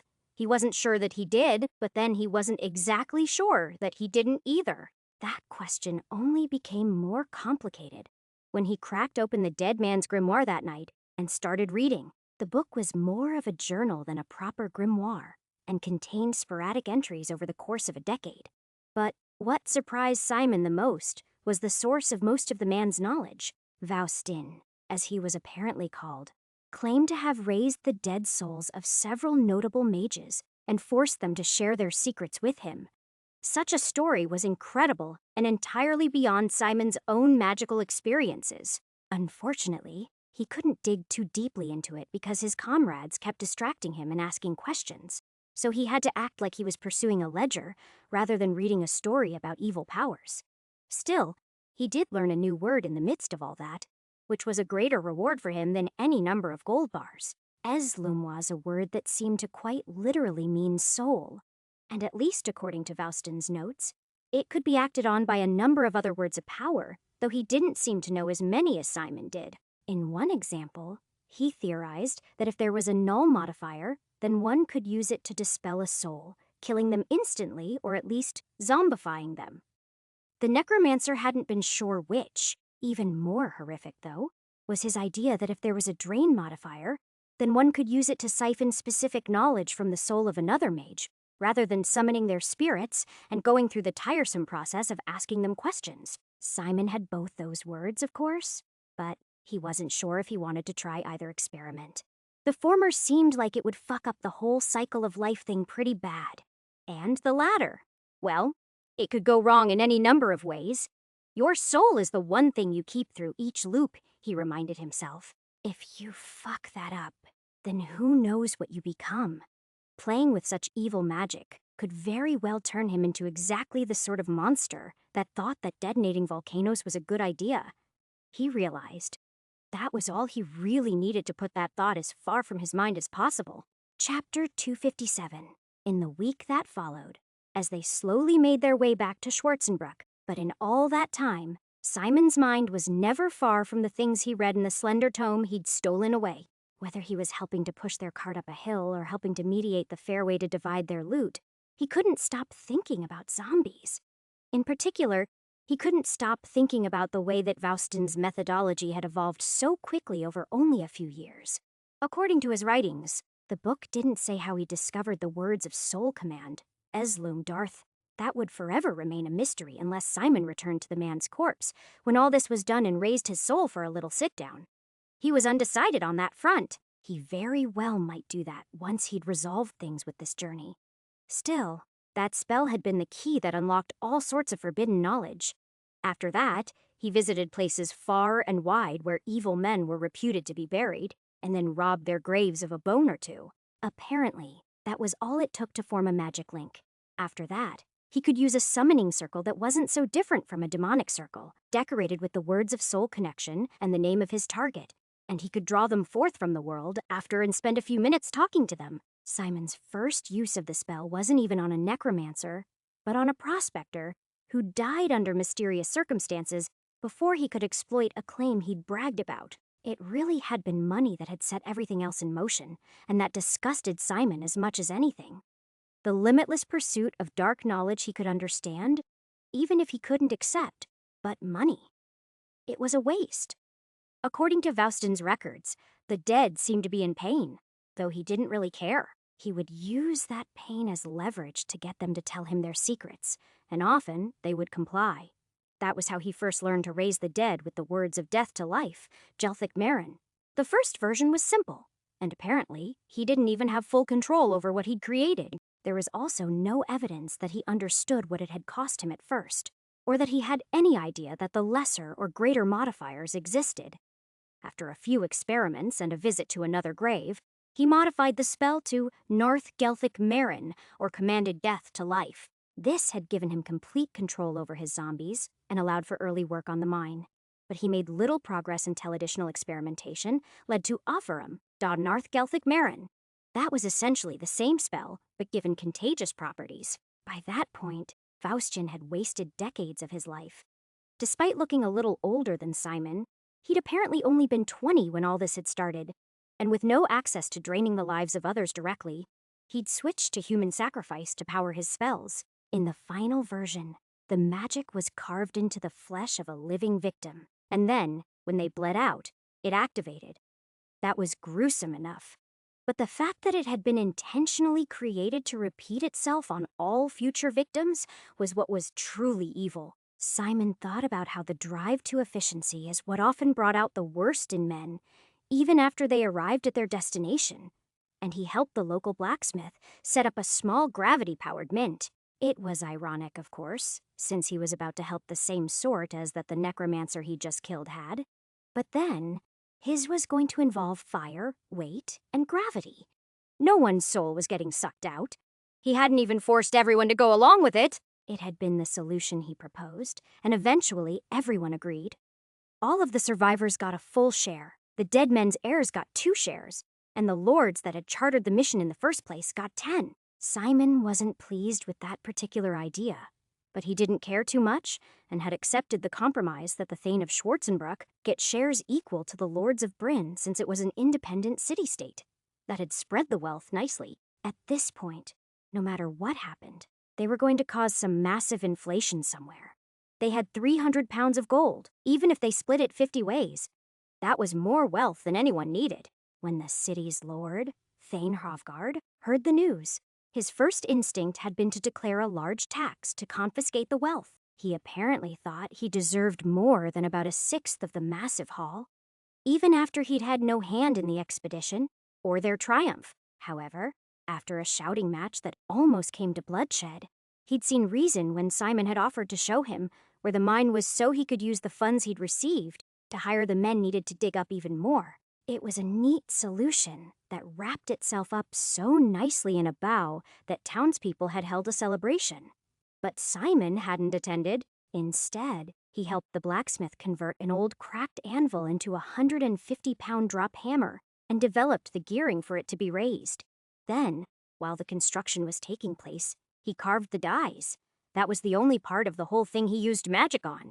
As much as Simon would have loved to carve such a thing by hand, he lacked the tools or skills for etching, and it was far easier to simply take the illustrations he'd made and force the metal ripple into those shapes by burning a month of his life. One side showed the large stone bridge for which the town was made, and the other showed the prick that ruled over it. It wasn't the best likeness, but then the arrogant son of a bitch wasn't the best person, and as much as Simon loved beautiful art, he might have just done that on purpose. Still, a couple of weeks later, when they started turning half-ounce chunks of gold into lustrous coins, no one complained. It was a minor miracle, really. Every minute or so, the hammer was released, and it fell, crushing the gold into shape.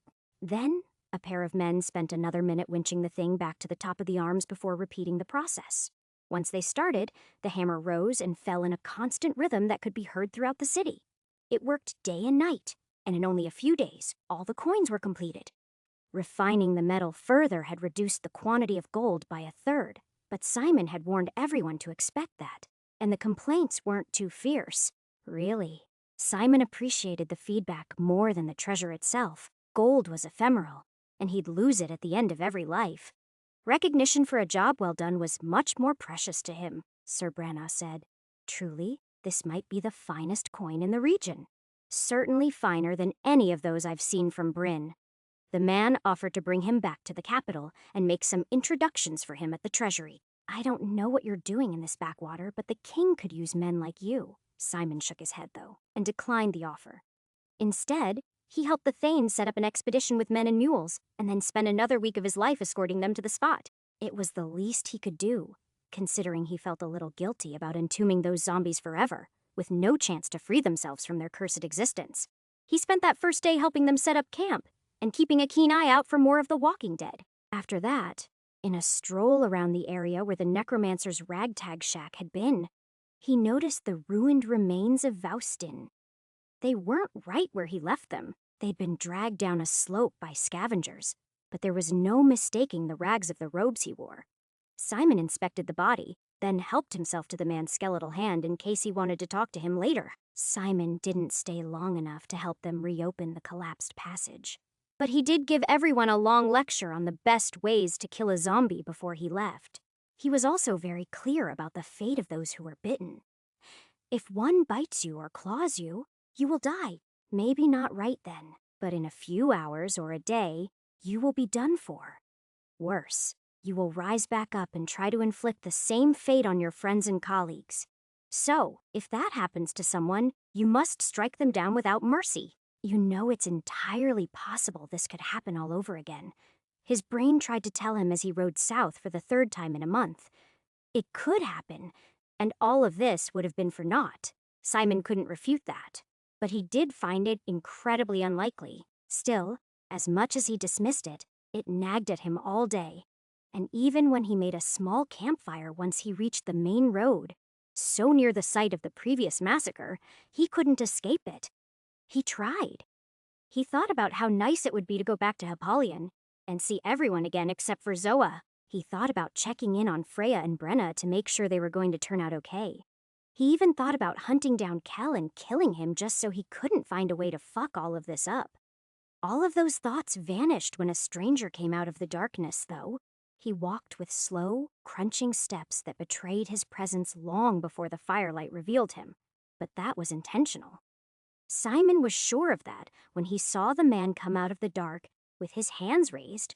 It wasn't until he heard the words Gervul Uvelum that he sprang to his feet. Greater nullification. That can only be the unspoken, or Simon's second option was proven right, as his doppelganger walked out of the shadows without a care in the world. Relax, Simon, the man said, appearing amused. I come in peace, and the word should keep magic away for an hour or so we can talk about something. You did good work here, but there's one. Simon didn't wait for him to finish. Instead, he leaped across the fire and used his momentum to feed into a wide swing. He wasn't sure what good killing this prick would do and if his evil twin would come back the same way that he could, but at this moment, he wanted this guy dead. He was an anathema to everything Simon was trying to accomplish, and he was appearing with frightening regularity these days. That can't be by chance, he told himself as the other Simon parried his blow with a sword that seemed to be the duplicate of the one he wielded. He thought about following that up with a shoulder check since he didn't have a shield. But before he did that, his doppelganger kicked out, tripping him up to buy himself some breathing room. That's a pretty common move of mine, he realized as he followed up with a feint to try to test him. Listen, Simon, I didn't come here to fight, his evil twin said, not even bothering to parry a blow that he knew was never meant to land. If I wanted to assassinate you, I would have used distant lightning or worse. Maybe even some of that black stuff you got to try out so recently. That memory made Simon hesitant for a handful of heartbeats as he remembered how badly the black lightning burned. That gave evil Simon just enough time to lash out with a series of blows. Fortunately, those were just as easy for him to read as his had been for his doppelganger. Simon tried to switch it up. He made unconventional counters that were clumsier for the fact that they were rarely used, but they did little better. They traded blows and words for several minutes, but even after all that, nothing came of it. That was when he realized the point he was making. It really is pointless, isn't it? He asked himself. I'm going to have to think of something entirely unpredictable the next time I run into this monster. Fine, Simon sighed, backing away as his chest heaved. You want to talk? Let's talk. Chapter 258. When Simon finally stopped attacking and withdrew a few steps, his opponent sheathed his sword and sat down cross-legged across from the fire from him. He did likewise, but he did not sheath his weapon. Instead, he left it on his lap and glared at the other man. Well, he said after a moment, I thought you wanted to talk. The other Simon smirked. You don't seem to be in a talking mood. Sorry, I'm not usually in the mood to chat with monsters, Simon spat. That's not true at all, the doppelganger laughed. You just had a really nice talk with our friend, the necromancer, as I recall. In fact, if he hadn't moved to kill you, I seem to remember that you would have been happy to talk with him for another 5 or 10 minutes. You're happy to talk when you think you'll get something out of it. The words burned because of how true they were, but Simon quickly countered, Well, if that's true, then maybe you have nothing to teach me. Maybe I don't, other Simon laughed. We do love to learn things the hard way, don't we? Simon was silent at that. He was torn between countering that they weren't the same person and asking how it was possible that they were. Truly, he didn't know which one was the worse outcome. While he sat there scowling and speechless, his evil twin started to speak again. Regardless, I came only to ask you a question. First, though, I wanted to apologize for not being able to spare you that ugly time with Freya. I truly would have if there was a way. It wasn't so bad, Simon lied, after 100 years in the dark. What's another 60? Well, you showed real restraint when you were freed, and if it makes you feel any better, she certainly got what was coming to her, the doppelganger said with a shrug. I don't give a shit what happened to Freya. She made her choices, and I hope she rots in hell, he answered, trying and failing to keep the anger completely out of his voice. She probably will, his evil twin agreed. When the Mirani finished dissecting her, of course. They won't let her die for a long time. Not until they learn her secrets. In that way, she ended up rather like you did, though her cage is a bit nicer than a rotting bricked-in casket. She has no secrets to give, Simon answered. Even if that's true, she has nothing to teach them. And maybe someday the men that put her to those terrible questions will believe that. The other Simon nodded. But for now, all they can think of is how dearly they would love to have her powers. Perhaps one day, if they conquer Gravenstone, they'll put it together. But you set them back a very long way on that front. I don't want to talk about that life, Simon said, uncomfortable at the feelings of joy and sadness that swirled through him as he thought about his tormentor suffering. I doubt you taunting me is the reason you came here. You've done that already. More than once, his doppelganger agreed with a nod. No, I came here to ask you a question. You want to do the greatest good for the greatest number of people, correct? Always, Simon answered, seizing the opportunity to give a clear answer. The right thing has nothing to do with the right historical outcome, no matter what Helade says. I'm so relieved to hear you say that, the doppelganger said with a smile wide enough to make Simon feel like he'd fallen into some sort of trap. If she had her way, this whole region would be wiped away for the greater good, of course. Are you talking about the war? Simon asked. Is that the point of these levels? She wants Ionia and Bryn to lose, and she wants just what she's told us she wants. The other Simon interrupted. I don't think she's ever outright lied to us, though it feels that way sometimes. Her version of peace is just, well, I don't think that either of us would like it. Do you know what she has planned then? Simon asked, leaning forward as he was drawn into the conversation despite himself. Do you know what's on the last level? Last level? His doppelganger laughed. My dear Simon, you haven't even made it halfway yet, and you already want to skip to the end. You've got some work to do before all that. Besides, that's not the question we've been brought together tonight to discuss. What is it you want to know? Simon asked with a sigh. You know about the various Mirani offensives. You've seen at least 2 yourself now over the decades, and the doppelganger started. But they seem different, Simon said. Much different than the wars in the past that I've read about. You've done something to change that, haven't you? That's not the question either, his evil twin said, though you were certainly involved with any changes that might have affected the things you described.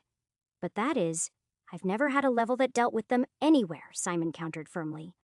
Oh, so, you know exactly where the vine-choked city and the giant spider are now? You know exactly what the ripple effects were when you hid that treasure on level 2? Tell me more about exactly how the future would have played out without your input. Are you saying that getting rid of the demon seed caused the wars too? Simon asked, but his doppelganger cut him off. I think I've already shown you that no matter how much information I give you on what's about to happen, it doesn't help, the doppelganger sighed. So now I want to know something. What would you do to stop the invasion from coming, or even delay it? You know what it does to Ionia, even a strong Ionia where Ionar doesn't fall. Where you don't burn it down, Simon interrupted. Even a strong Ionia doesn't hold without your direct intervention, his doppelganger continued. Not unless you buy it more time to prepare. Of course, Simon said. Why do you think I'm here? I'm trying to help the nations of the region grow stronger so that when the fighting comes, they can.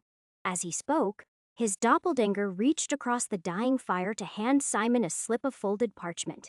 Inside was a crudely drawn map. The southern part was marked Bombed Pass and scattered through the mountains around it, and just to the north of it were 3 X's.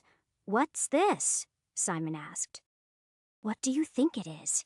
His doppelganger countered. I think it is some bit of mischief, Simon said, trying to decide if he should just throw it into the fire. It is something you want me to change to make everything worse. Something like that, the doppelganger agreed. You just said you'd always do the right thing and that you'd do anything to stop, or at least delay the war. Now we get to see which one you choose. What do you mean? Simon asked, confused. They're the same thing. I stopped the zombies and got more funds so that Schwarzenbruck could defend itself. They'll be in much better shape to... True. In this case, those goals were precisely aligned, his evil twin agreed. But what about when they diverge? But they can't diverge. The right thing to do is... Simon paused as he suddenly realized what the other him was getting at. Those X's. They're zombies, aren't they? Well, them and whoever's still left at the fort, the doppelganger said, with a thin smile. In the weeks you were playing peacemaker and coin minter, one of the stragglers made it up to the fort and bit a few people before it was put down. They spread from there, and in time, well, You know what happens next. Well, that's bullshit, Simon said, rising. If there really are zombies moving north, then I've got to take them out. You're welcome to, his doppelganger agreed, rising much slower before stretching. I've got things to do anyway. I should be going soon. It's just, the only reason that invasion came so soon in your last life was because of how thoroughly you scrubbed the area. If you kill those 3 little X's, then you'll start that same cycle all over again and plunge the entire area into war in a few years instead of a few decades. But if I don't, Simon started, if you don't, then tens of thousands will suffer and die until the northern peoples get the problem under control. It's true, his doppelganger agreed as he turned away and started walking off into the night. Simon was stunned by the revelation, and he stood there squirming against the revelation, trying to figure out which way was up. His grip tightened on his sword, and for a moment he considered trying to fight his evil twin a second time, but decided against it. Instead, he called out, "What is it I'm supposed to do? That's easy." The Simon-shaped silhouette called back, "Just do the right thing." Then he was gone, and Simon was left there twisting in the wind. He had his sword in his hand, but no one to strike with it. His doppelganger certainly didn't deserve it. Maybe he did for other things, but not for this. This wasn't something that Simon could reasonably blame on him. It was a problem of his own making. He hadn't been thorough enough while he was worrying about the necromancer's grimoire and trying to keep everyone from killing each other over a pile of gold. And now it was catching up to him. But if I had killed them all, then I would have just unlocked another wave of suffering later, he said softly to himself as his mind chased itself in circles. After what had happened with Freya and helping the girls escape, he knew that he should just give up on trying to save everyone. It truly wasn't his problem. All I need to do is make sure I commit no evil and finish the pit. He tried to tell himself, but those words rang hollow. It was what Helades wanted him to do. And worse, it was what his doppelganger wanted him to do. And while he had a hard time accepting the former, he found accepting the later impossible. Simon eventually laid down in his bedroll, but he didn't sleep. Instead, he just kept going back and forth in an attempt to find a third option. But there was no alternative. If he didn't intervene, tens of thousands would suffer and die from a spreading wave of undeath, and the course of history would be irrevocably changed. And if he did, then tens of thousands would suffer and die as the arc of history led to a war. But there will always be war, he told himself. If that's the case, if the war is inevitable, then isn't it the right thing to do to stop the zombies? He'd certainly thought so a few years ago. That was the reason he'd come here. Despite the Oracle's attempt to show him that there was some good in letting the miniature zombie apocalypse play out, he'd come up here to stop it anyway. That had done some evil, too. The civil wars of Bryn were likely to continue longer than they would have before. A war from the north might unify them at least, he said softly, desperately trying to give himself permission to decide one way or the other.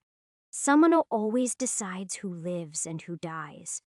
He told himself in the early sleepless hours of the morning, when he finally got up and packed his things by the light of the setting moon. Does it really have to be me? It was a terrible riddle, and he was sure his doppelganger meant to show him for a hypocrite. He was supposed to admit that the lives he was protecting down here were greater than the lives of the people to the north, past the mountains and the deserts. He was supposed to let them suffer so that his friends and their descendants could flourish. Simon couldn't do that, though. To do that, even by inaction, would be to admit that Helades was right about the whole thing. Chapter 259. As Simon rode north that morning, he told himself, this life was supposed to be about solving levels, or at least seeing how things played out without too much interference, Simon. What happened to that?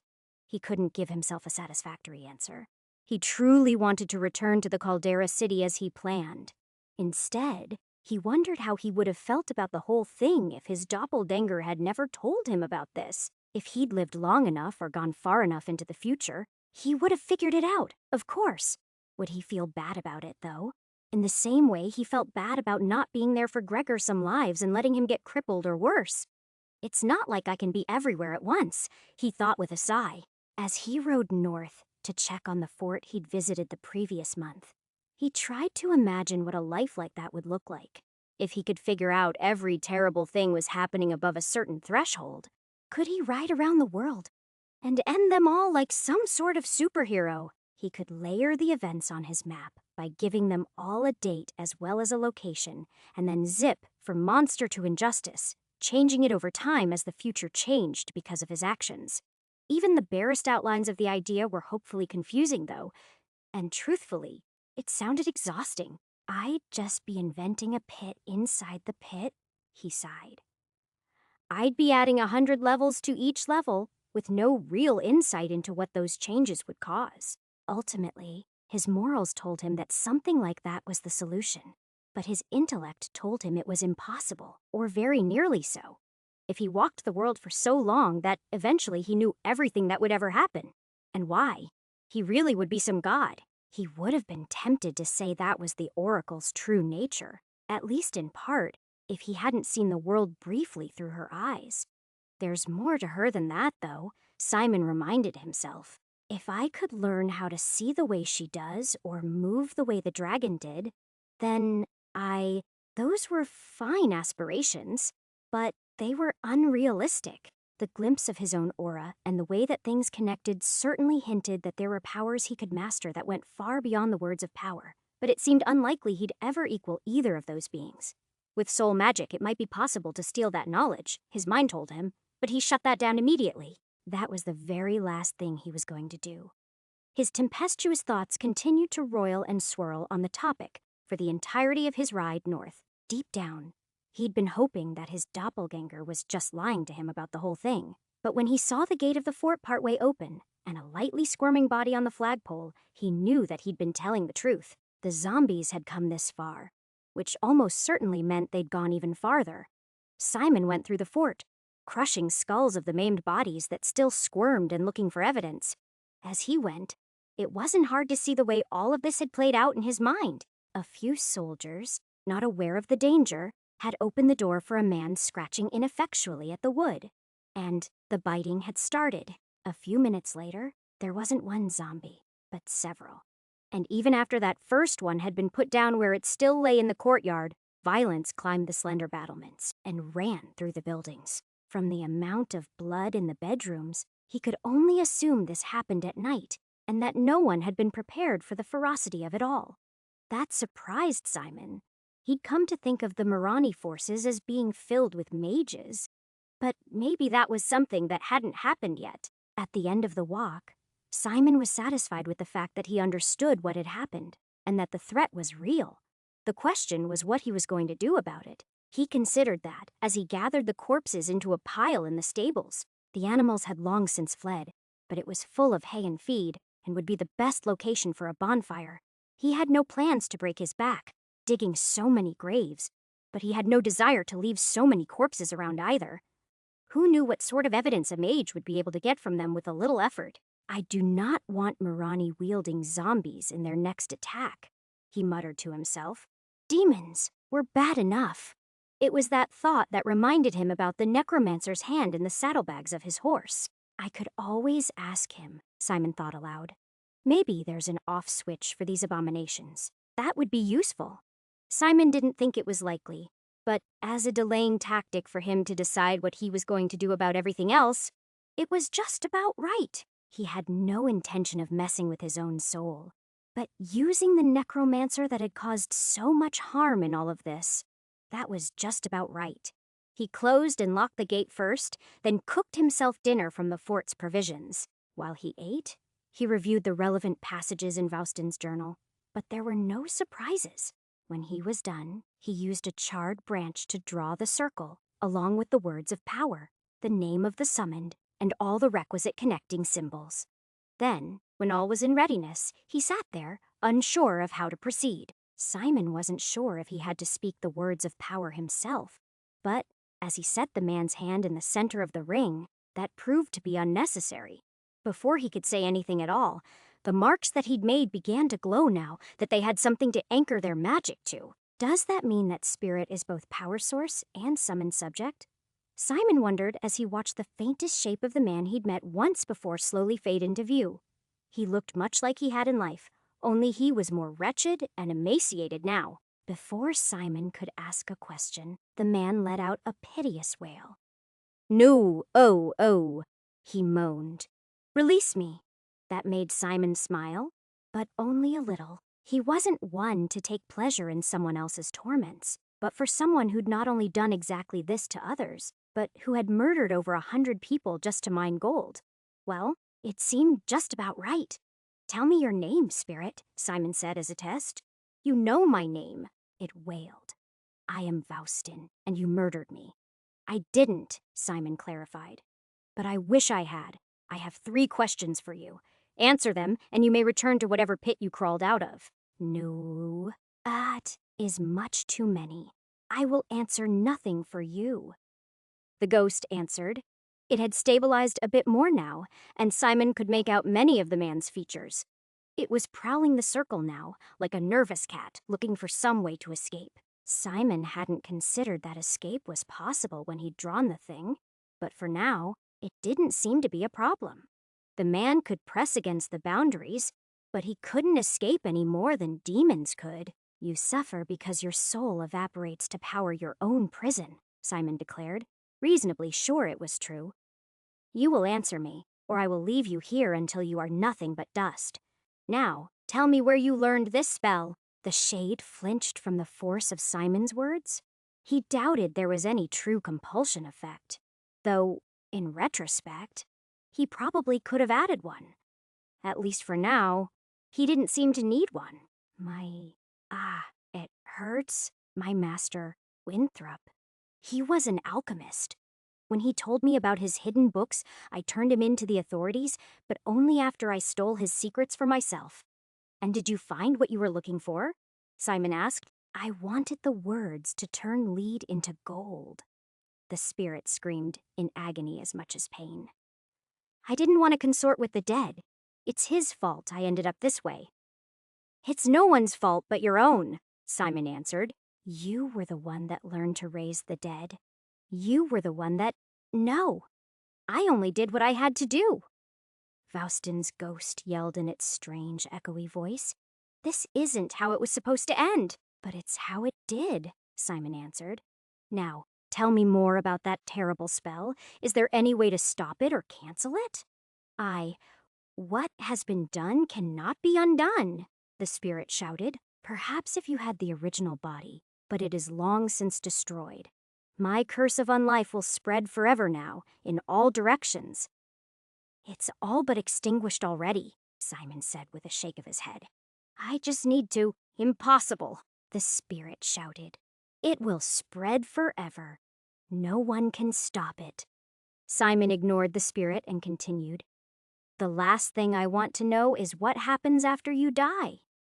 "What happens? What happens?" it screeched, in panic and confusion. "I drift between life and death, running from the devils that seek to drag me to hell. That is what happens. There is no peace when you die. That is all that any of the men I have ever summoned have said to me. No, let me free before they find me." That didn't match up with Simon's experiences at all. But then he hadn't been an evil mass-murdering son of a bitch. So, it was unlikely they'd have the same sort of death, even with Helade's magic involved. "I wasn't awful," he reminded himself. "I was just pathetic." Simon considered asking the ghost more questions. But his suffering seemed real, and he wasn't a sadist. Rather than continue on, he scratched out the word Eslum, and the man began to dissipate almost immediately. It took Simon longer to decide which part of the spell should be struck out than it did for the ghost to vanish.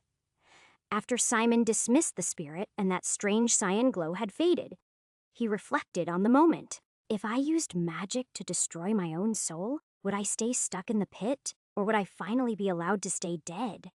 It was an interesting thought, but it no longer mattered. He'd come a long way from the person he'd been at the start, and he no longer wanted to die. Sometimes, he wasn't even sure he wanted to solve the pit. He just wanted to save everyone, even if that was an impossibility. Chapter 260.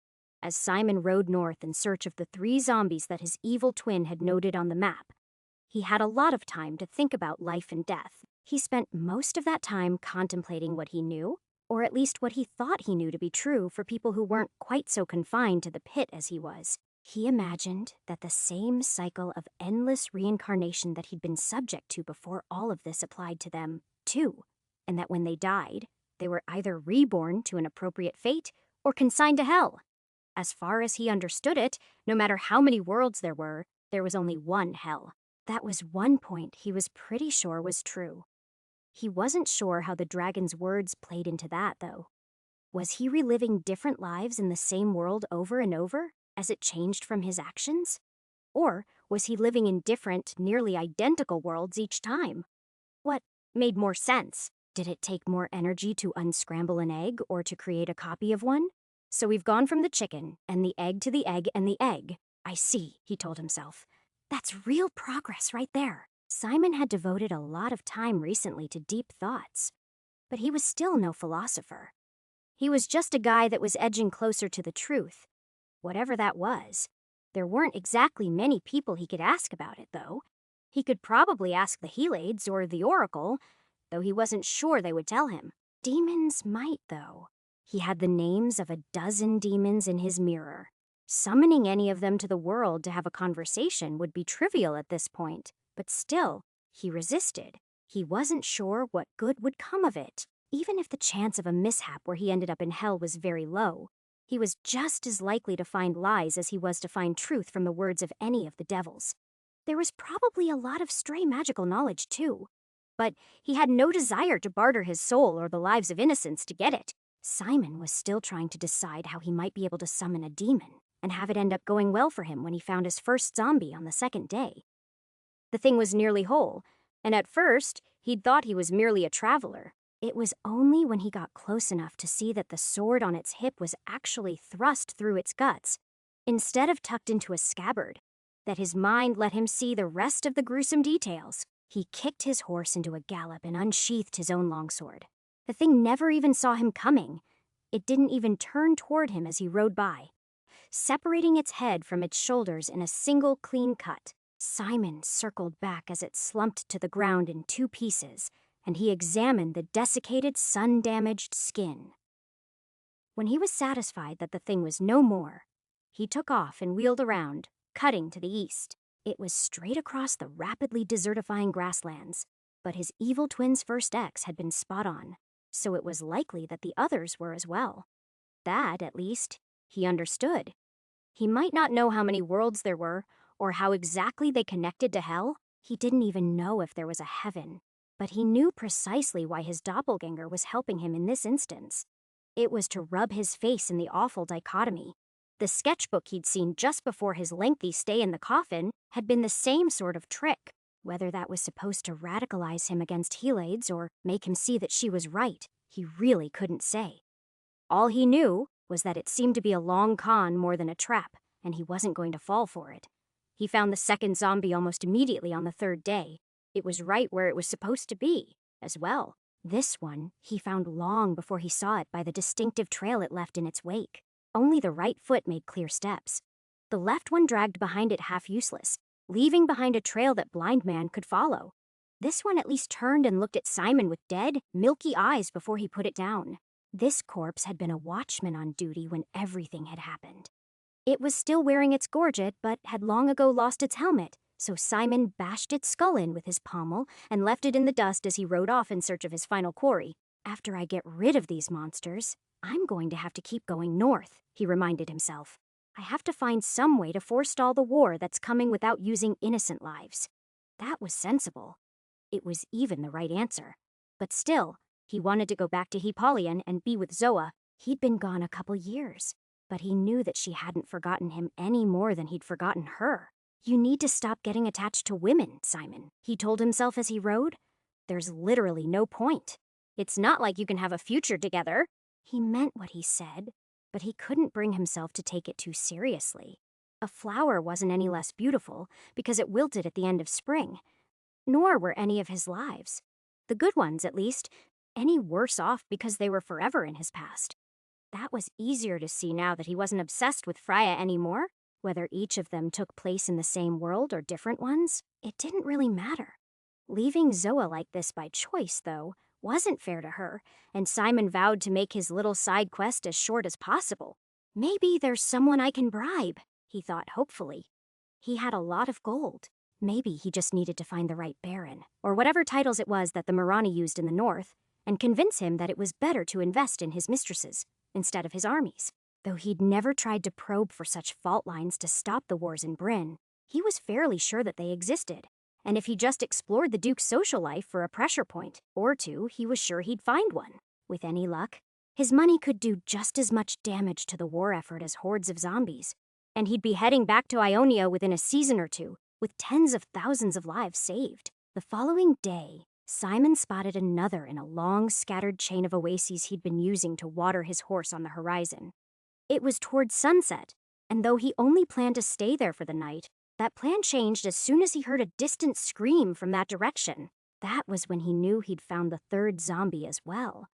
It might just be bandits, he reminded himself even as his horse started to gallop, kicking up a trail of dust behind him. There are many dangers in the desert, and just because he hadn't seen anyone, except for a few riders at the very edges of his vision, didn't mean that there wasn't more to be afraid of than zombies. Are there even goblins in the desert? He asked himself as he got closer. Orcs and centaurs. Yes, but what else might there be? All of that speculation was pointless. As he got closer, he discovered that it was in fact zombies. Specifically, it was some poor caravan that had been putting up camp for the night when the zombie he was looking for had found them. That annoyed Simon, and he couldn't help but feel like that was an Easter egg. His doppled anger had left for him. The man could have very easily marked the map with "do this one first," but he chose to let these people die instead. That was enough to really piss Simon off, and he shouted a battle cry as he dismounted and drew his blade in the hopes that the zombies would focus on him instead of any survivors who might be left. As an idea, it was fine, but as a strategy, it might have been too successful. Simon had grown too used to fighting dried-out aged zombies, and when the corpses of tonight's fresh victims charged him in a wave as he swatted his horse away, he decided that he might have misjudged the situation. Simon took the heads off the first two that came at him, but the dozen behind them forced him to use a word of force. "Un bedit," he said calmly and clearly, visualizing the neck-level guillotine, like shockwave that radiated out from him in a 90-degree arc that was just wide enough to encapsulate the horde. The ripple that followed his word was nearly invisible, but even as it spread, most of his attackers lost their heads, or at least half of them. Some of the shorter women didn't have their heads cut off at the neck as he'd intended. Instead, they had their skulls sliced in two at nose or eye level, which was far more gruesome. The spell was as ugly as it was effective, and it even cut down a few of the closest palm trees just behind the boiling mob at the same level before its force was entirely spent. Unfortunately, as powerful as it was, its focus had been very limited, and it didn't get everyone. A couple of the child zombies kept charging at him even after that, and Simon shook his head in disgust as he cut them down. It was harder to get over his revulsion to the act that it was to smash their skulls, but he knew it was the right thing to do. He'd been in their shoes, and the last thing he wanted was for anyone to live a second longer than they had to in such a hellish state. When that was done, he looked for survivors, injured or otherwise. When he found none, he checked every corpse with a prod of his sword and decapitated anything that even twitched. That took longer than the initial fight because the oasis was decently sized. Once that was done, he dragged the corpses of men away from the water, then used his horse to do the same for the carcasses of the animals.